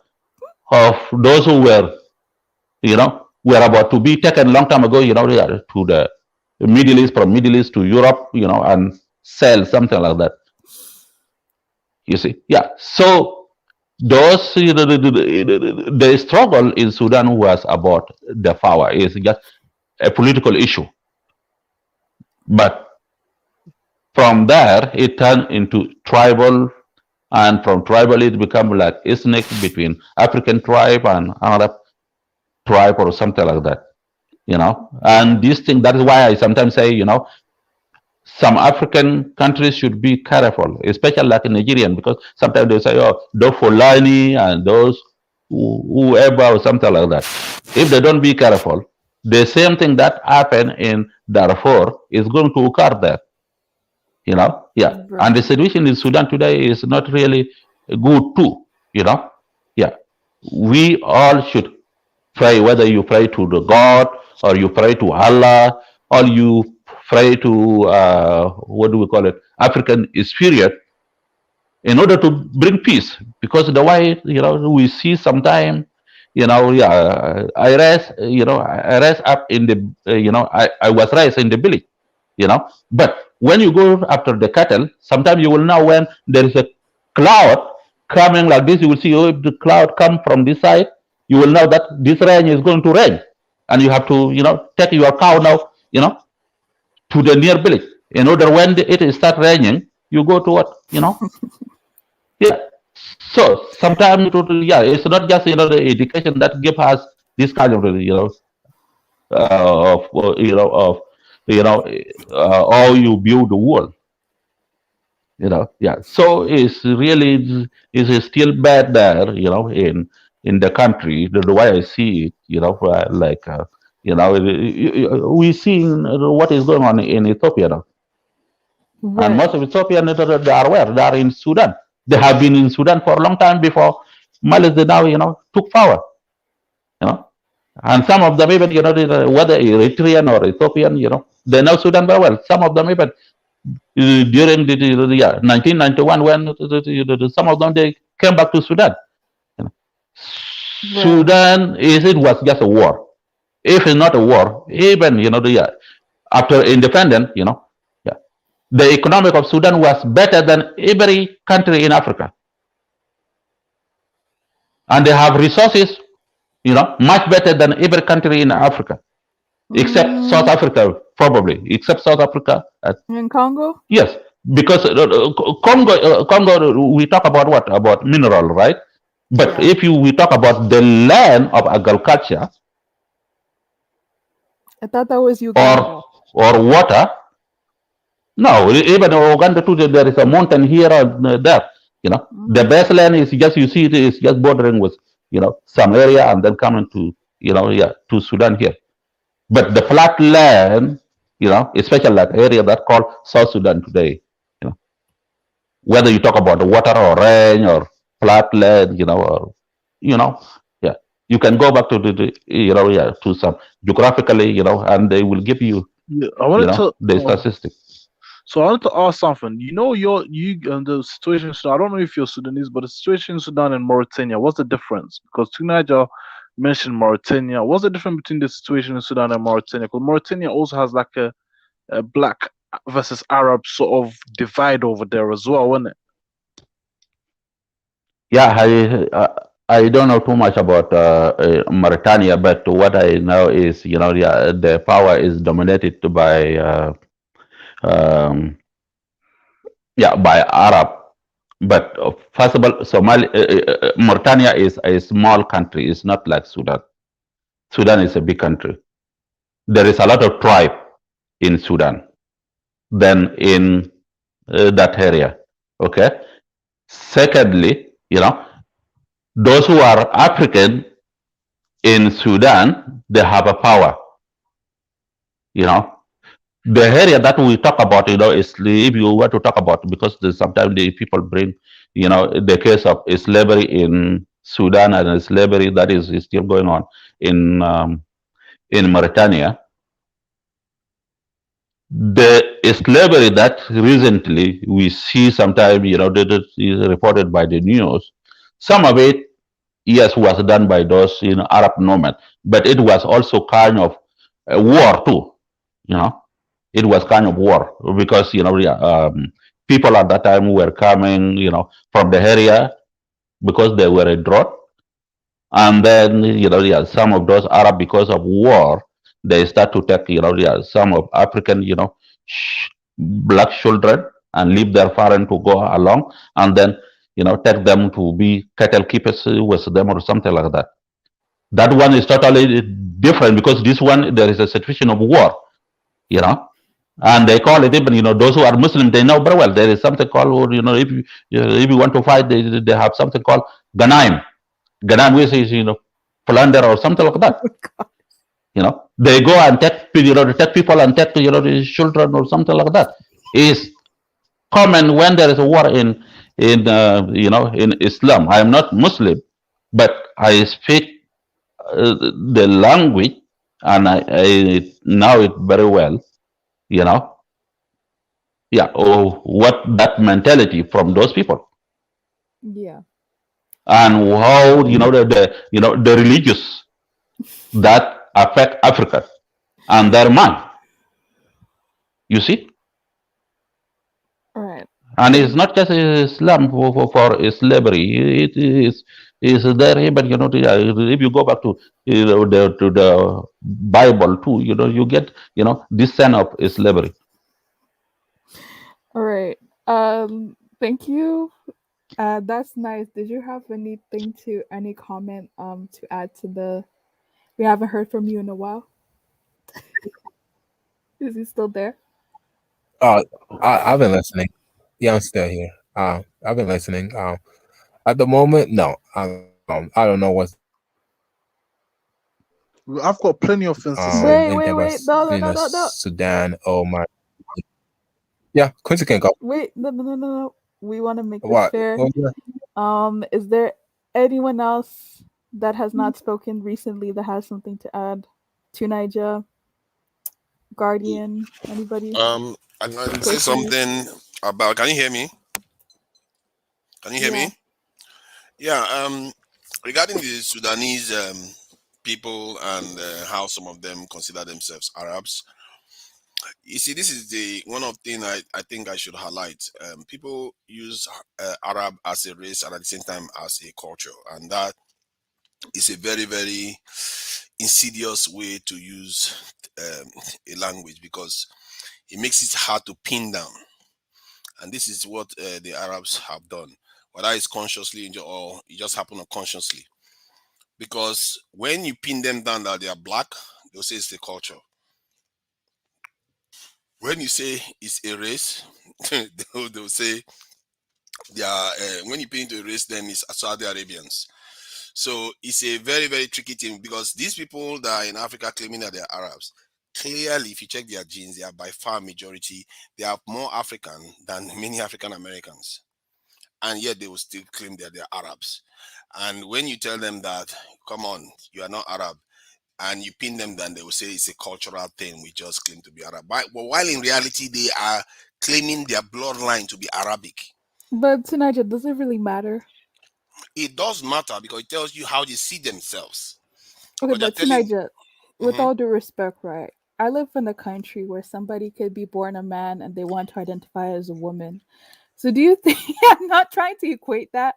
But I'm literally saying, like, who cares what people want to self-identify? You know what I mean? You see, I think you said this type of statement before. Let me just finish. I think this is an interesting point because Okay. I keep repeating it every time. You can have your own truth. You can have what you want to call yourself. Call yourself whatever you like, King of England or whatever, or King of the world. But there's also an objective truth out there. The So you truth say that that is somebody commonly calling accepted. themselves Arab is self-hate? It's a form of that, trying to distance themselves from their true heritage because they believe that that heritage is something that they should not uphold. And for me, I feel that if a man is to be cursed, because when we use this language, you know what our forefathers used to use, people, family that has been cursed, and you know in the Bible they even talk about those things. These are the kind of things that leads to curses. Because if you are given life by the very blood that flows through your vein and you are denying it, that you are not that, what more is worse? You are denying the blood of your own mother that gave you life, carried you for 9 months, and saying, you know what, I'm not. And you think things will be good for you. The people that are truly from that place will be looking at you and thinking, what's wrong with him? He's not Arabic, he's not Saudi Arabian like us. He may be Arab as a culture, but these people, when they operate in Africa, they don't see it like that. They operate as if it's a race. That is the difference. They are not saying it's just a cultural thing. They say it's a race. And that's what makes it hard to pin down. And I think when they do that, they are denying whom they truly are, and it leads to conflicts. It's not just an innocent thing where you just say I'm a man or I'm a woman when you are born in a different sex. It's not just innocent. This leads to conflict, and it tells you whom they align themselves with. When those people are in conflict with other tribes in Africa, and you know the king of this thing Ashanti tells them something to do, and the Saudi Arabian prince tells them something to do, who do you think they will listen to? You see my point? Because it affects events on the ground, because they believe they are tied to Saudi Arabian prince, when in reality their blood says they are tied more to the king of Ashanti. That is a problem, and it leads to a kind of cost to me. Yeah, African Millennium. Can I try to talk to teenager? Yeah, go ahead. To Niger. Yeah. Okay. I think you have some point, on that, um, Arab or African or something like that. But you have to know too, even you has a teenager today, if you come, to my tribe and you marry, your children will be named, and at the same time, even if you get a big family, you still call those people, or maybe you get assimilated because you come as individual, but also doesn't deny that your name is still up there. Okay, within the village, your name is there, but if that village are going out, you are not going to be seen as the family of Nigerian or something like that. For those Arab we are talking about in Darfur today, they are known because their parents came a long time ago from the Middle East. Okay, and some of them they are still there, and they still claim that they are Arab. So nobody will force them.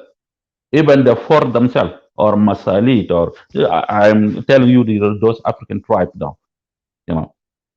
Okay, yeah, there is still name. Even it doesn't mean about the color itself.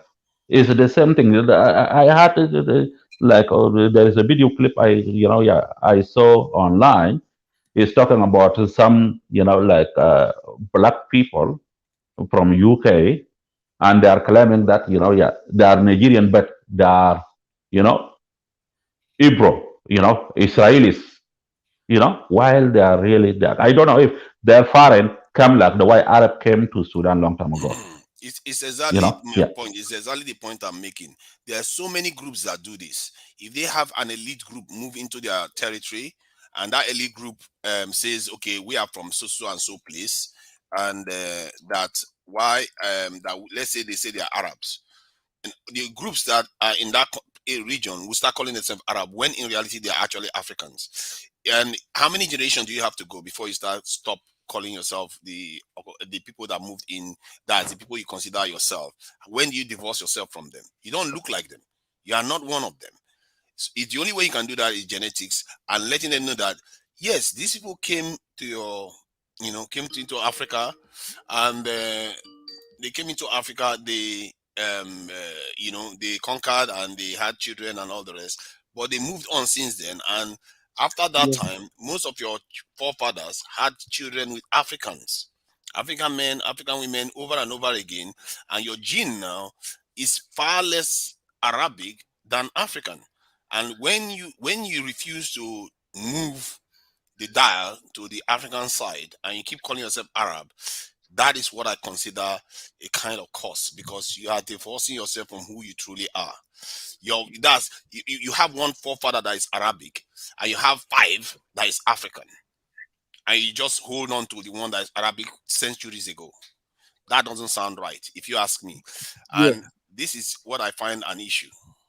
Yes, yeah, you are right in that area. You are right, but because most of those Arab people, they are kind of nomad, okay, and they live like kind of isolated, and there's those mentality of of Muslim too. I think you have some people from West Africa, but I sometimes surprised how Islam is spread in West Africa more while isolate the area of Sudan or of South Sudan here. It was hard, while we are close to to the where the Arab came in, you know.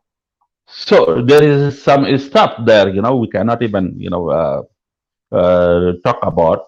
But those who is still claiming, nobody will tell them no, don't claim it. It's up to them. There is a time the time will come where their argument got exhausted, and then they will start to believe that yes, we are African, okay, but now that is still you are using that, whether it's superiority or whatever is up to them. But there is a time. Everything has a time. Everything has a time. Okay. That's why we are talking about the civilization now. We are talking about the Egyptian civilization. Okay. They should be challenged a bit more, and they should be challenged, and they should be challenged with genetics, and they should also be challenged on what they are referring to specifically. If they are saying culturally, you can get away with that, but don't act racially as Arabic, because anybody can be in Nigeria and act European. Does that make them European? My friend, you have a power now, because first of all, you have education to write a books, go and debate it, and influence the opinion. That is one thing. The other thing is, to took power by force, and then even part of those how Africa were. See, Egyptian now, nobody will say, oh, those the Egypt were black people. They'll say, oh, those people, they are not black. While just somebody who destroyed them is just come from from Europe, just recently in 18 to 1900, something like that. Not 1900, yes, I think 100 and something, and then they start to destroy all those documents in Egypt or something like that, and then they share it now. All right. I wanted to start to close the panel, so if anybody wants to say their final closing thoughts, we can close the show. It's been a great show, but it's Christmas and we have things to do. So yeah, Kwesi, did you want to go first? No, let me go first. Let me go first. Yes, if there is a chance. you can gladly go first. Yes. Okay. Yeah. Anyway, thank you for discussion, panel, and I hope we will meet, next time. Okay? Bye now. Bye. Yeah. I'm gonna tell everyone I'm gonna be live tomorrow at 6 p.m. 6 p.m. So roughly the same time African Millennium Kingdom. I'm gonna be live tomorrow. But another thing I want to say is that I think we need to have probably like another whole live debate on the Arab impact on the African continent, because it's actually a lot bigger than people think. The Arabs from the Arabian Peninsula who came from areas like Mecca, Medina, and those from Arabian Peninsula places like Yemen, the Gulf of Aden, and their impact on the African continent has been a lot bigger than people think. As you can see, we're talking about the Sudan. They had impacts, in the Horn of Africa. The Arabs had an impact in North Africa, all the way in Mauritania, Senegal. The Arab Yeah, and impact, even in West Africa as well. Yeah, of course. exactly, the Arab impact in Africa is a lot bigger than a lot of people, and it's actually extreme. It's very enduring as well, because a lot of conflicts that are happening, even places like the Sahel, is has its roots in the Arab expansion of the whole religion or culture. Because if you have black Africans, no, if you have black Africans in the Sudan who can clearly see in the mirror that they are black Africans calling themselves Arab, even though the Arabs are calling them Abid, which means slave, which means they're basically not accepting them, but they're begging master to accept them. Then you know that these guys are clearly brainwashed. You feel me? And they've been brainwashed to the point that they're basically fighting other African tribes and align themselves with the Arabs. You feel me? Again, I don't know what the Arabs did centuries or millenniums ago, but whatever they did, it worked, because it seems to be enduring even to this day, innit? Yeah, that's my closing statement. That's your closing statement? Yeah. Okay, thank you. And you're live tomorrow at 6 p.m. UK time? No, same time. Like, I'll be live like 4 hours. Yeah. Oh, okay. So you're gonna be live like 2 o'clock my time. UK and Ghana has the same time in it, so basically. Okay, so you're gonna be live at like 1 to 2 p.m. Eastern Standard Time, which is evening time in the UK PM like or North Ghana. Yeah. American Okay, time. sure. Yeah. No problem. No problem. Yeah. Did anyone else have a closing statement that they want to say next? I have a follow up on the Arab influence in Africa.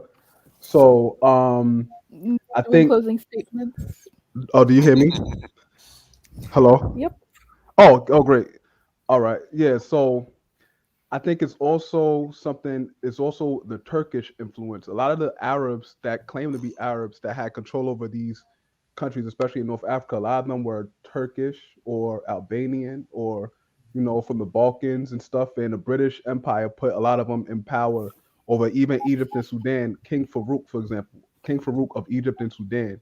I'm gonna share real quick, and I'm gonna keep it brief.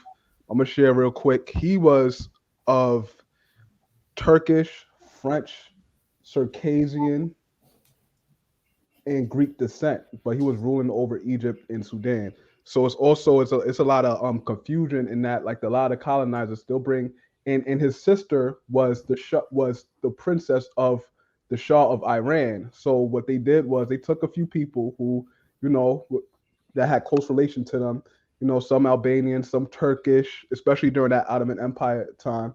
You know, his sister, Prince Fazia Faoud, was the wife of the Shah of Iran, who they put in place of Iran. So basically, um, that's to say, basically, it's not even necessarily the real Arabs. Even the house, even some of the Arabs in the Middle East and the Arabian Peninsula, a lot of them are descendants of Turkish people. So I wouldn't say it's it's Islam per se or Arabs per se or not real Arabs. I think it's more of a recent thing. Like, Islam in West Africa originally spread through trade. It wasn't spread through an Arab invasion or through Arab conquest. It was Africans who had one belief, Africans who had another belief, trading, and things of that nature. And even sometimes maybe a little conflict. But the modern era, it's a lot of people who are Turkish and other descent claiming to be Arab. So that was just what I want to consider on. And it's Farouk of Egypt. For people who want to look it up, he's Turkish and Albanian. He's not even Arab, but it's a lot of like Turkish people and people of that descent that had a little bit of power in Egypt and Sudan under the British era. Yeah. Thank you. Did anyone else want to go next? I'll go next. Okay. Yeah. Yeah. Personally, I don't know anything about Sudan. Never really, dealt with research in Sudan really. So I don't know the issues with the Arab thing. I knew some African do claim to be Arab. To me, I always understood it's a culture thing. So it was to me it was yeah, well, okay, whatever. It doesn't really bother me. But at the end of the day, you know, I don't know too much about Sudan and come back to the South Africa. Like that, I wouldn't didn't talk to that much when it comes to the South, South Africa because I really do not know too much about South Africa. It's not an area I do too much research. Really, I do majority of my research is really in East Africa. Really, so except for Sudan, Sudan I don't go all the way to North Africa. I should do more research on those countries, on a little bit in West Africa, but at the end of the day, so that's the reason why I didn't talk too much. It was not I'm not gonna come to tell South Africans how to feel really. So that's all. Thank you. Yeah. Appreciate it. Can I go? Yes. Yeah. Okay. Good. I was hearing a little bit. I was a little bit busy, but I had my headphones on and listening to Kush, what he was talking about. Anyway, when it comes to the Arabs in Africa, especially in the North Africa, it is the Arabs did not just come in and bring Islam, but it also changed the culture of the people who live there and their language. This happened to Sudan, and also by the Berbers. The Berbers was they lost their language and they lost their culture, and they're still now fighting in Algeria just to get. I think they got it now, but some countries are still fighting to get back their Amazigh language and writing and stuff like that. With that, I would say has really destroyed a lot of people because look. You are I mean, the Amazigh, I can understand they're a little bit lighter skin.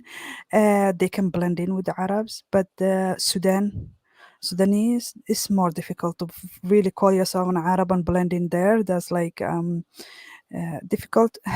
So I think the damage was that people lost their identity. Once you lose your language and your culture, there you lost your identity, and then you have to claim another person's identity. And I found that very sad, to be honest. So yeah, I mean, this Arabization was for many Africans not the best way to go. And as I said, the Amazighs are fighting now to get their language back and their culture. I mean, and their writing system back. And they have been going through a lot from the government. And yeah, it is sad. Um, I mean, to say that it is your part of your history and legacy, your language, and that's who you are. Your language and culture is who you are, and once that's lost, then you are lost. And right now, a lot of Sudanese, black Sudanese. Go to now to an Arab country and they say we are Arabs, and they were like, you definitely don't look like an Arab. You understand? Although I heard also and some Arabs saying to me, as Somalis, you are an Arab. I'm like, no, we are not Arab. And there was one girl who said she was speaking Arabic with me. I'm like, excuse me, do I look like Arab to you? Why you always speak Arabic? I know this person very well, and she always speaks Arabic with me, even though she knows I'm not an Arab. And she was like, I said to her then, hey, stop speaking always Arabic with me. I don't understand Arabic. And do I look like Arab to you? Like, hello, what's wrong with you, right? And she was like, yeah, well, you do look like an Arab to me. I'm like, no, I don't. Like, come on, girl, stop. And she's like, oh, well, in Algeria. Well, Algeria, they're not Arabs. So there you go.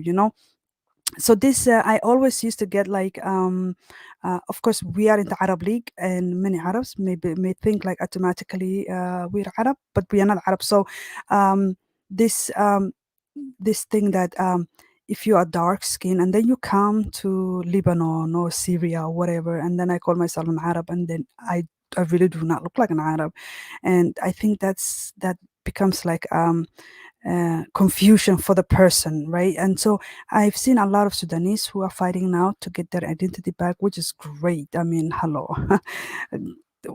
By all means, take your identity back, and I think everybody should call themselves whoever they are. And I do agree with Nen and to Niger. I agree with him 100%. I mean, you are who you are, and you should not change just because you change your language, you know. Anyway, good night. Good night. Yeah. Tinaja, did you have anything to add? Yeah, the conversation about South Africa has been quite interesting because I just want them to understand that when people are saying these things, what they should always keep at the back of their mind is that people want the best for you. They are not trying to talk South Africa down. They are basically seeing you as one of their brothers, and they are saying, be cautious. Don't just buy into the stuff. Some of them are actually from European countries telling you these things because they know their Chidaja, people. Yeah. Chidaja, we're brothers, but we don't know each other. Like let's stop that. We don't know each other. I get what you are saying. It's like when you are in Accra now, you don't know people from Takoradi or somewhere in the No, north. no, that's not what I'm saying. See, even Ghanaians and Nigerians, we know each other, but it's like we don't know South Africans. You sure? There's no positive. We don't know South Africans How? We know because them they're so enough. far from West Africa. We don't know them like that. Distance doesn't matter from that point of No, view. it does. Spain It means that there hasn't been a Russia is cultural far. exchange. Oh my God! What does You that only, even mean? Tunaja, Cultural Tunaja, you exchange. only, Tunaja, you only know a bipartisan view of South Africa from the media, but you don't know South Africa as well as you know Nigeria or Ghana. That's definitely true, and I will grant you that, especially when you're talking about domestic stuff. Chidaja, maybe you know about South Africa, but I don't. All I know is ANC. I don't know anything that's going on there right now, but it's like I feel like some people feel like they know what's going on. Like I have no idea. See, sometimes just by observing things, you don't just jump into conclusion. I'm not talking about like labor laws in South Africa or the intricacies of politicians. No, you can know certain things at the upper level. Like a lot of people know about America more than even some Americans know about their countries. Does that make them Americans or make them ignorant? It doesn't. So that's the way I look at it. And I want South Africans to understand where people are coming from when they talk to them like don't fall for it. Don't be complacent. Make sure you people get the best for yourselves. And the reason why we say that is because we consider them as part of our team. Because there's always a team. When you're watching football, you support your local teams, you support your European teams, Real Madrid and all the rest of them. Then you support your national team.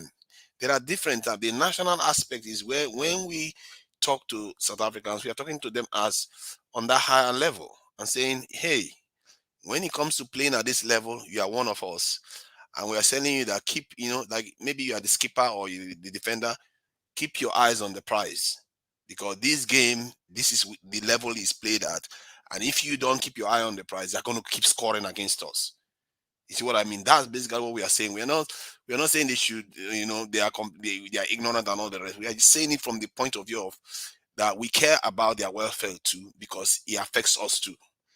If they are weak, we are weaker for Tunija, that reason. Yeah. I can't help but get the feeling at times that some Africans just want to push their poor Africans into South Africa. I can't help but get that feeling. There's no real unity thing. Like I can't help but get that feeling that because to be straight with you, most of the people that are in my country, there's no value that they add to our economy. There's nothing that they do for our people. They don't hire our people. That's just a fact. I know Nigerians that hire people. That's all their staff is just I South don't see Africans. that. I don't see that. Wode Maya has shown them, actually. Go Where? to Wode Maya's channel. Go to Wode I've Maya seen South Wode Africa. Maya. You see it. I've seen Wode Maya's channel. He went to one restaurant. I think they were selling West African food. And Most of, he's I've been tough. to these restaurants. They hire their own nationals. But the one he went to, he asked them, and not only No, no, African no, no, no. food. He spoke to a Nigerian guy. I remember the episode you're talking about. He spoke to a Nigerian guy who owned that business there. I've been to these restaurants, and that restaurant was in Santon. That's just a fact. I think the one I'm talking about may not have been even a restaurant. I'm not sure you know the one I'm It was talking a about. restaurant. I remember it. It was a Nigerian guy who came here working, like he's a highly educated guy. And I remember he himself said that if you don't have any skills, don't come to South Africa. I remember that episode. You can find it. And What when am I he, still is it up? then why is cooking the No, skill but he then? said Why the is cooking the Nigerian skill? guy. The Nigerian guy If said he's that. talking about if it is chef, then why would he call that skill set? No. That guy was a different guy. The guy, the actual owner, was actually an educated guy who opened a restaurant. But he himself said that if you're not a skilled person, don't come to South Africa. Don't So come here Josie without a Gold, it's plan. South Africans for South Africans only. Look, yes, While South but Europeans you Africans must for South while Africans first. Europeans are running circles around them. you This is know. this Look, this is the complacency look, I'm talking Tunaja, about. finish your point, and then Okay, the point I'm I'll making give you. is that we are saying it because we care about you. You just deviated from that point and started talking about we wanting to bring our poor people into your country.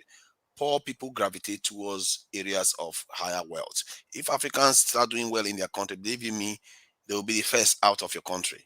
That's That the is whole what you can be point. assured. So, Yeah, but how is that gonna happen? but that's going to happen. Maybe if you guys work with them more, they will make more money and Work leave with your them how? country. Look, Tunaja, that sounds a look, bit dismissive. No, it's Tunaja, not. It's no. not dismissive. But I'm it is saying. dismissive. It's dismissive because look, you're in our country, and then you're supposed to help you. Help you out how? We were just here, and you showed up. No, What do I'm you mean? We saying. need to help you. Work with you What how? do you mean you showed up? Europeans showed up too. Tunaja. Everybody shows up. Everybody shows up. See, Tunaja. Look, we don't need other people adding to our problem, especially if you're poor.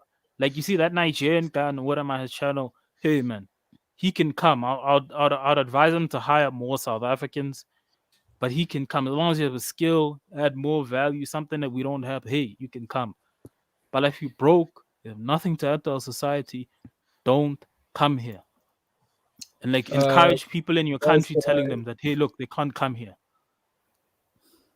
Hey Yeah. guys, can I please add something to what Josie Gold has said? Please, please, please. I've not even Yes. finished, but go ahead.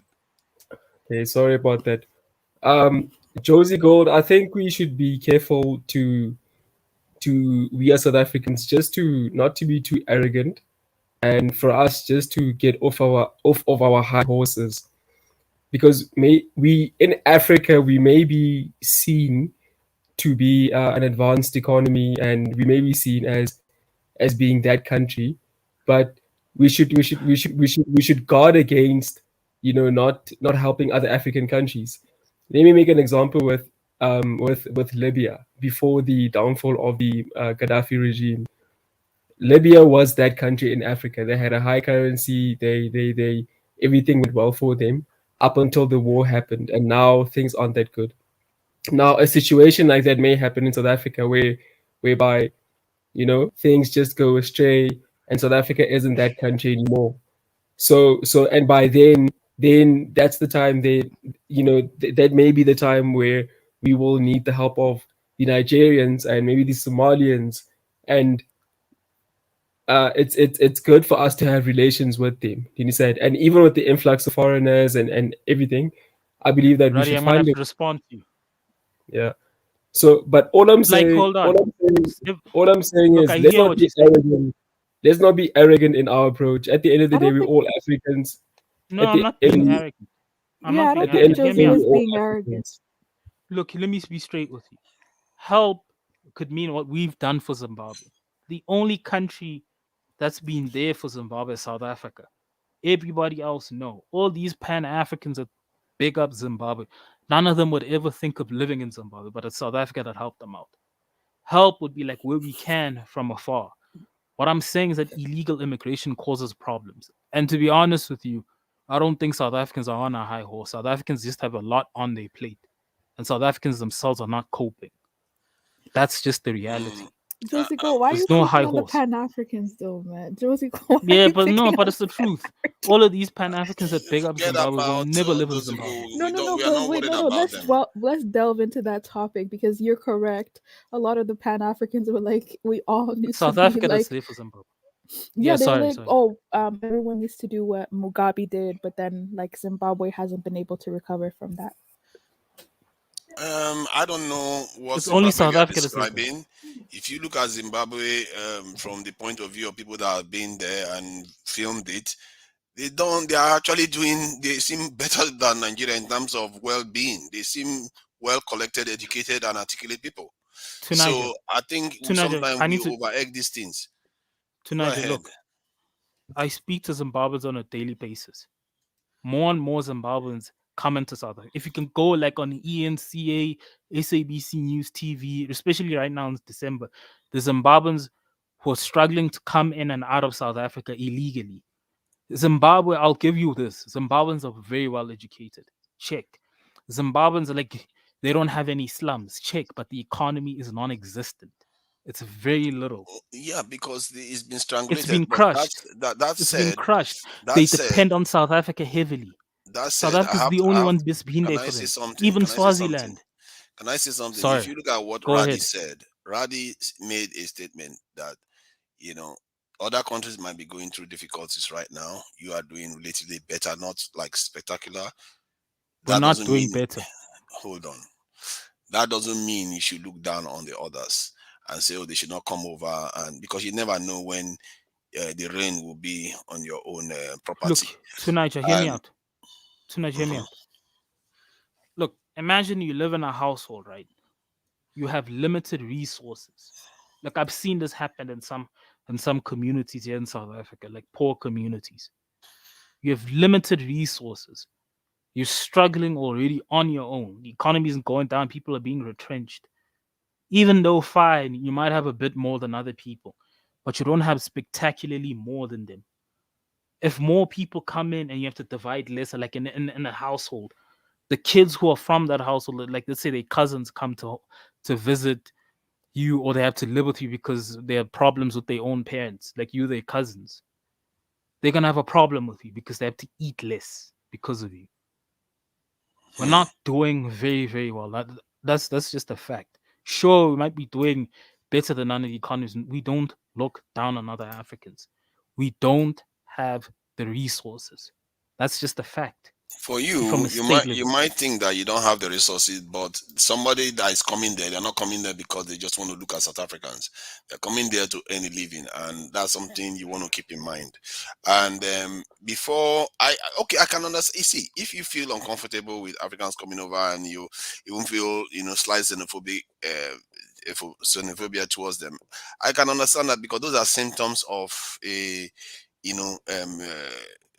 this in pressured sector of the economy. Those are symptoms. That is not the bigger argument a lot of people are having. Actually, for me, the bigger argument is: are you guys keeping your hands on eyes on the dial? Are you actually looking behind you and saying, you know what, To we have Niger, an look. opportunity? Let me finish my point. Are you looking behind you and saying you have the opportunity to really empower yourselves here? Are you taking it fast enough? Because I can tell you right now, if South Africa is today becomes a nuclear powerful, controlled by a black president, I will be the first president to jump up, and Africans will be grateful for it. You see where we are driving at here. We are saying you need to be stronger for yourself. Take the opportunity. Don't sleep, because we too are not sleeping. At least we don't want to be sleeping at some of our leaders are probably sleeping. But you get my point? Look, for me, you know where I stand in terms of economy. Do I think there needs to be a mindset shift in some of the leaders? Sure, 1000%.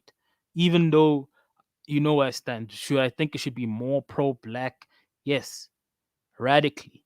Is it as strong as it should be? No.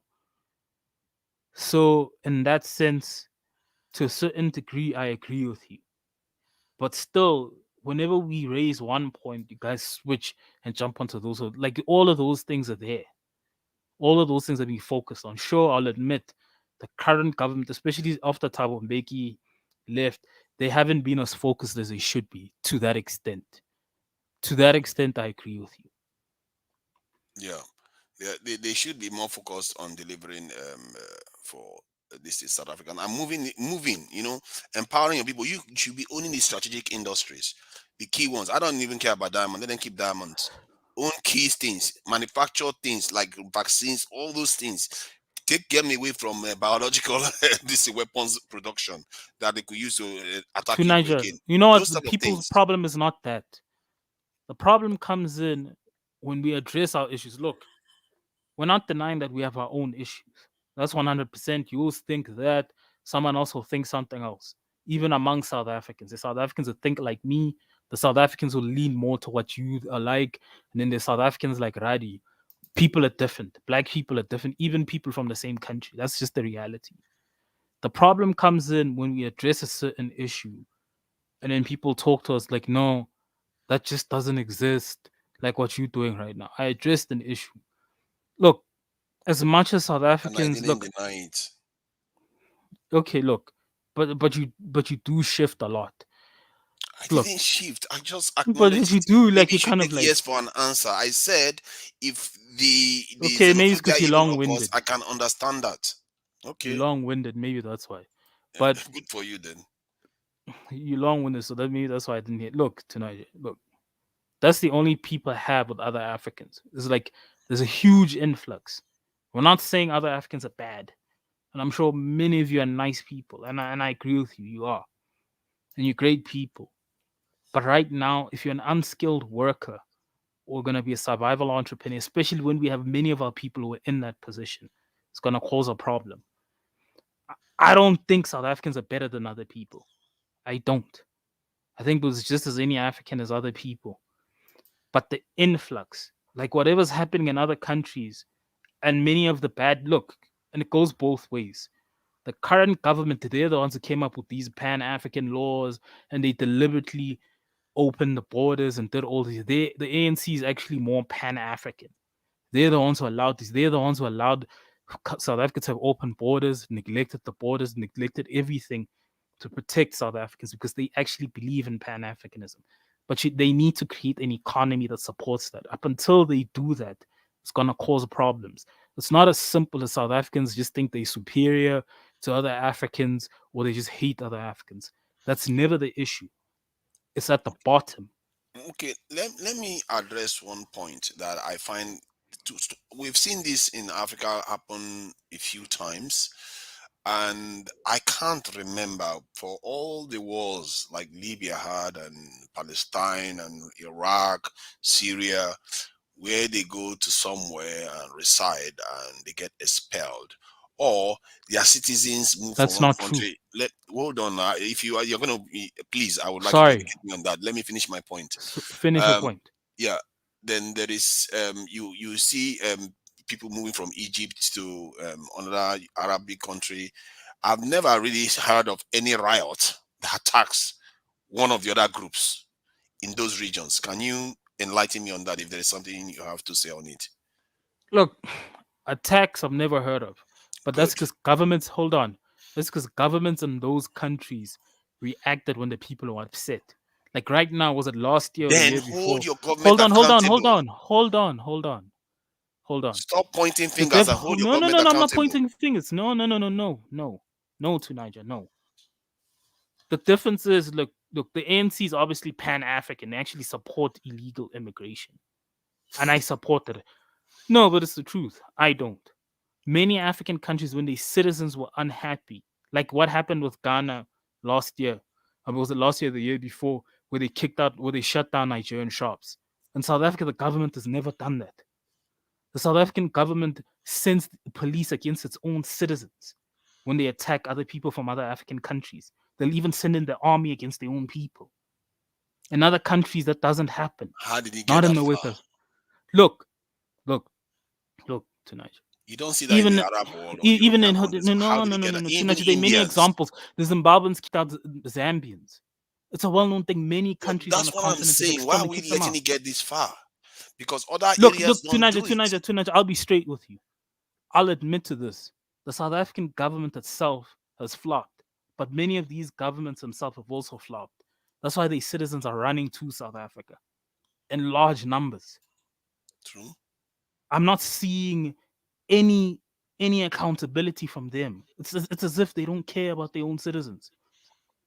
It's like when the xenophobic attacks happened, there was no some sort of economic pressure from the Nigerian or Ghanaian government. Why?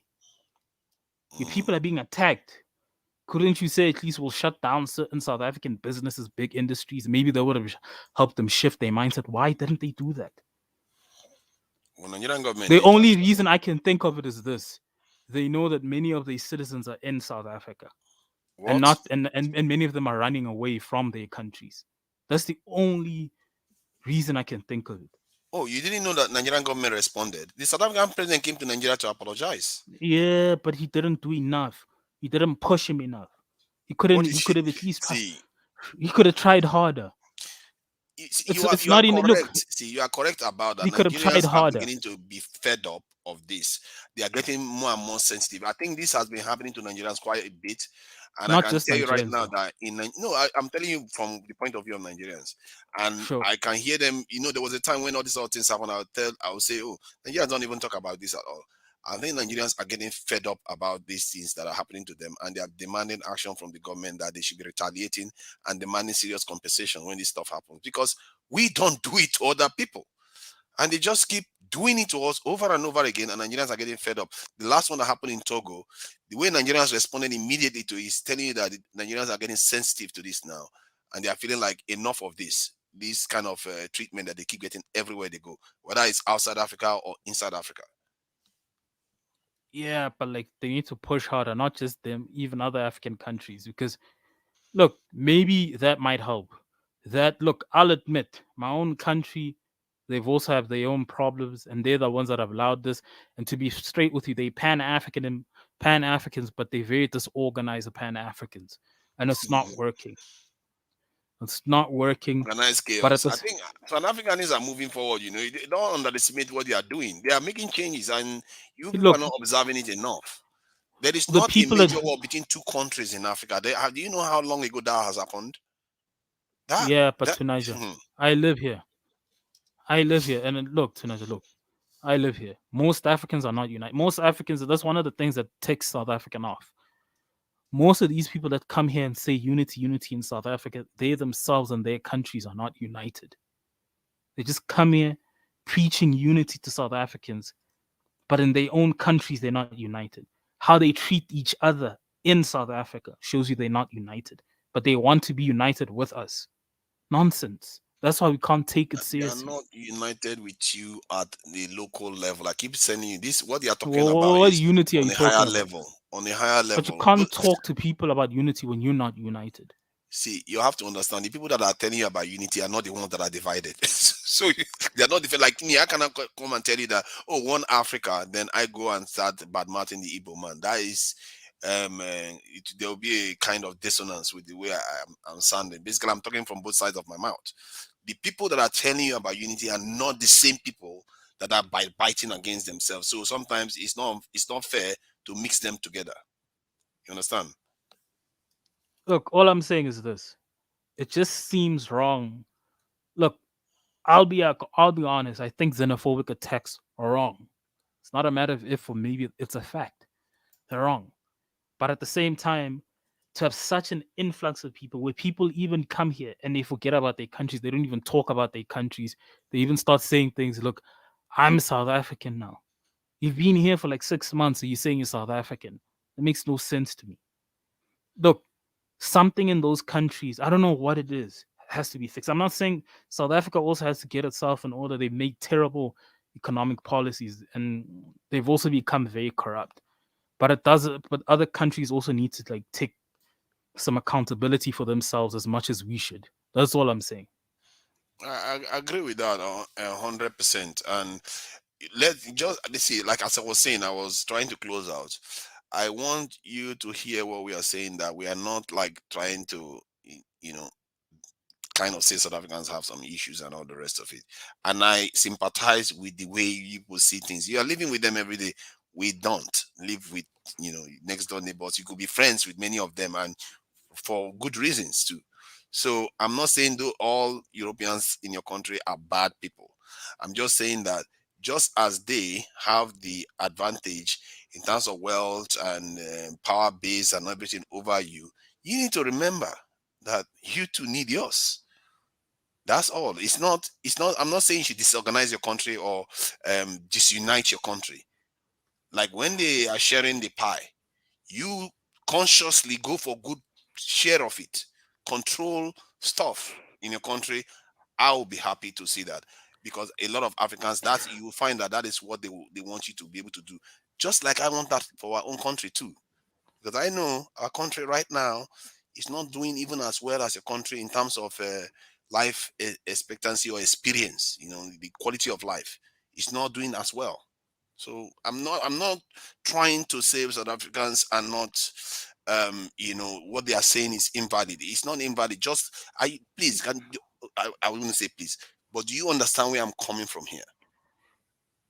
Look, Tunaja, what ticks many South Africans off is this. Everybody can talk about how well their country is doing in certain aspects. Like, like this whole Wode Maya thing. Like, oh no, these are you're not all answering the my good things. Hold on, question. Do hold you on, hold understand where on. I'm coming from? Hold on, I'll answer your question. To a certain degree, I do. In some ways I do, in some ways I don't. But here's the thing. What ticks South Africans off is this. Many people preach this whole Africa thing, like, oh no, changing the narrative of Africa. And then when there's very same people that come here into our country do the exact opposite.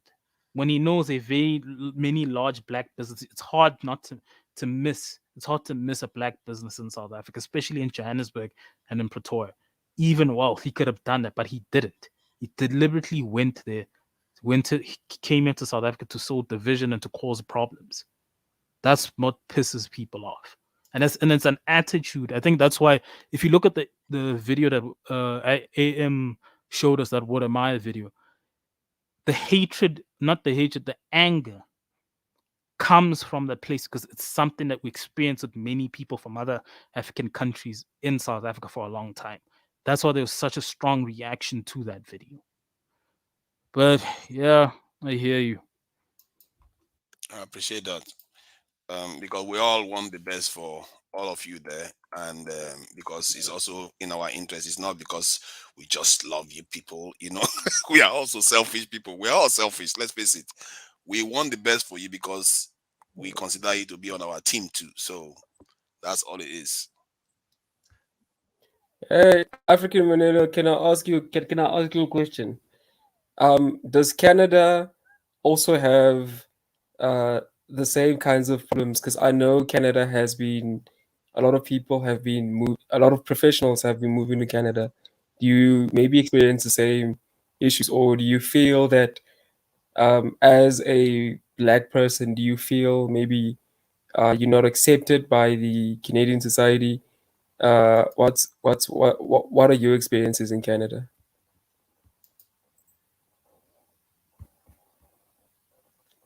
AM?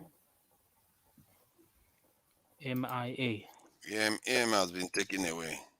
She's been taken off Oh. grid for promoting agendas that are not conforming to the practices promoted by the Canadian authorities.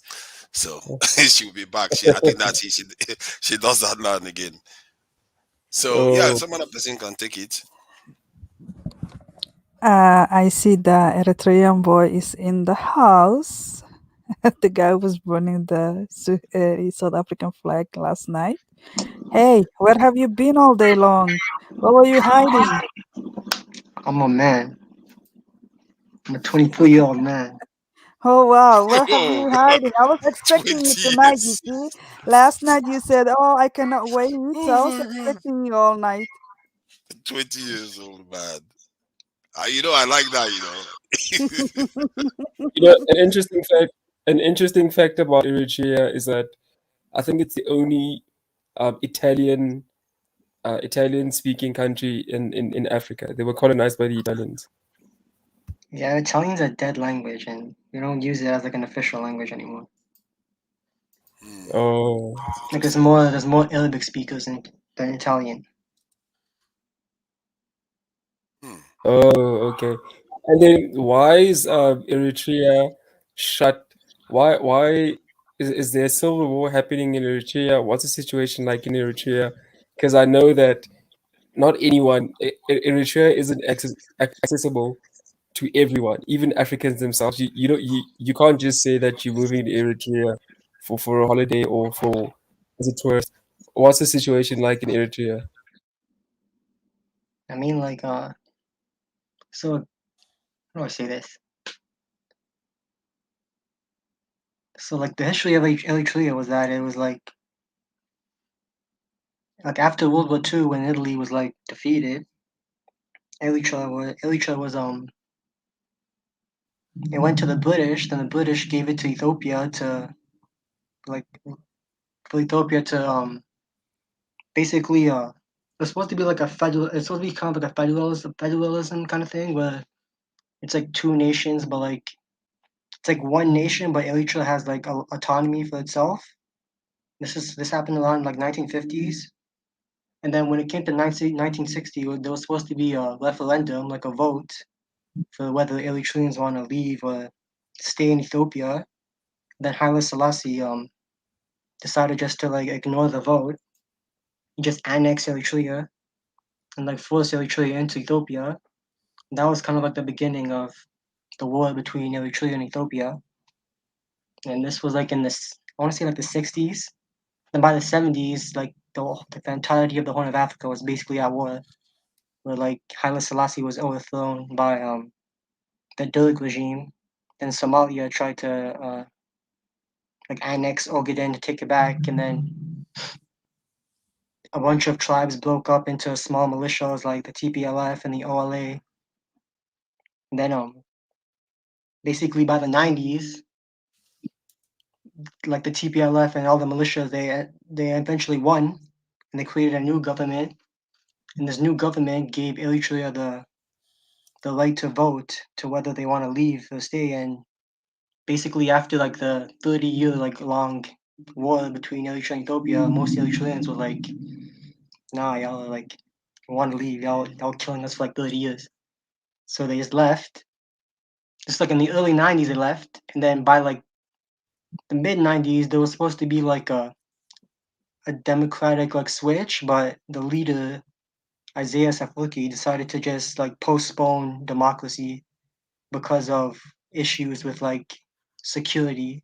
So basically, since the mid 90s, Eritrea has been in like this state of we have to postpone democracy because Ethiopia might invade one day. So for like this whole like 25 years, we've basically been in like a police state. Where it's like you can't like use the internet that like it's like internet's not like accessible. You can't really like contact the outside world. People are forced into the military. For like there's like conscription like into the military, but with like other countries like Israel and South Korea, it's usually for a limited amount of time. But in Eritrea, it's kind of like unlimited. Like you don't know when you're gonna get out. So basically, yeah, it's like a police state. Yeah, so people usually just try to escape and they get smuggled through Sudan, or they escape to like Kenya. I mean, they escape to like Ethiopia, stuff like that. So hasn't there been a democratic presidential election in Eritrea We had for the the past same 25 leader. years? Yeah, we had the same leader from since independence. It's like the same dude. It's like old as shit. Like the man started as president when he got here, and now he's bald. You know. Eritrea is the only African country, black African country, I would say, Like has a enough. healthy amount of in terms of the size of their military versus their population. They are the only country, and I can see the reason why, because they are conscripting people into the military. What did you Other say? African countries, I say Eritrea is the only black African country in the world that has a healthy amount versus the population of their nation in their military. That is scary, isn't it? What But healthy that is the amount? truth. I can't understand what you're saying. Oh, say, okay, what I'm trying to say is that Black African countries have a lower number of people in their military compared to other countries. But Eritrea like forces you though. You don't get a choice. Exactly, but that's what I'm saying. The That's only country bad though. that meets the normal standard is Eritrea, That's but they bad have though. to force it. Pardon? That's bad. That's why people escape. Like I have like cousins who are like I have a cousin who just came recently, like 2 years ago. He like escaped the military. Like he See, almost died. it's bad because the country is suffering. Like, okay, look at this from this point of view. Nigeria, we hate our government. A lot of things are bad, but at least our military is not as, in terms of proportion, not as strong as yours. If we go by our proportion, we should have going to 2 million soldiers, but Nigeria has got 250,000. The So, only But I was why gonna say did the only like Eritreans positive I can escape? Why? I mean, Eritrea is a small nation. It's not a lot of Eritreans out there, and they have an enemy that they're scared of. I mean, in Israel, for instance, Israel is the same thing with Israel. Everybody has to go through the military, and I understand if you're a small nation and you think that your biggest enemy is your neighbor. I understand that you want to train your people to be able to defend themselves. But why are the Eritreans running away from that? I mean, is it like a only training? Like you can train, you can become a military, or do you have to work in the military force? yeah, you What's it? have Is it they you force have you. to work there? They use the military to like build infrastructure. They like barely pay them anything. They like abuse them. And it's pretty much like they consider it like the UN and stuff, they consider it like slavery. yeah, I think the this in the military size is, wow, it's like out of this world big, and maybe it's a little bit too big actually for their size because they surpass quite a lot of countries, and you see why their regime is hard to take out. They said there were so many times Americans have tried to take them out, but they have not been able to take them out. So see, I value strength, and I think that's one thing our nations lack most of all. And I Mhm. understand your frustration being from that country, that what that man is doing, for whatever reason, Yeah, I will he's got say that this very strong military. Eh? I was gonna say that like the only positive I can think of is that there isn't really like tribalism like infighting because no one can like you can't fight when you live in an authoritarian place. Like it's impossible for us to fight. So I guess that's the only positive I can think of. That's a good thing. You see, when you're not fighting, you're building. That is one thing you have to understand, because when we fight, that's when we go backwards, and it distracts us from focusing on our true problems. I see. No African country is going laughing to the bank, really. No, especially the black one. Most of them are not laughing to the bank, whether we are strong or not. The problem is that 99% of them are not strong enough, while the few that have managed to put a bit of muscle to whatever they have got, it's only Eritrea, which is surprising. And because Tunaja, African countries have enemies too, or some other African countries have enemies, but they don't build up the numbers that much. Tunaja. Yeah. Do you see that the method in that Eritrean are using, the Eritrean president are using, is a good method for the African overall, or what do you see? How do you see it? I think that's an interesting one, because if you heard what he said, that you are forced into the military indefinitely, I don't think that may be appropriate for everybody. But I think we should have it universal on the continent, that all adults go and serve in the military for a year or two. It should be a rite of passage that everyone serves in the military, because that aspect of our society is completely broken right now. We Yeah, but completely that's like different though. You said took like one or hammers to two it and years. broke it. Yeah, 1 or 2 years you serve, because you go to universities all the time. So why Yeah, don't you learn to defend your but country? I know Turkey does that. I know and what do you know, Israel does that. That you have to serve a couple of years, and I think that's a good thing because people have to be able to defend themselves, and when it comes outside forces, right? As you Mm. said, but in Africa we don't have that. So I think in if now Eritrea is now, if it's like a couple of years and serving is good, we said, but if it's long term, then it becomes bad. I don't know the situation in Eritrea, but I think when, huh? I was gonna say that have like if you know the book 1984, there's like the book's about like an authoritarian regime which essentially they say that the reason why authoritarianism exists is because they're in the middle of a war and that they can't give you democracy because the enemy might invade any time.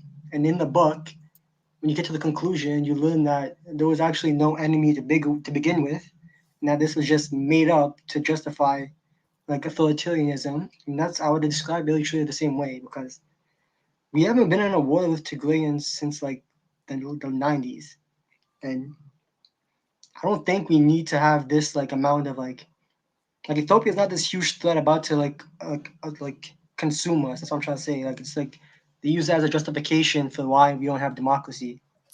Fear. The security issue. It's more like fear. Hmm. I think it's more like making fear to the people that is like this big monsters coming. Yeah. And this fear of that, then he stays longer than in the power when you have people who are all afraid, right? And you're the only savior. I don't know. I think by and large, sometimes there are a lot of people that actually come on and say, we will support a dictatorship in Africa as long as if it solves all the problem. So you can see why, as a matter of fact, many of these countries that did so well, apart from many European countries, they were very, very dictatorial.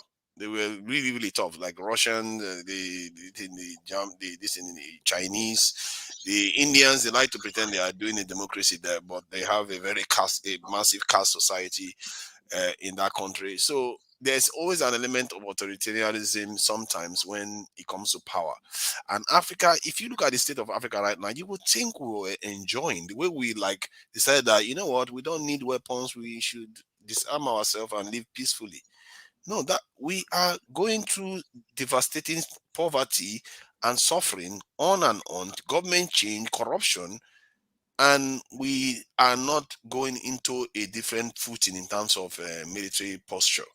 If this type of stuff happened to Western countries, you will see how aggressive they will turn. They will turn so aggressive so quickly. These are people that, because of a few people, students that travel to Syria, they passed a law to remove people's citizenship. That's citizenship. You are stripping it of people that were born in your country. They stripped it from a girl that left the country at 15. She wasn't even an adult. Yet they stripped her citizenship from her. That is in this peacetime where they are controlling everything. Imagine if they were in the state of Africa. They will be going bananas. 100 years ago, they were still selling women as their wives in the marketplaces. They were selling their wives in marketplaces barely 120 years ago. These people don't joke around. When it comes down to power, the way they think about it is different from the way we think about it. And that's why I think we need to change the way we think about it, because their own sense of threat is too heightened. It's too high. And ours is so low.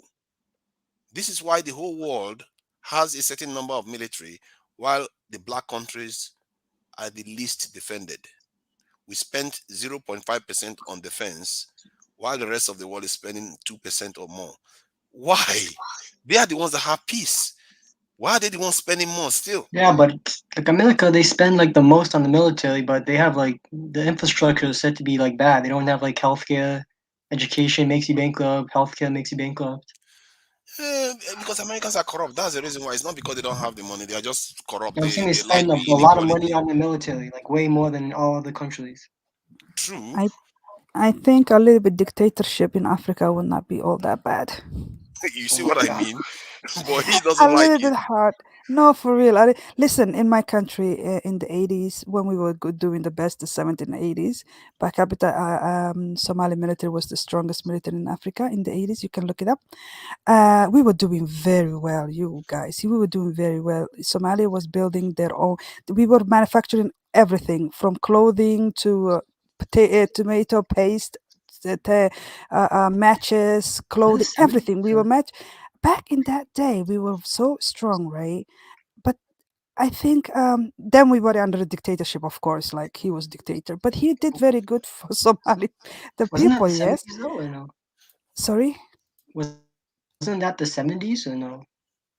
No, this was the 70s and the early 80s, right? That was the golden time for us, and we were manufacturing everything from cigarettes, from fabric, and spaghetti, pasta, everything we were manufacturing in the country, even soaps, even dish soaps, everything, and we were doing very well. But the guy was very dictatorship, right? But then we did not have this. The country was very going forward. I think sometimes it's a little bit dictatorships is good for us, for real. I think so. I From don't my know. understanding though with Oh Somalia, my it was God. like And I reminds think she's correct, you know. That's Somali used to have up to 200 and something thousand no. size military. Now 19,000. I'm saying from my understanding, it was Exactly. the war between Oregon and Ethiopia after like ended. Like a bunch of Somalis from Ethiopia fled to Somalia, and then that like the war made Somalia like unstable. From my understanding, No, listen. The war was also bad for Somalia, and but also what was bad was because also there's like millions of people I think came to inside. Somalia. Yeah, then you know inside. What happened in Somalia was from inside, right? And from inside, and different people, different clans start clashing with each other and stuff like that. But before that, I'm talking about. Before that, there was the golden time for Somalia. Seriously, it was. You can research. There's a video showing different things that Somalia were manufacturing. We were exporting. We had little to import. We were mostly exporting, and it was strong by military and by capital. We were very strong. But what happened? Of course, empires fell from within. We fell from within, of course, But yeah, but my point was, I think a little bit, tight hand would be nice. Anyway, I'm talk about my country. A little bit tight hand would be best for us. But yeah, I don't know if this democracy and Lagaluga will be the best solution for every country. Every country should do what is best for them. Didn't Somalia help? Didn't they help on Nelson Mandela? I think they like that. I don't know what Yes. exactly they did, but they helped, didn't they? Yes. We helped with a lot of African countries with their independence. Southern African countries. We helped Eritrea for their independence. We helped a lot of country with different things. Yes. Um, yeah, yeah, We yeah, should have yeah, a yeah. live Because where because that president he was very pan-Africanist, yeah, and the biggest pan-Africanist symposia was held every year in Mogadishu. this side He by the was side very buddy, yeah. pan-African. Said Barre, yeah, he was very pan-Africanist. Yes. We should have a live stream where a bunch of Africans come on and we have to tell South Africans what we did for them. Most definitely, there was a lot done in I also think Zimbabwe. you shouldn't have said that. Nigeria funded billions of You shouldn't dollars. have said that. Radi is already Oh, on your oh, now it's case. gonna Not, start. not trigger South Africans, please. Nigerian, I think Nigerian workers, the civil workers, they paid a tax. I think they call it like a Mandela tax. Like the Look, workers, they pay like a specific other portion of the money to help with the apartheid move, the See, anti-apartheid movement. but you can't expect them to. I think, yeah, they can acknowledge it, but you see, some of Nigerians these didn't even things are trade in oil beyond. too. They stopped sending oil to South Africa. See, if their government is the one that is doing this to Nigerians, you can see that I can hold them accountable. These are symptoms of pressures within the economy, some section of the economy that the government is not handling very well. The president apologized to the Nigerian president and did a lot of stuff. I'm sure Nigerians probably, it cost South Africa quite a bit because they have businesses in Nigeria. So, but you can't expect people to just say, okay, 50 years ago, 30 years ago, you helped us out with stuff. So whatever is happening now is okay. That's not how society works. Because the people that are doing these things, they are not the freedom fighters. Of course not. They don't care about those ones. They care about what they are seeing in front of them. Nigerians are messing up. Zambians are doing stuff that they don't like in front of them. They feel angry and they would lash out. This is why when people say, oh, why would they be lashing out to people that help them? That is what But people do. They don't care. But what I meant was having a dictator. Now there are a lot of dictators in Africa, and but the thing is that they don't do good for their country. I mean, you can dictate me if you are moving forward my country. If you're doing good for my country, I have no problem with that. But then, have you seen the dictators in with from the Equatorial Guinea? That guy owns the whole country by himself and his family. I mean, those I'm not talking about. Those. I'm talking about. Chedon Guema. It's Chedon Guema and the president. Yeah, Yeah, yeah, we yeah. we He actually and his had family own. yes, we actually had one panelist who was on one of our discussions, and we raised the issue that the misspending of the country's leadership, and she just went off, and but yeah, I hear what you say. Yeah, it's a bit of a shame though. I don't want to focus too much on South Africans, so it looks like sometimes it comes across as if to them anyway that people are picking on them because they misunderstand what people are saying, and I just hope they at least will move the dial in the impression of some of the South Africans that were here today. Yeah. But Eritrea is an interesting country. I don't know why people don't talk too much about Eritrea. Because there's not like because I've tried looking into Eritrea, but it's a police state, so they don't really they don't make the information like public, and if they do, it's kind of like, do you trust them? They're pretty much like they're called the North Korea of Africa by like white people because it's like Why won't they call impossible. them that? They can't penetrate. That's the thing. You see, African countries should learn a thing or two. Maybe they should not go maybe full on dictatorship, but they should learn a thing or two from this thing Eritrea, because something they've accomplished is that they are hard to penetrate. That's bad Because though. Like the reason why I talk about a lot about Ethiopia is because I can't really look into my own country because of like how it's impossible to learn about it. So I have to learn about the country that's the most similar to me, which is Ethiopia. So that's why I usually Have speak you about ever been in your country? like when I was like 4 years old. There was like a wedding I went to. Okay. Haiti is practicing democracy now. They murder their president in the house.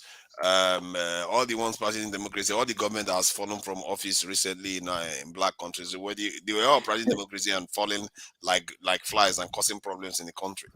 So How about Kagame? I heard Kagame is like is he a dictator or no? Because some people say he is. they like to call him a No, dictator. He's no, not a he's not. dictator. The guy is just doing the best for his country. As long he's doing Is good for his country, he's not dictator for me. is Paul Kagame from Rwanda? Yeah. Yes. No. He's helping his country a lot. Rwanda is actually the most cleanest country in Africa. I've heard nothing but good things about Isn't that sad to Rwanda. hear though? That's Isn't the that? one country that's You'll clean. be surprised That's how one a country lot of that's people clean in badmouth Africa. Rwanda president. Some people will say, "Oh, he's betraying Congo. He's doing this." I'm Yeah, like, come yeah. on, Listen, Congolese are not children.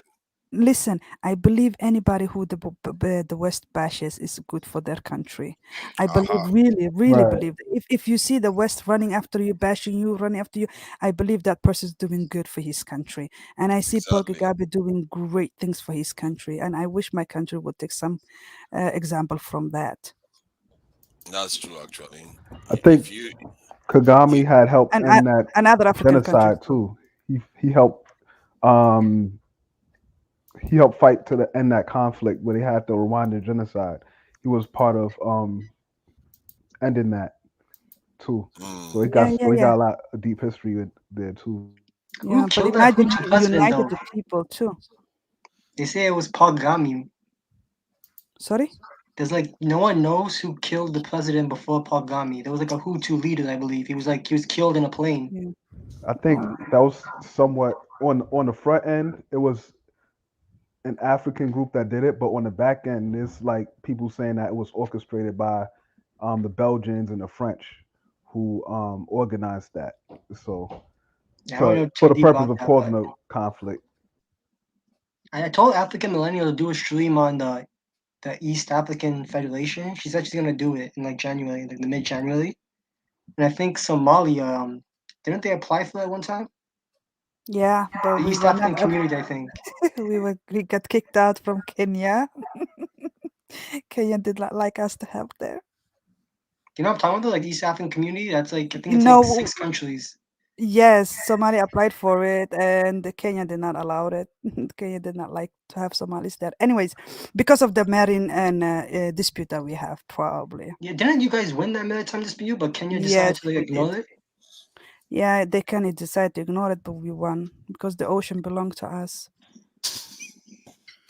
It's true, though. You can go and look at Yeah, it. yeah. Clearly you have access to the sea now. You have a very long distance border. You see. Sometimes I feel like the large sections of Africa are totally asleep because of a lot of problems. Like Somalia has been out of the equation for a long time. You rarely hear Somalia making moves as a nation in Africa because they are busy trying to heal from all the problems that they. Yeah, and while we were busy trying healing, people trying taking stuff that doesn't belong to them. And I also hear a lot of people say, "Well, you have such the longest coastline in Africa. Why don't you give?" It's like me saying to my neighbor, "Hey, you have a bigger house. Why don't you just give me half of it?" It doesn't work like that. But yeah, we did win that the court.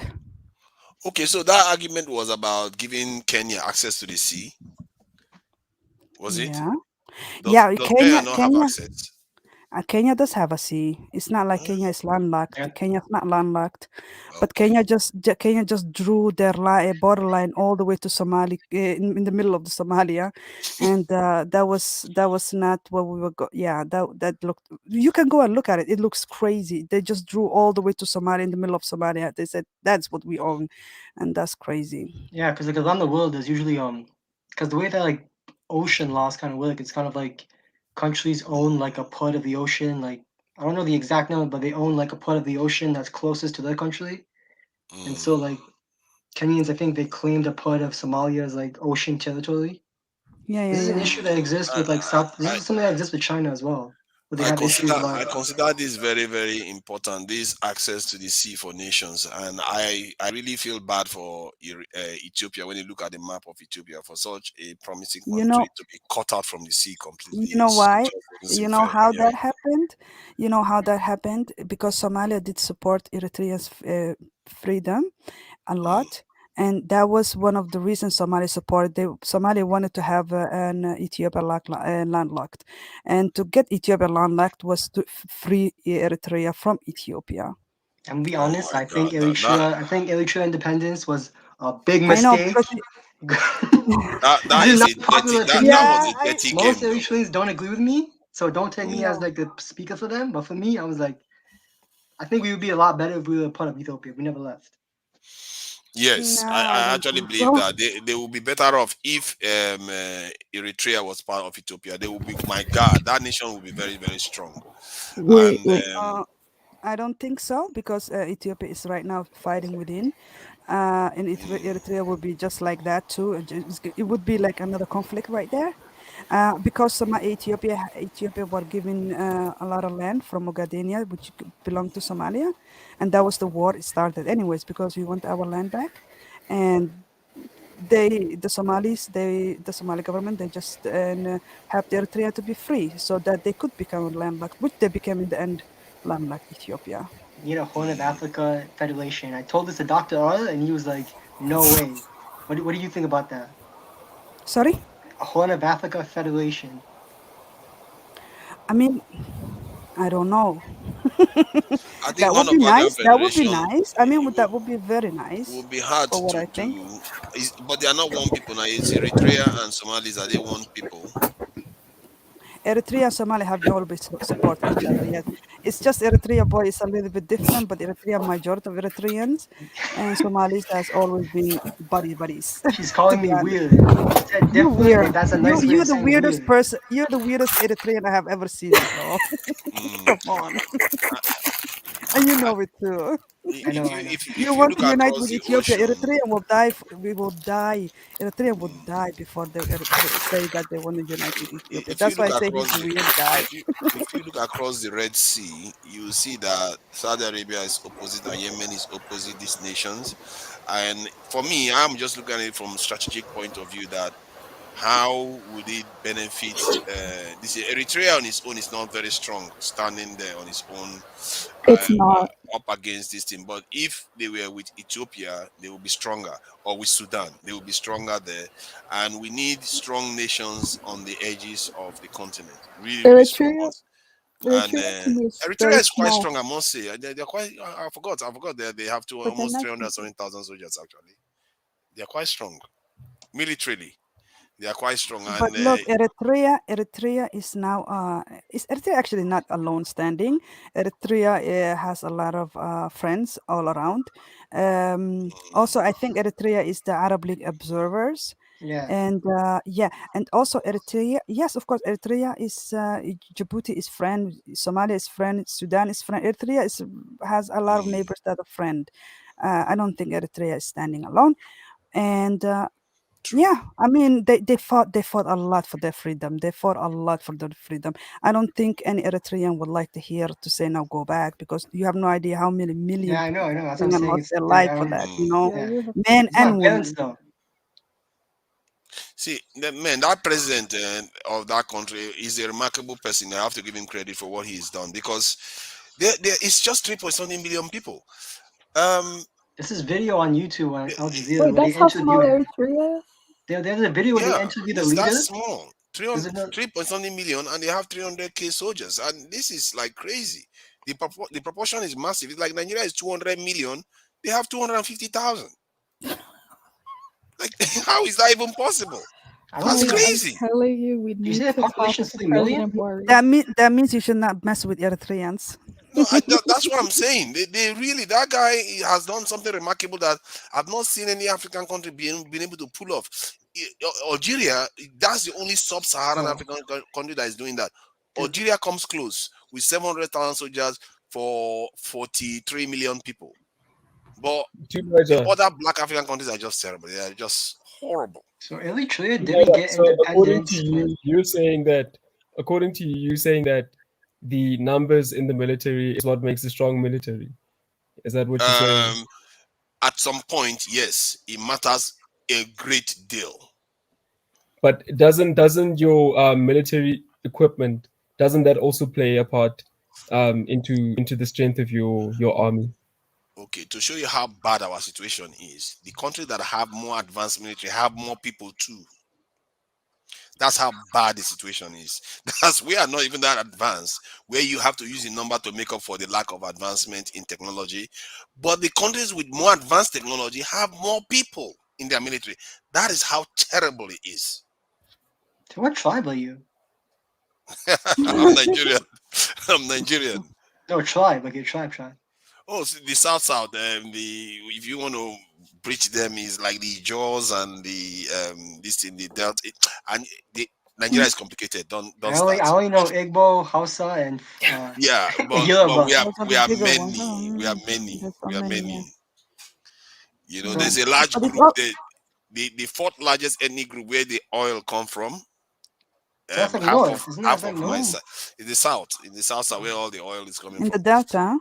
Yep, those areas. I'm partly from there. I'm partly from another area. So, but this issue of our countries being like this, you see, the question is Radi was asking, because how bad it is. It's like you can't even start. It's so low that for me the argument is easy.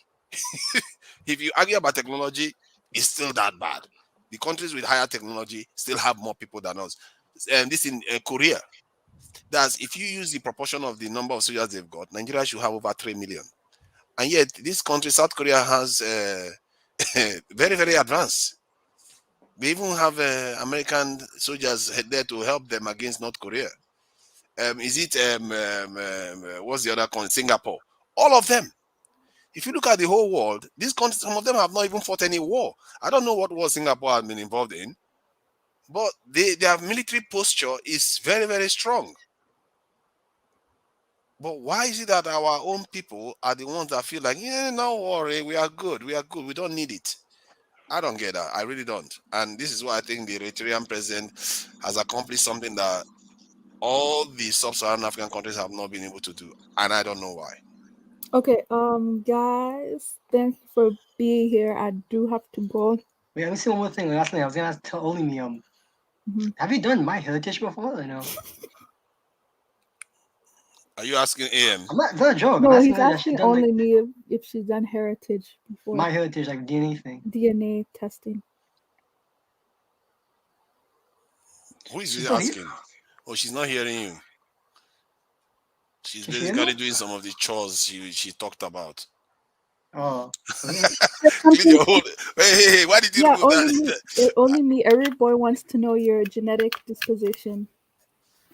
Oh, Your okay. genetic I said disposition. no. I said they should do My my genetic heritage. disposition. What do you mean? Have you I said done my DNA testing heritage. no, before? I have not done DNA. Oh. But I was gonna yeah, but my brother did though. I'm 25% Somali. Yes, I saw that. It was Oh, you seen amazing that to see video or that. no? Yeah, I saw that Oh. video. I was like, what the fuck? Oh, that's good. Anyways, um, we had I so my brother. I know from my brother he made it, and because I think mine was would be boring. I want to know my father's also side of haplogroup and stuff like that. I got And EB32. I know that's Somali. yes, yes, that's a Somali company, isn't it? So E1B1B, and he made jet match, and he had what do you have? 44% Natufian. Um, Natufian component, and I don't know how that works, but anyways, and some hunter gatherers, caucus hunter gatherers. He had some of it too, yes, but mostly when we looked in the DNA by 23andMe, 99% Somali. It said, but this is like 500 years and stuff like that. I think it's not that long. Yes, So there's some Cocos Mountain there. there's Kokomanton there. Yes, Tunaja, you hunter have that gatherers. blood too. What are you talking about? Who said? I've not tested myself, so I don't even know what I'll find. So, but so So you can't say that you're not so it if you haven't tested before. so this is an ancient admix, of course. Yeah, we're talking about thousands of years ago. Natufian was like 12,000 years ago. This is like an ancient admix. So, but like when people say you're mixed, like mixed, we are not mixed, but we have an admix, which is like an ancient, like I think 8,000, 6 to 8,000 years ago. I don't see that as a mixed. Mixed will be like somebody who has a father and mother different races, or at least grandfather and grandmother different races. But admix, when we talk about this ancient admix, it goes very way back then when people were hunter gathering, literally, yani, you know. it's a very tricky one because if we know the history of Africa, because Africa has been around a lot longer than most other groups, like a lot longer, it's very hard to pinpoint and say, okay, when did they leave and did they come back and have the mixture thousands of years ago, or is it more recent? And sometimes, and even if it was thousands of years ago, is it to be discounted that, okay, even if it was, let's say 10,000 years ago, is it to be discounted That that would you were be from the no, Caucasus? but I mean, look, African Americans, for instance, this is in African Americans have 20%, 10 to 20%, I think maybe even to 30%. European admix, and this is recent in genetic. When we look at genetic, this is a recent admix, right? Just 400 years ago. Do you discount them? Do you say they're not black? Do you understand? And the component that Somalis, for example, have, this is maybe 5,000-6,000 years ago. So people are looking just the look of the person. If you don't look like this, the look doesn't have nothing to do with your genetics, right? You have African Americans who carry R, and R is haplogroup R is a European, and so they have recent admix, while the Horn Africans, I mean, Ethiopians and Eritreans have 3,000 years ago. Somalis are a little bit older. Somalis are older, like 5,000 to 6,000 years ago. But Ethiopian Eritreans were 3,000 years ago. And Ethiopian Eritreans, the admix they have is the population of the Arabian right now. Yeah. Okay. While the Somalis have the ancient Levantine, and these people don't even exist now. Natufian don't exist now anymore. Do you understand? Okay, And let me Egyptian ask have let this me too. ask you I have this to go. question I then. have to go. I have to go. Okay, one last question Maybe I wanted we to could ask. make a topic out of this, and then maybe we can talk Yeah, about one tomorrow day. is phenomenal. Yeah. What do you think? What Yeah, what sounds what good. should be the topic though? The topic Uh, about the Admix? ancient DNA. admixture, Admix, yeah. Oh, Somalis mixed, admixture. Ethiopians, Eritreans mixed, Horn Africans mixture. We can talk about that. Yeah, A I lot think of I that's don't people a are think good light topic. skins. interested, I don't think light actually. skins is a part of Africa. That was my opinion. I don't know if you seen that. Yeah, I saw that. So you just be watching without saying anything this whole But time. Tunaja wants to ask a question. I can answer it. Yeah, when you say that they are admixture with the people in Saudi Arabia right now, Mhm. what proportions are we saying that are actually original Africans and the ones from the Arab 50-50. Peninsula? I think 50-50. 50-50, depending on which tribe of the Habesha. We're talking about the Hamhara is 50-50, and the other was 60 and 40, That was like 60 African 55. of, yeah, 55, But hmm only So me, but this only is me. 3,000 years ago. This is 3,000 years ago. It is from Yemen, okay? Yeah, and this covenant you find today's Arabic people, while ours is a bit older, is from the ancient Levantine, and this is you find also in Egypt, and the Berbers have this marker too, but this is older. So yeah, Okay, that sounds interesting if they have 50-50. And you can see why some people feel like some groups are considered more African than others. Let me explain why. Because there are three branches that I know of our genetic roots. It starts from one, then divided to three, and one left Africa. The other two remained. You see why the ones that remain tend to believe that they are more African than the ones that have people that left. Even if they came back 3,000 years ago, 10,000 years ago, it doesn't matter. They feel like, oh, we have been here forever. We should be and technically they are more in population than the ones that left. That's the L3 group. So that's Yeah, why they that's say the that. that's the Uh, maternal thing. it's why they say yeah. that, but I don't think it's Oh, accurate. It's not I accurate can because actually they've been go here for into thousands of this. years. I can actually go into this in much more detailed. Like I do the don't know. next I don't. trigger. I don't want to. I don't want to bother the sister, but I would Yeah. love to go into because I do know about the ancient migration and the history about DNA and Ah. stuff like that. I would love to go into that so that we have a picture of what we're talking about. Yeah, it would be a Yeah. nice topic. Yeah. I want to Yes. understand because I think you You have hear an that, interesting sister? perspective.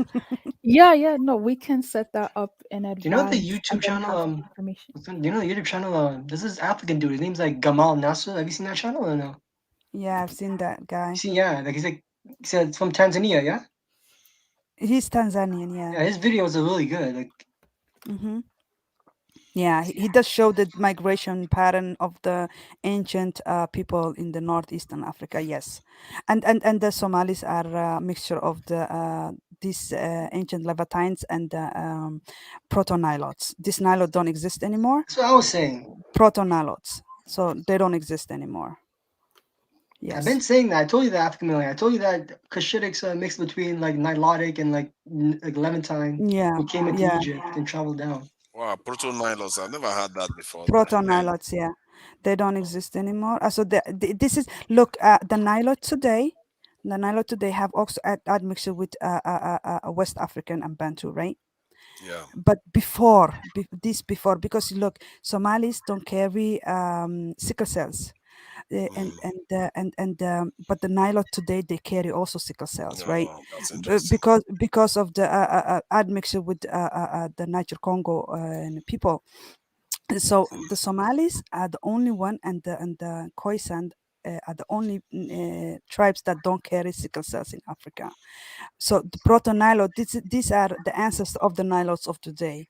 We are admixed with these people. So we are talking about around 5,000-6,000 years ago, basically. Yeah, the Nilotics, man. Are they those like really, really dark people? Whom are those ones? Those ones that are so dark, it's like scary and tall at the same time. I think the Dinka is Not said to be the necessarily. closest to the old Yes. Nilotics. Yeah. And yes, and that's why you find Somalis are very tall. They're tall, not as tall as the Nilotes, but we are tall and we are very slender, right? This is the genetic from our Nilotic parents, that side of the family, right? And so you can see this body structure also we got from the Nilotic side. You see, that part of Africa, a lot of people don't see a lot of that. And when I see those people, man, you just get this impression that these people are ancient, like I don't know why I feel that way when I look at them. Because my God, they are dark and they are as tall as hell. Look, you said Niger to And they're Niger. slender. You said before, because I've been here longer, I feel I'm more African. But if you look at the haplogroups, right, E1B1A and E1B1B, right, E1B1B is actually much older than E1B1A. Do you understand what I'm saying? I So think you are talking from the E1B1B point of view have of this. this the surface one. I'm talking about the base ones are L1, L2, and Yeah, L3. That's the mother side. The that's the E1B1 mother is the side. father We're side. talking about the Okay. paternal, the father side, E1B1B and E1B1A. E1B1B is older, meaning they existed longer than E1B1B. E1B1B is younger, came a little bit later. It's just the difference is that E1B1A never left Africa, right? They never left Africa, but E1B1B did leave and came back. Some came back and some stayed in. Look, in Balkan you find E1B1B. In Europe you find everywhere. Some just went to the European side and some came back. That's how it Okay. works. Those But they were in E1B1B, the are they beginning like African. Congolese? Are they like the Congolese too? The Congolese E1, the E1B. E1B1B that you said that they are older.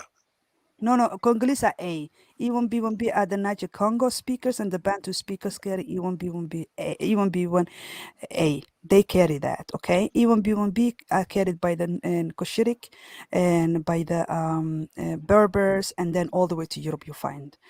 These people left Africa and then they came back to Africa, okay? With some admixture, of course, with the hunter-gatherers, European hunter-gatherers and the native who lived in the Levantine, but then they came back. And those people who came back were my ancestors. They came back, and then when they came back, and then they mixed with the Nilotic people who lived there, the ancestor of the Nilotic people that we have today. You see why I use the L this in part of the equation, because that one clearly shows one side didn't leave. The others, they just keep running around. I don't know, men. What do you expect from men? They just keep jogging everywhere. But when you track the L1 and L2, they said they are dominant on the continent, and they Yeah, didn't that's the leave. mother. Yeah, Mhm, they didn't leave. So what do you expect mhm, from men? mhm, You mhm. can't keep them down. So that is why that group that remained seem to, whenever they talk about Africans, they like to see themselves as, oh, we are the real Africans, while the others go and come back. So, but the truth is, Yeah, in the modern day, you have to definitely describe the Somalis and, in short, all Africans today qualify to be Africans. Otherwise, there's no point calling yourself citizen of any country in the West. the only one who's not African, anybody who came after 400 years ago. They're not African to my eyes. Whoever, I'm just saying, just saying. Is that where you cut the line? You're like, 4 days ago, enough is enough. Only some people would get that. We have to draw the line somewhere. Yeah, they just keep. See, Africa has seen so many waves, and man, this discussion can go on and on and on. So I will leave it up to African Millionaire to decide what she wants to do. A good Thank topic for in the you. future, yes. I do like the topic. Don't get me wrong, but like, I really honestly have to go. She Maybe wants we to can go start that next tomorrow, Tomorrow, week. next week, tomorrow, and tomorrow. Yes, Yeah. yes. tomorrow is Okay. good. Have a good Millionaire, night, guys. I was just give You you a too. topic idea. Let's give you a quick topic idea. It's have you done religion before? Like about whether Oh no. Oh no, good I don't topic like no, idea. no. Is speaking religion about good for religion with Africa? Should we Africans leave I'm at not Islam? for all. it. Should we A leave religion, Islam I'm and not for it, to be Christianity? honest. No, because there's too many people that have too many different religions in here. Yeah, I'm saying should we do a Exactly. topic about whether Islam and Christianity is a benefit or a negative to Africa? Well, we all know Um, whatever it is, but I will not take see, part of that. Area 2, bro, did you say you are 20 years? He's 23. 23. The three. 23 years. He's You a know what? baby. I have to respect, I have to respect your courage and your this thing. The fact that you're here even talking about it, because I can Exactly. tell you when I was your age, I wasn't here. I can assure you. Exactly. How many So 23-year-olds, 24-year-olds, 22-year-olds are speaking about this? yeah, I have to respect that. Or do a topic on it. All right, I will. Okay. But Religion's There's messy. only one Anyway, religion, righteousness. No matter what you call it, that's the one religion. There's only one religion, righteousness. Only one true religion, righteousness. All right. See, everybody has their own opinion on religion, and I think DNA is better. DNA That's is more better. factual. Maybe we DNA can is what counts in the end. That's what people exactly, listen to. exactly. Blood. When they say blood is thicker than water, there's a reason why they've been saying that for down the ages. Because that's African what millennia. actually drives people. African millennia. Thank you for Yeah, having me, sis. I have to go. Let you I go want to now. leave Yeah. too. Good night. Thank Thank It was you. you good for talking to Good y'all. night, everybody. nice I'm discussion. Good 28 night. over here. I'm 28. All right.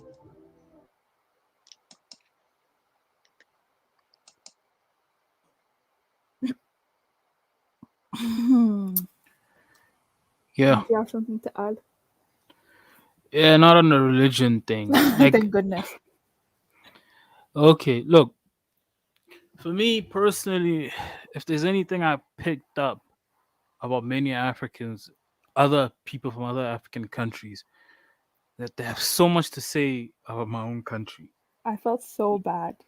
Like, Yeah, and they feel so entitled to it as well. Like their own citizens are just supposed to be there without them being questioned. But when you look at most of these countries, they've expelled and kicked out many Africans, like many deportations. Like what happened in Zimbabwe when they kicked out Zambians, or in Ghana. Nigeria kicking Ghana out, and many other things like that. A lot of these things happen, but the level of entitlement, like that they feel that they should just be in someone else's country. For me, that isn't right. Yeah, Look, I I think get. that. Yeah, go ahead. Oh no, I'm saying like I think that you can live in South Africa, but you're not South African. So then when they speak on behalf of South African politics, it's like, can you be quiet? And yeah, when certain West Africans go to South Africa and they want to dictate so much, but then it's like, why is this not being replicated in our countries back home? It's really weird. It's so weird, you know? Yeah, Chulaza had a point. I mean, like many of these people just they don't want to. Why aren't they doing these things in their countries? Like they need to understand where sometimes where South Africans come from. You're telling South Africans this, that, and the other, and South Africans are looking at your country and they're not seeing you do those things. That's why South Africans don't take many people, especially from other African countries, seriously. So I think they should keep that in mind. And another thing that I don't get is why are they so heavily invested in other African countries? They don't talk about other African countries in the same ways they do South Africa. And Well, yeah, go ahead. I can explain one reason why is because South Africa is hyper visualized, so it gets a lot of media and attention. Like Josie Gold, you see, I understand you, right? I completely get you. If I was you, I would be more arrogant than you, to be quite honest. But Josie Gold, imagine coming from a country that no one knows about.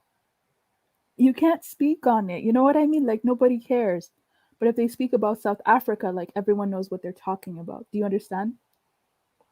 Well, not what they're talking about, but I get what you're saying. No, it's like the feeling of missing out. Mm, Do you get that? It's like, oh, everyone knows South Africa, but it's like no one knows their country. No one knows what's ever going on in their country. No one knows what their country is known for. okay. You get that?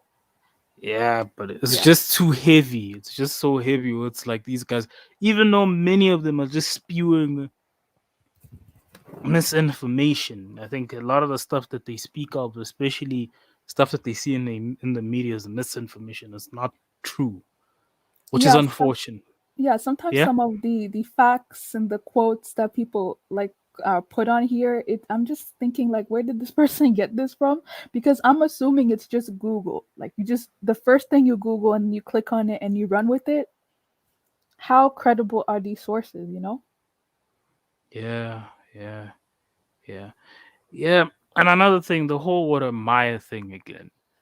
And I Yeah. think what ticks many South Africans off, especially about Wode Maya and many Africans like him who do something similar to him, is that look, you portray this whole Pan-African image, right? You say Africa unite, you speak positively about other Africans in every African country, right? You talk about all the positives, regardless of whatever the challenges of that country. You come to South Africa, you flip it, and you look at all the things. Even though a person, I think the things he was saying are not true. Because for me, like 80 to 90%, look, Black South African businesses are visible in Johannesburg. So how he could have not have seen that puzzles me. Most of these estates, I mean, are majority Black. It's a sad thing, but the only people that actually tell you this are diasporans that are here. Like if you watch the Real South Africa channel, they tell you that their upmarket neighborhood is majority Black, like 80%. There's another couple that's in the process of moving to South Africa. I don't want to put them out there, a lot of trolls. They themselves said, like, there's a neighborhood, an upmarket neighborhood here in Johannesburg called Dainford. They themselves said, look, the neighborhood there's like 60 to 70% Black. You mean to tell me Wode Maya couldn't see that?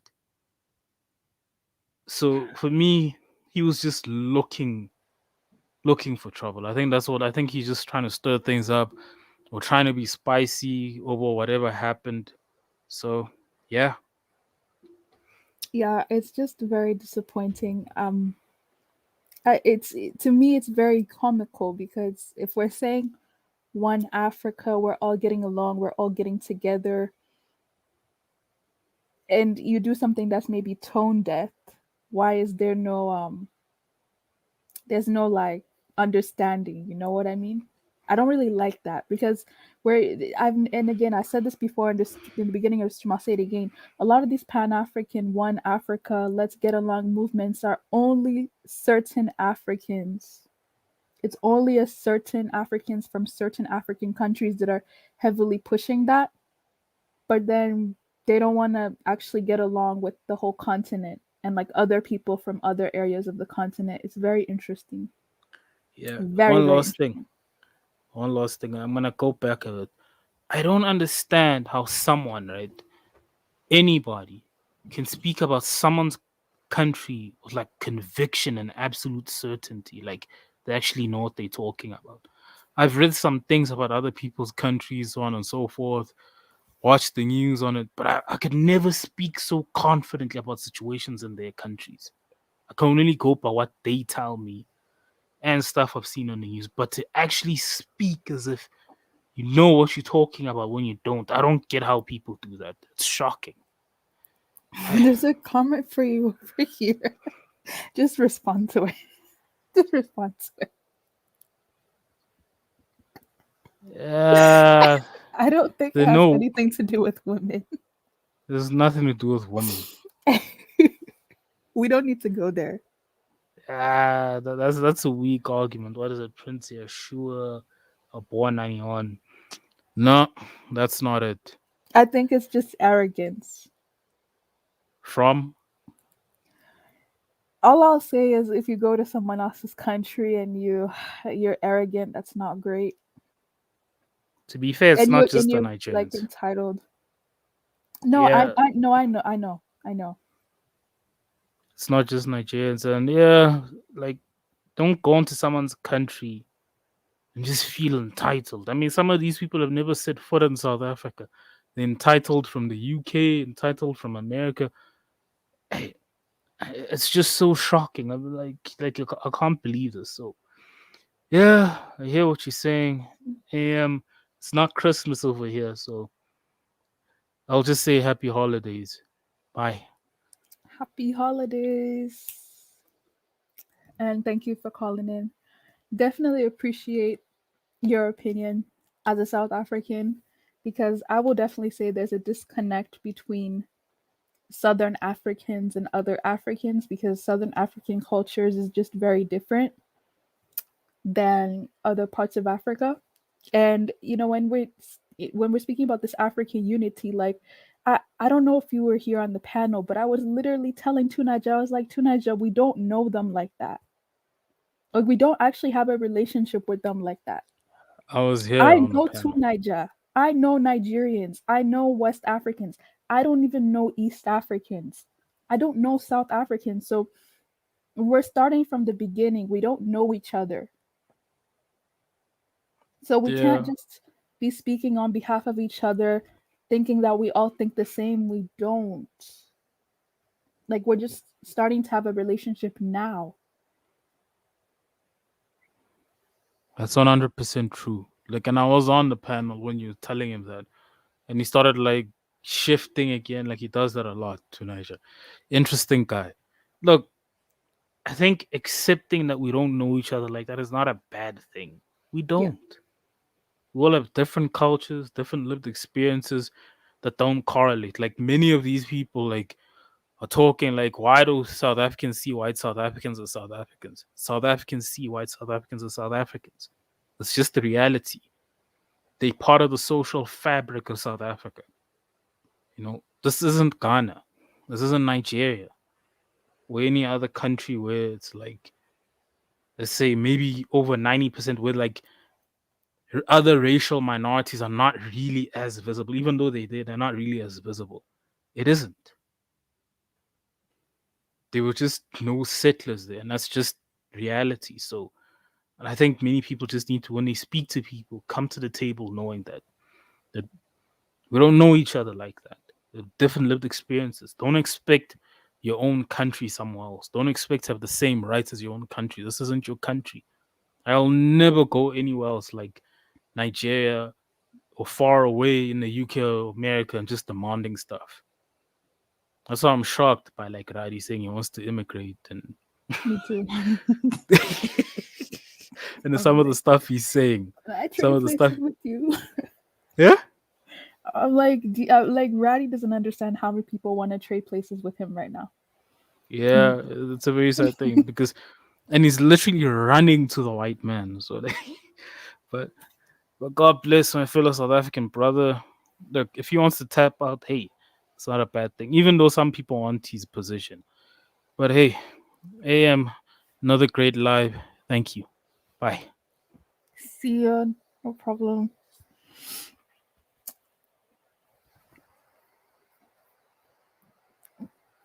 So yeah, guys, that is the stream. What do you guys think about it? You can watch it from the beginning if you missed it.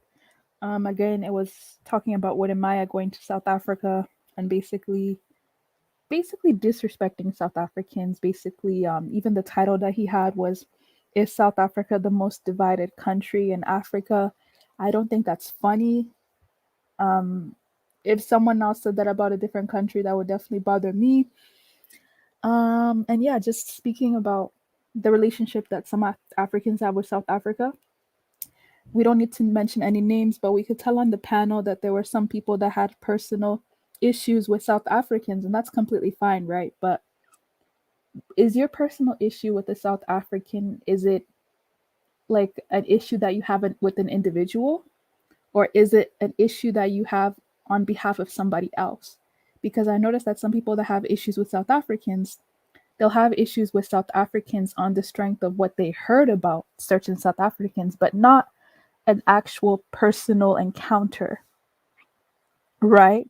So then it's like, so then why do you feel that strongly about that issue if you haven't had that encounter with that person? Like, where is that coming from? Where is that idea coming from? I don't think people really understand how different Southern Africans are from other Africans. Even East and West Africans are very different. Like when Dr. R, Only Me, Kush, like when the North and Horn Africans come on here, I have absolutely nothing. I have no idea what they're talking about. You know what I mean? Because I never studied East or North African history like that. I have no idea what they're talking about. And it's great to listen, but I wouldn't want to debate somebody on their own history. That's weird. What else? Yeah, Eriri boy. It would be great one of these days if you could speak more about Eritrea, because Eritrea is such a small country. We know about Ethiopia, but we don't really know about Eritrea. Yeah, we had the Sudanese brother that spoke a bit about Sudan. Don't know much about Sudan. Yeah, but getting back to South Africa, right? South Africa and Southern African countries I noticed that they're very, very different because not only is a settler culture, but a culture where, to be honest, the social services in South Africa is very good. They have like world class hospitals, so they don't need to come to the West to do surgery. Anyways, in some Southern African schools, like you can get, you know how over here you get money to go to school from the government? Like in Southern certain African countries, they literally give their kids money to go to school and loans and stuff like that. So the culture is, it's very different. It's drastically different from what some West and Central Africans say. It's very different, and I feel like because we're so different, we do have to be sensitive sometimes to like other people's opinions and other people's history, right? Um, in the case of people saying, okay, well, South Africans have to give the land back to this people or the land back to that people. Let's look at Zimbabwe and let's see what happened when the land was returned back. Like, what happened to the country? It kind of regressed, to be honest, after land was partitioned back to people who couldn't really grow the land. So, if we're speaking to a Southern African about this, they'll say, okay, if you guys are talking about land inequalities, wouldn't the land better be given back to people who are trained on how to use that land or how to farm that land instead of just giving it back to somebody just because they're black? You know, it's like there's so many different nuances when it comes to these type of things, and I think like some of us should really just listen and try to like understand someone else's perspective. It doesn't mean you have to buy everything that someone else says, but you should try to see things from a different perspective as well. That would really help with this whole unity thing instead of just all of us have to think alike. Maybe we should just do more listening and try to like see things from other people's perspective. And if we, for whatever reason, we just can't come together, then, you know, I hate to say it, but if we are so different that we can't come together, then we have to separate, because I want us to come together. I want us to get along. But if we're not listening to each other, then we just can't be doing this. You know what I mean? And that's kind of what's happening at the moment. I don't know if you guys have noticed. I'm in a Pan African group, okay? Like, even though I struggle between am I Pan African, am I not? I guess I'm not, but I'm still am in Pan African organizations and Pan African groups. And I've noticed even in the Pan African groups, it's certain type of Africans that are on there. Like, I never see North Africans there. I've never see Southern Africans there. Occasionally see some East Africans. I don't see any Central Africans. So it's like if we're saying it's a Pan African group, but you only have certain Africans from certain countries, that's not unity even, because you don't have a representative from everywhere. So it's like, okay, so basically the people that I get along with, I have a group with them, but that's not technically all inclusive of everybody. Yeah. So yeah, but you know what? I think we need to watch the Juwaza video once more because he dragged Wode Maya. I need to watch that, and we'll close out, I guess, with that.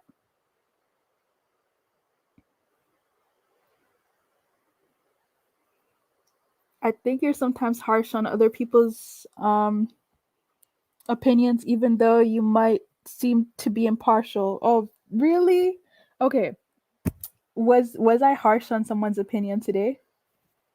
Okay, let me say it like this, right?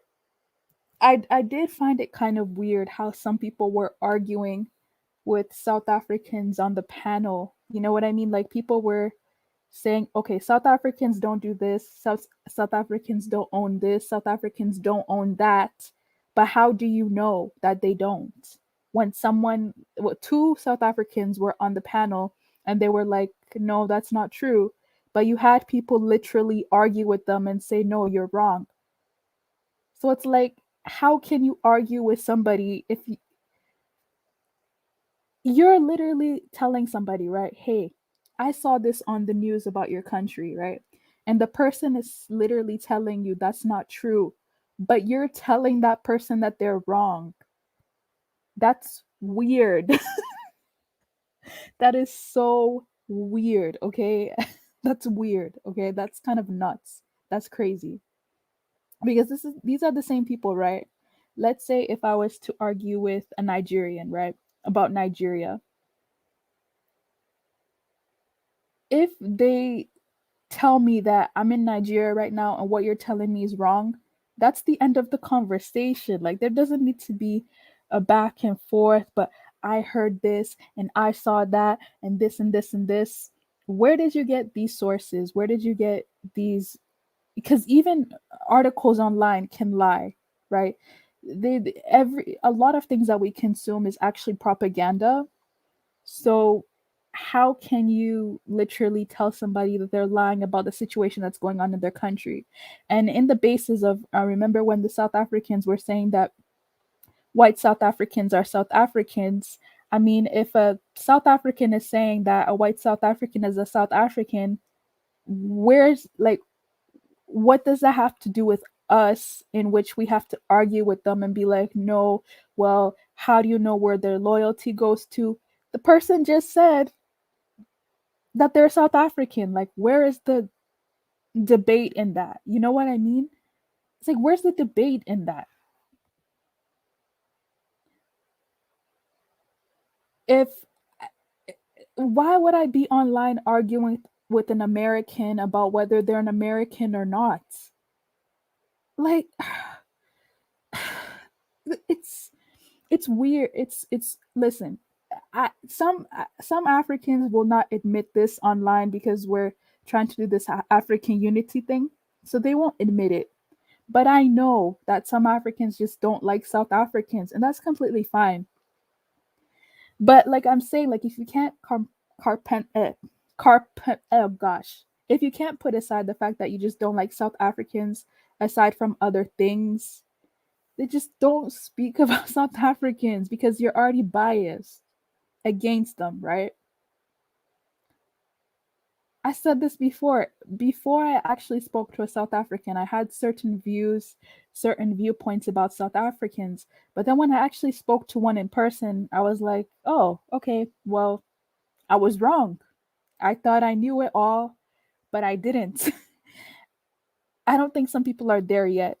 And I get it. Like it does hurt. It does hurt when you hear about some of these stories about xenophobia and just immigration. It hurts. But at the same time, it's like, this is the thing, right? Some people will sit here and say that they hate South Africa.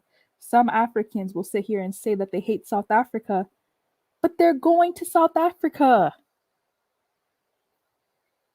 Listen, no, no, no, no, no. They'll sit here, right, and say that South Africa is trash, it's this and that, but they're lining up to go there.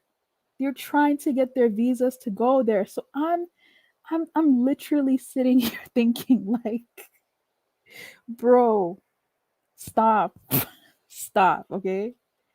Stop. Oh, and I also wanted your guys' opinion. Should we do a Nigeria versus South Africa? I'm dead serious about the Nigeria versus South Africa. You guys think I'm joking. I'm dead serious about Nigeria and South Africa because they literally are in the same arena when it comes to money, when it comes to GDP. So if we can critique South Africa for what it's doing and what it's not doing, then Nigeria should be also critiqued because they are in the same economic arena. I mean, Nigerians always get mad when I say this, but listen, Nigerians, you guys should consider yourself lucky because when I compare Ghana and Nigeria, it's cute. But if we were to compare Nigeria and South Africa, people would sit here and cry. So, let's. Oh, let me stop. I guess I need to stop because that's too much. That's gonna hurt some people's feelings. That's gonna hurt some people's. Listen, I listen, and I keep saying this, right? I don't want my Nigerian people to get upset, but you're saying you make the most money on the continent, right? Nigerians will say that they make the most money on the continent. Okay, so if you're the kings of the continent, how come there's someone else's country that is able to let their kids go to school for free, have world-class hospitals, and you don't? I know they're gonna make fun of it. They say, "Oh well, Ghana." Okay, let me tell you something. If we were at the same level as South Africa, that would be cool. But we're not. But you make the most money on the continent, and someone else's country is the country that some of you guys are going to that country.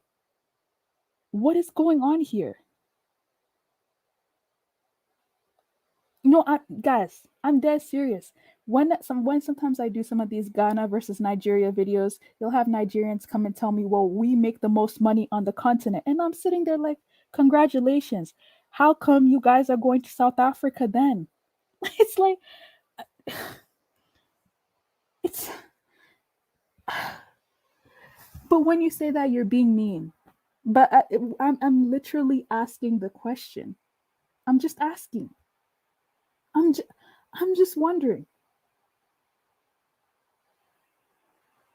So clearly somebody is better managing their money than somebody else.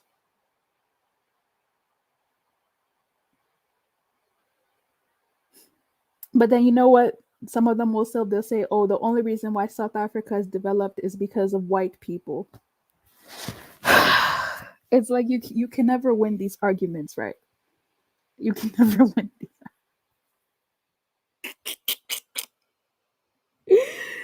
No, don't say no. Nigeria will rise. I believe Nigeria will. I really do believe Nigeria will rise. I honestly do believe that. I have no choice but to believe that. I know some people here don't care, but Nigeria will rise. But anyway, I don't even let me get off of that. Let's go Nigeria versus South Africa.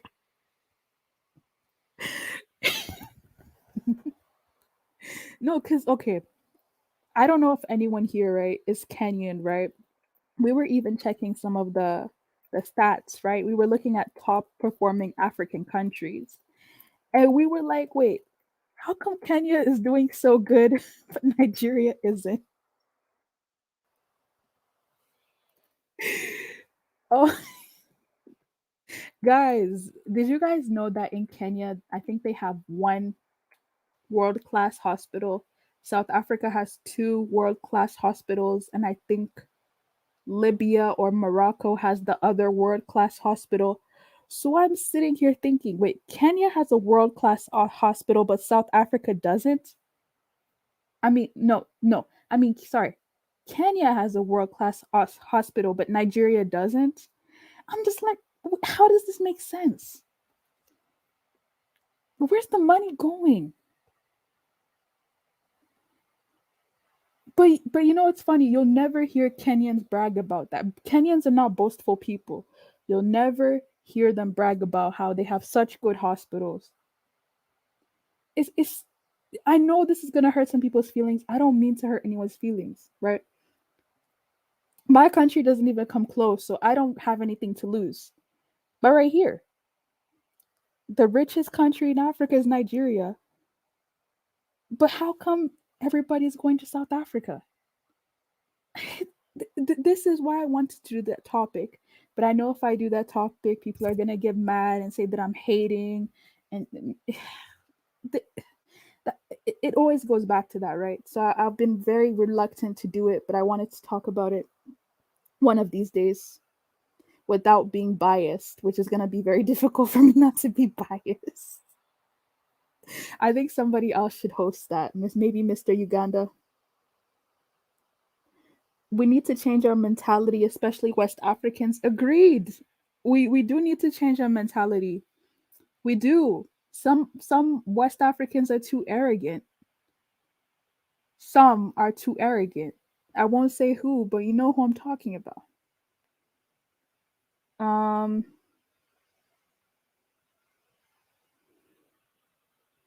yeah, I don't know, to be honest. I need to do more research on it. But Nigeria is not.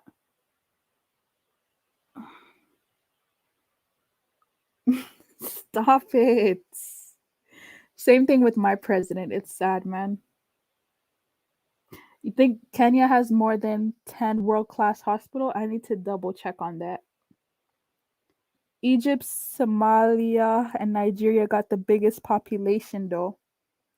Now I want to ask you this. Do you think that having a big population is isn't that just luck, or do you, because okay, having a big population, do you equate that to meaning that you should be more responsible, or do you think it's just by chance that you have a big population? So basically it means that a lot of people in your country just like having multiple kids. That's why you have a big population. It's not necessarily that you're even equipped to deal with that population. How do you feel about that? I just wanted to have your take on that. You are light skinned. Okay, let me say it like this, right? You look like you have some admixture in you. Not that you're mixed. Not that you're mixed, but you look like you have admixture in you. Your hair looks very curly. Yeah, you look mixed. Do you have Indian in you? And I'm dead serious. Do you have like Native American Indian in you or something? Because you look different. You look interesting. But yeah, you and by light skin, I don't mean like Chris Brown light skin, but you know what I mean. Like you look lighter skin, like you have a lighter undertone. I think you know what I mean.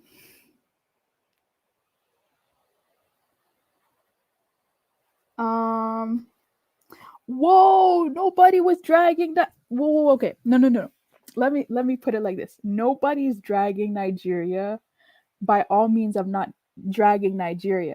But I'm just saying, if we're going to talk about how we're the best African GDP, where's the money going? It's just the question that I have.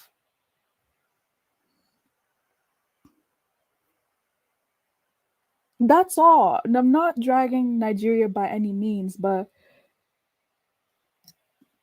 I mean, if you make the most money on the continent, can we not ask where the money is going or how it's being utilized? That is all I'm saying. I'm not trying to drag Nigeria. No. If anything, I'm dragging the Nigerian government. That's what I'm dragging, if anything, but not the people. I already told you my relationship with Nigerians. I make fun of Nigerians because they're Nigerian. That's it.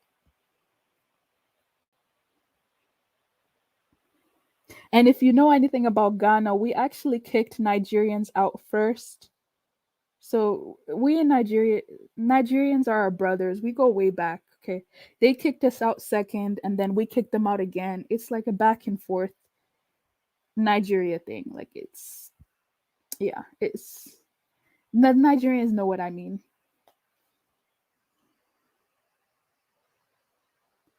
Oh, Kenya has many world-class hospitals. I had no idea about that. See, Kenyans don't speak, eh? We don't know anything. I didn't know. I didn't know Kenya was doing all this. Had no idea. Anyway, Ethiopia and Egypt still doing better. Why did I read that out loud? Now people are gonna think. Hey, let me not. Ethiopia is doing pretty amazing in their tech sector. Yeah, Ethiopia is doing good in technology. So is Kenya. Egypt, I don't know too much about Egypt to be honest. Is the dam helping Egypt? Does anyone here know if the dam is helping Egypt? Does anyone know what resources Egypt has? Because I know Rwanda is doing very well and they don't have a lot of resources. And actually, Kenya doesn't have a lot of resources either, but they're able to do relatively well.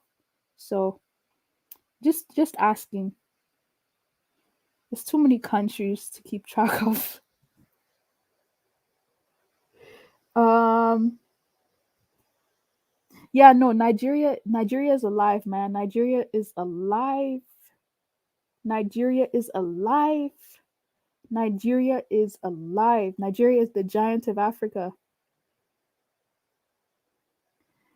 Edos, do you have an issue with Nigerians? Man, Nigerians are cool, man. I just wish that Nigerians would lead the way. That's all. That's all I wish is that they would lead the way. It's disappointment for me. To me, let me just be honest. I'm just very disappointed in the country of Nigeria. I expect a lot from Nigeria, so I'm just I'm very very disappointed. That's all. Oh, they are. I was. Does does the Nigerian government have do they have jets and planes? Because I know in the US, I think, what do they have? What is that? I know the American president has a jet, a private jet that they use. So I'm wondering, does Nigeria have that as well? Oh, and just getting, yeah, and getting more into your comment is I noticed it's not just Nigeria that does this, by the way, but a lot of African presidents, their money does not stay in the country that they're in, and that's a huge problem because it's like, okay, you're taking the money from our resources and then you're buying houses in Maryland, you're buying houses in Texas, you're buying houses in Miami. Why are you not buying those houses in Ghana? Why are you not buying those houses in Egypt? Why you're buying those houses in Europe? So that money is not staying in the country. And yeah, that really needs to change. That really has to change. Because I remember even, when the French president got arrested for scamming. Well, at least he was scamming in France. He wasn't scamming in a different continent, you know? But what are you guys saying? Talking about Nigeria is off limits. No, but if you make the most money on the continent,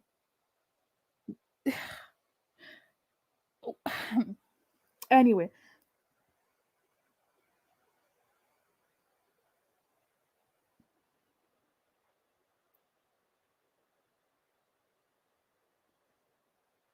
I did not know that Kenya did that much, to be honest.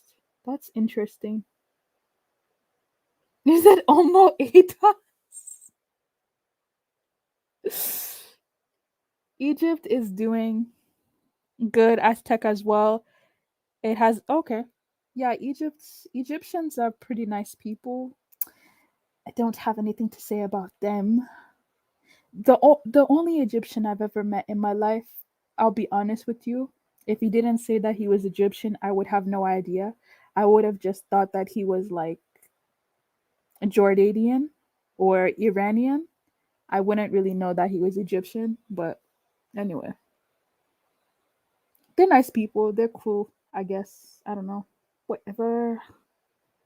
Oh yes. So the topic tomorrow is I think we'll finally do the Somalis versus Nigerian versus who else? The Somalis, Nigerians, and oh yeah, South Africans. And I think yeah, I think I'll preface tomorrow's live stream by saying, you know, Somalis, okay? The Somalis I met in person are nice people, but online it is a different rhetoric that I'm hearing that some Somalis are making fun of Bantus, they're making fun of people that they're calling black. And I think I wanted to speak to them about that, about, why that is. Because, if you ask an average Somali, they'll say that they're not black, and that's fine. But, if you're not black, then what do you have against people who are black or who you call black? I kind of wanted to ask some of them about that because I've been seeing a lot of them make fun of like Black people, and I just wanted to ask them about that.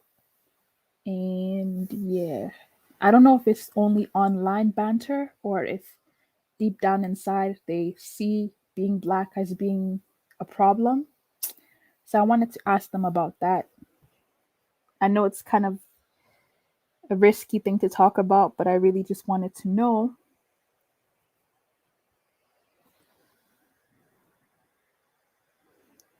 What does yeah dom mean? Do you mean Adum?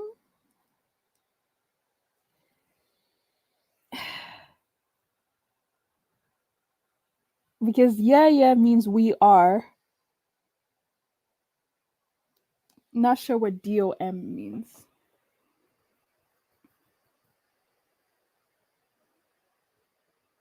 Oh, they're anti-African slur. Yeah, you know what? I actually learned some of the slurs. I don't know if it's safe to talk about it because I don't see. Okay, let me put it like this, right? I don't mind having real conversations, but I don't want it to get to a level that I'm trying to start something, so I'm kind of scared. But I mean, I've heard some of these slurs before, and I just want to know like what's the history behind it? Because it's not in my culture to call somebody a slave, but in some people's culture it is to call people slaves. So I'm just like, okay, where did this come from? Like you just freely call other people slaves, call them monkeys. Like, that's not cool at all. That's not right, but I don't know if I'm allowed to ask that, but I'll try to see.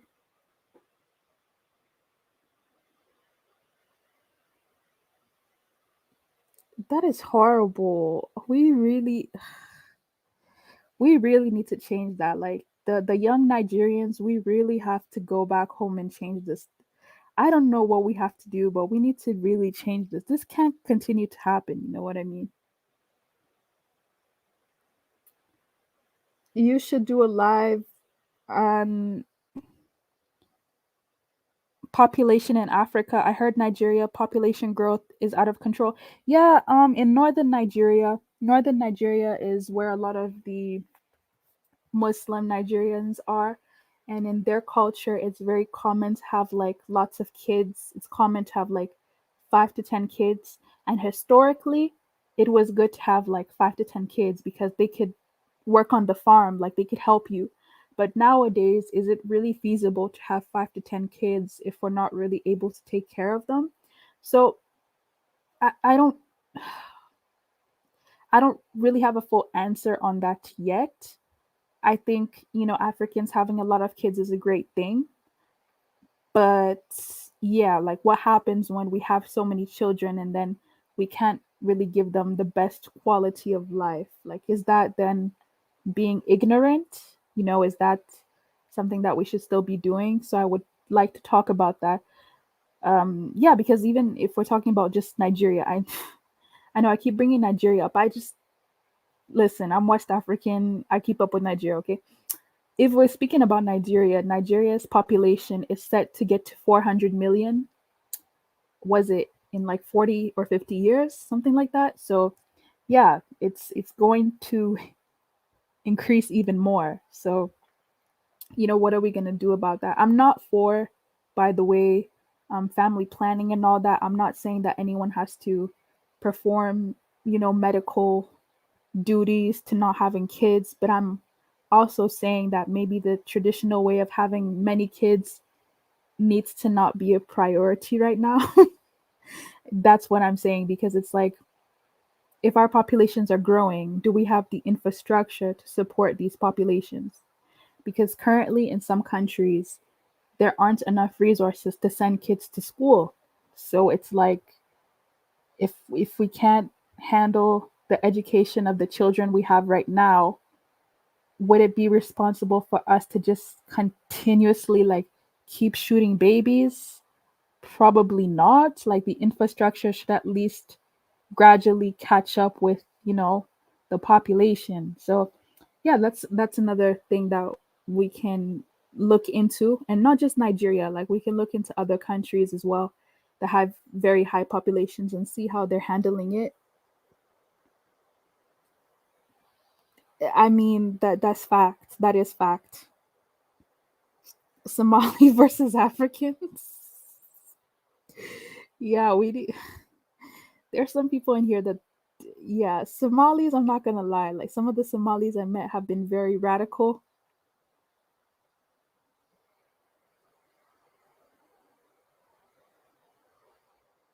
Yeah, I know the slurs. One of them starts with J, one of them starts with K, one of them starts with A. Yeah.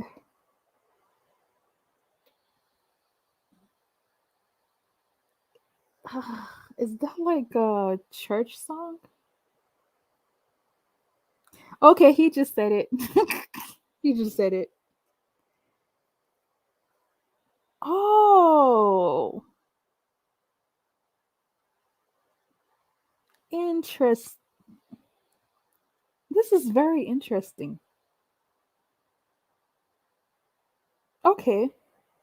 This is wow, this is hard to take in, man.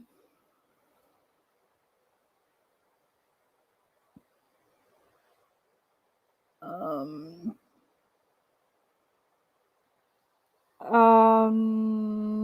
Probably not. I don't know. I'll have to think about it, but I don't think so.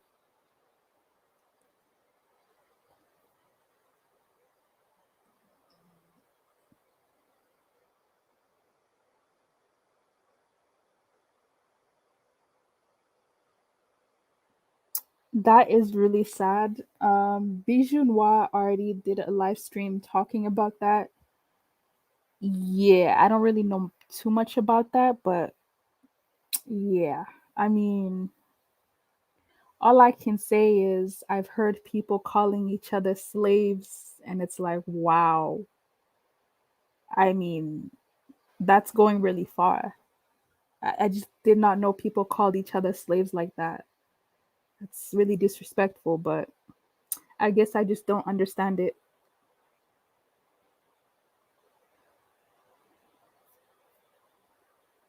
All right, so yeah, I'm literally going to end off this video. It's been 6 hours, so we can end it off with Joel's response to Wode Maya once again.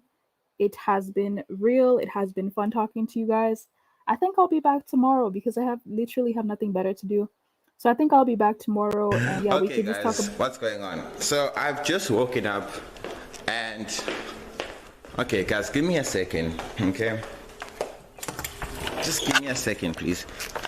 And I desperately need a haircut. Like, I need a haircut so badly. Okay, so I've just woken up to Wode Maya's video talking about, is South Africa the most divided African country, ?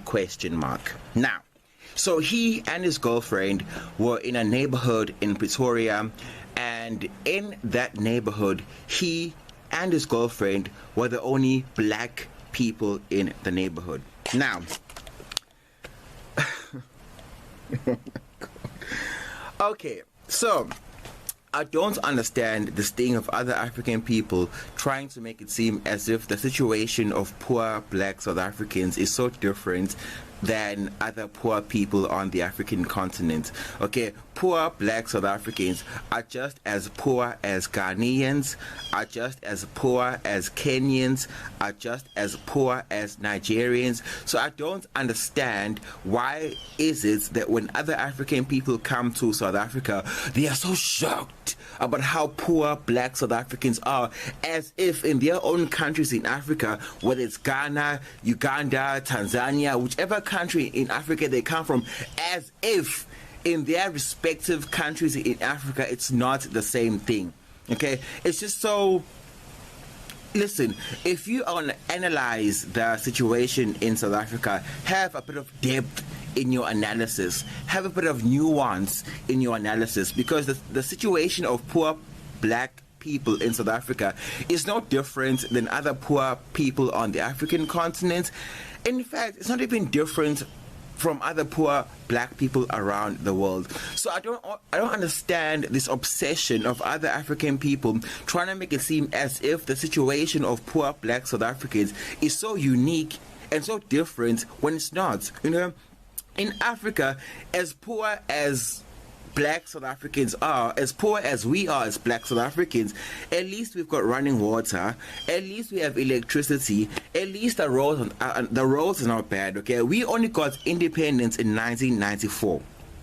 I was 4 years of age in 1994, okay? Ghana, on the other hand, had independence 6 decades ago. Ghana, Nigeria, these countries have been independent for more than 6 decades. What have they been able to achieve in 6 decades? Nothing. Do you mean to tell me that Ghana and Nigeria could not build a world-class hospital in 6 decades? In 6 decades, but they will come to South Africa and oh my God, they'll be so shocked at how poor black South Africans are, as if in their country it's not the exact same thing. It's literally the exact same thing. So I don't get, I truly don't understand. I don't understand what is so surprising about black South Africans being poor. What is so surprising when in your country, in Ghana, in Kenya, in Uganda, it is the exact same thing. So what is so surprising? I don't understand. If you look at some of these countries in the Middle East, what they have been able to achieve in 3 decades. Okay, now mind you, I did live in the Middle East, okay? I know that there are human rights abuses happening in the Middle East, okay? I used to live there, so I know, okay? But if you look at some of the things that these countries in the Middle East have been able to achieve in 3 decades, you've got Ghana on the other hand, Nigeria on the other hand, who've been independent for 6 decades. They are an embarrassment, a complete embarrassment. In 6 decades, they could not develop their country. In 6 decades? 6 decades? 6 decades? There's no roads, there's no water, there's no electricity, the hospitals are bad, okay? But they will come to South Africa and then act so shocked. As poor as black South Africans are, poor black South Africans still have a better living standard than a whole lot of African people, because poor black South Africans have got water, running water, poor black South Africans have got electricity, poor black South Africans have got access to hospitals, poor black South Africans have got access to a lot of things. So I don't understand why is it that when other African people when other African people come, sorry, something scared me. That when other African people come to South Africa, they act so shocked. I don't understand. It's the same thing in Ghana. Same thing, Wode Maya.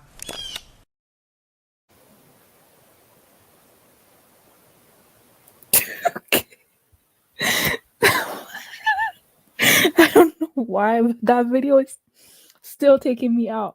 But yeah, guys, see you guys tomorrow and have a Merry Christmas. And I will see you before the New Year, but have a Merry Christmas. Bye.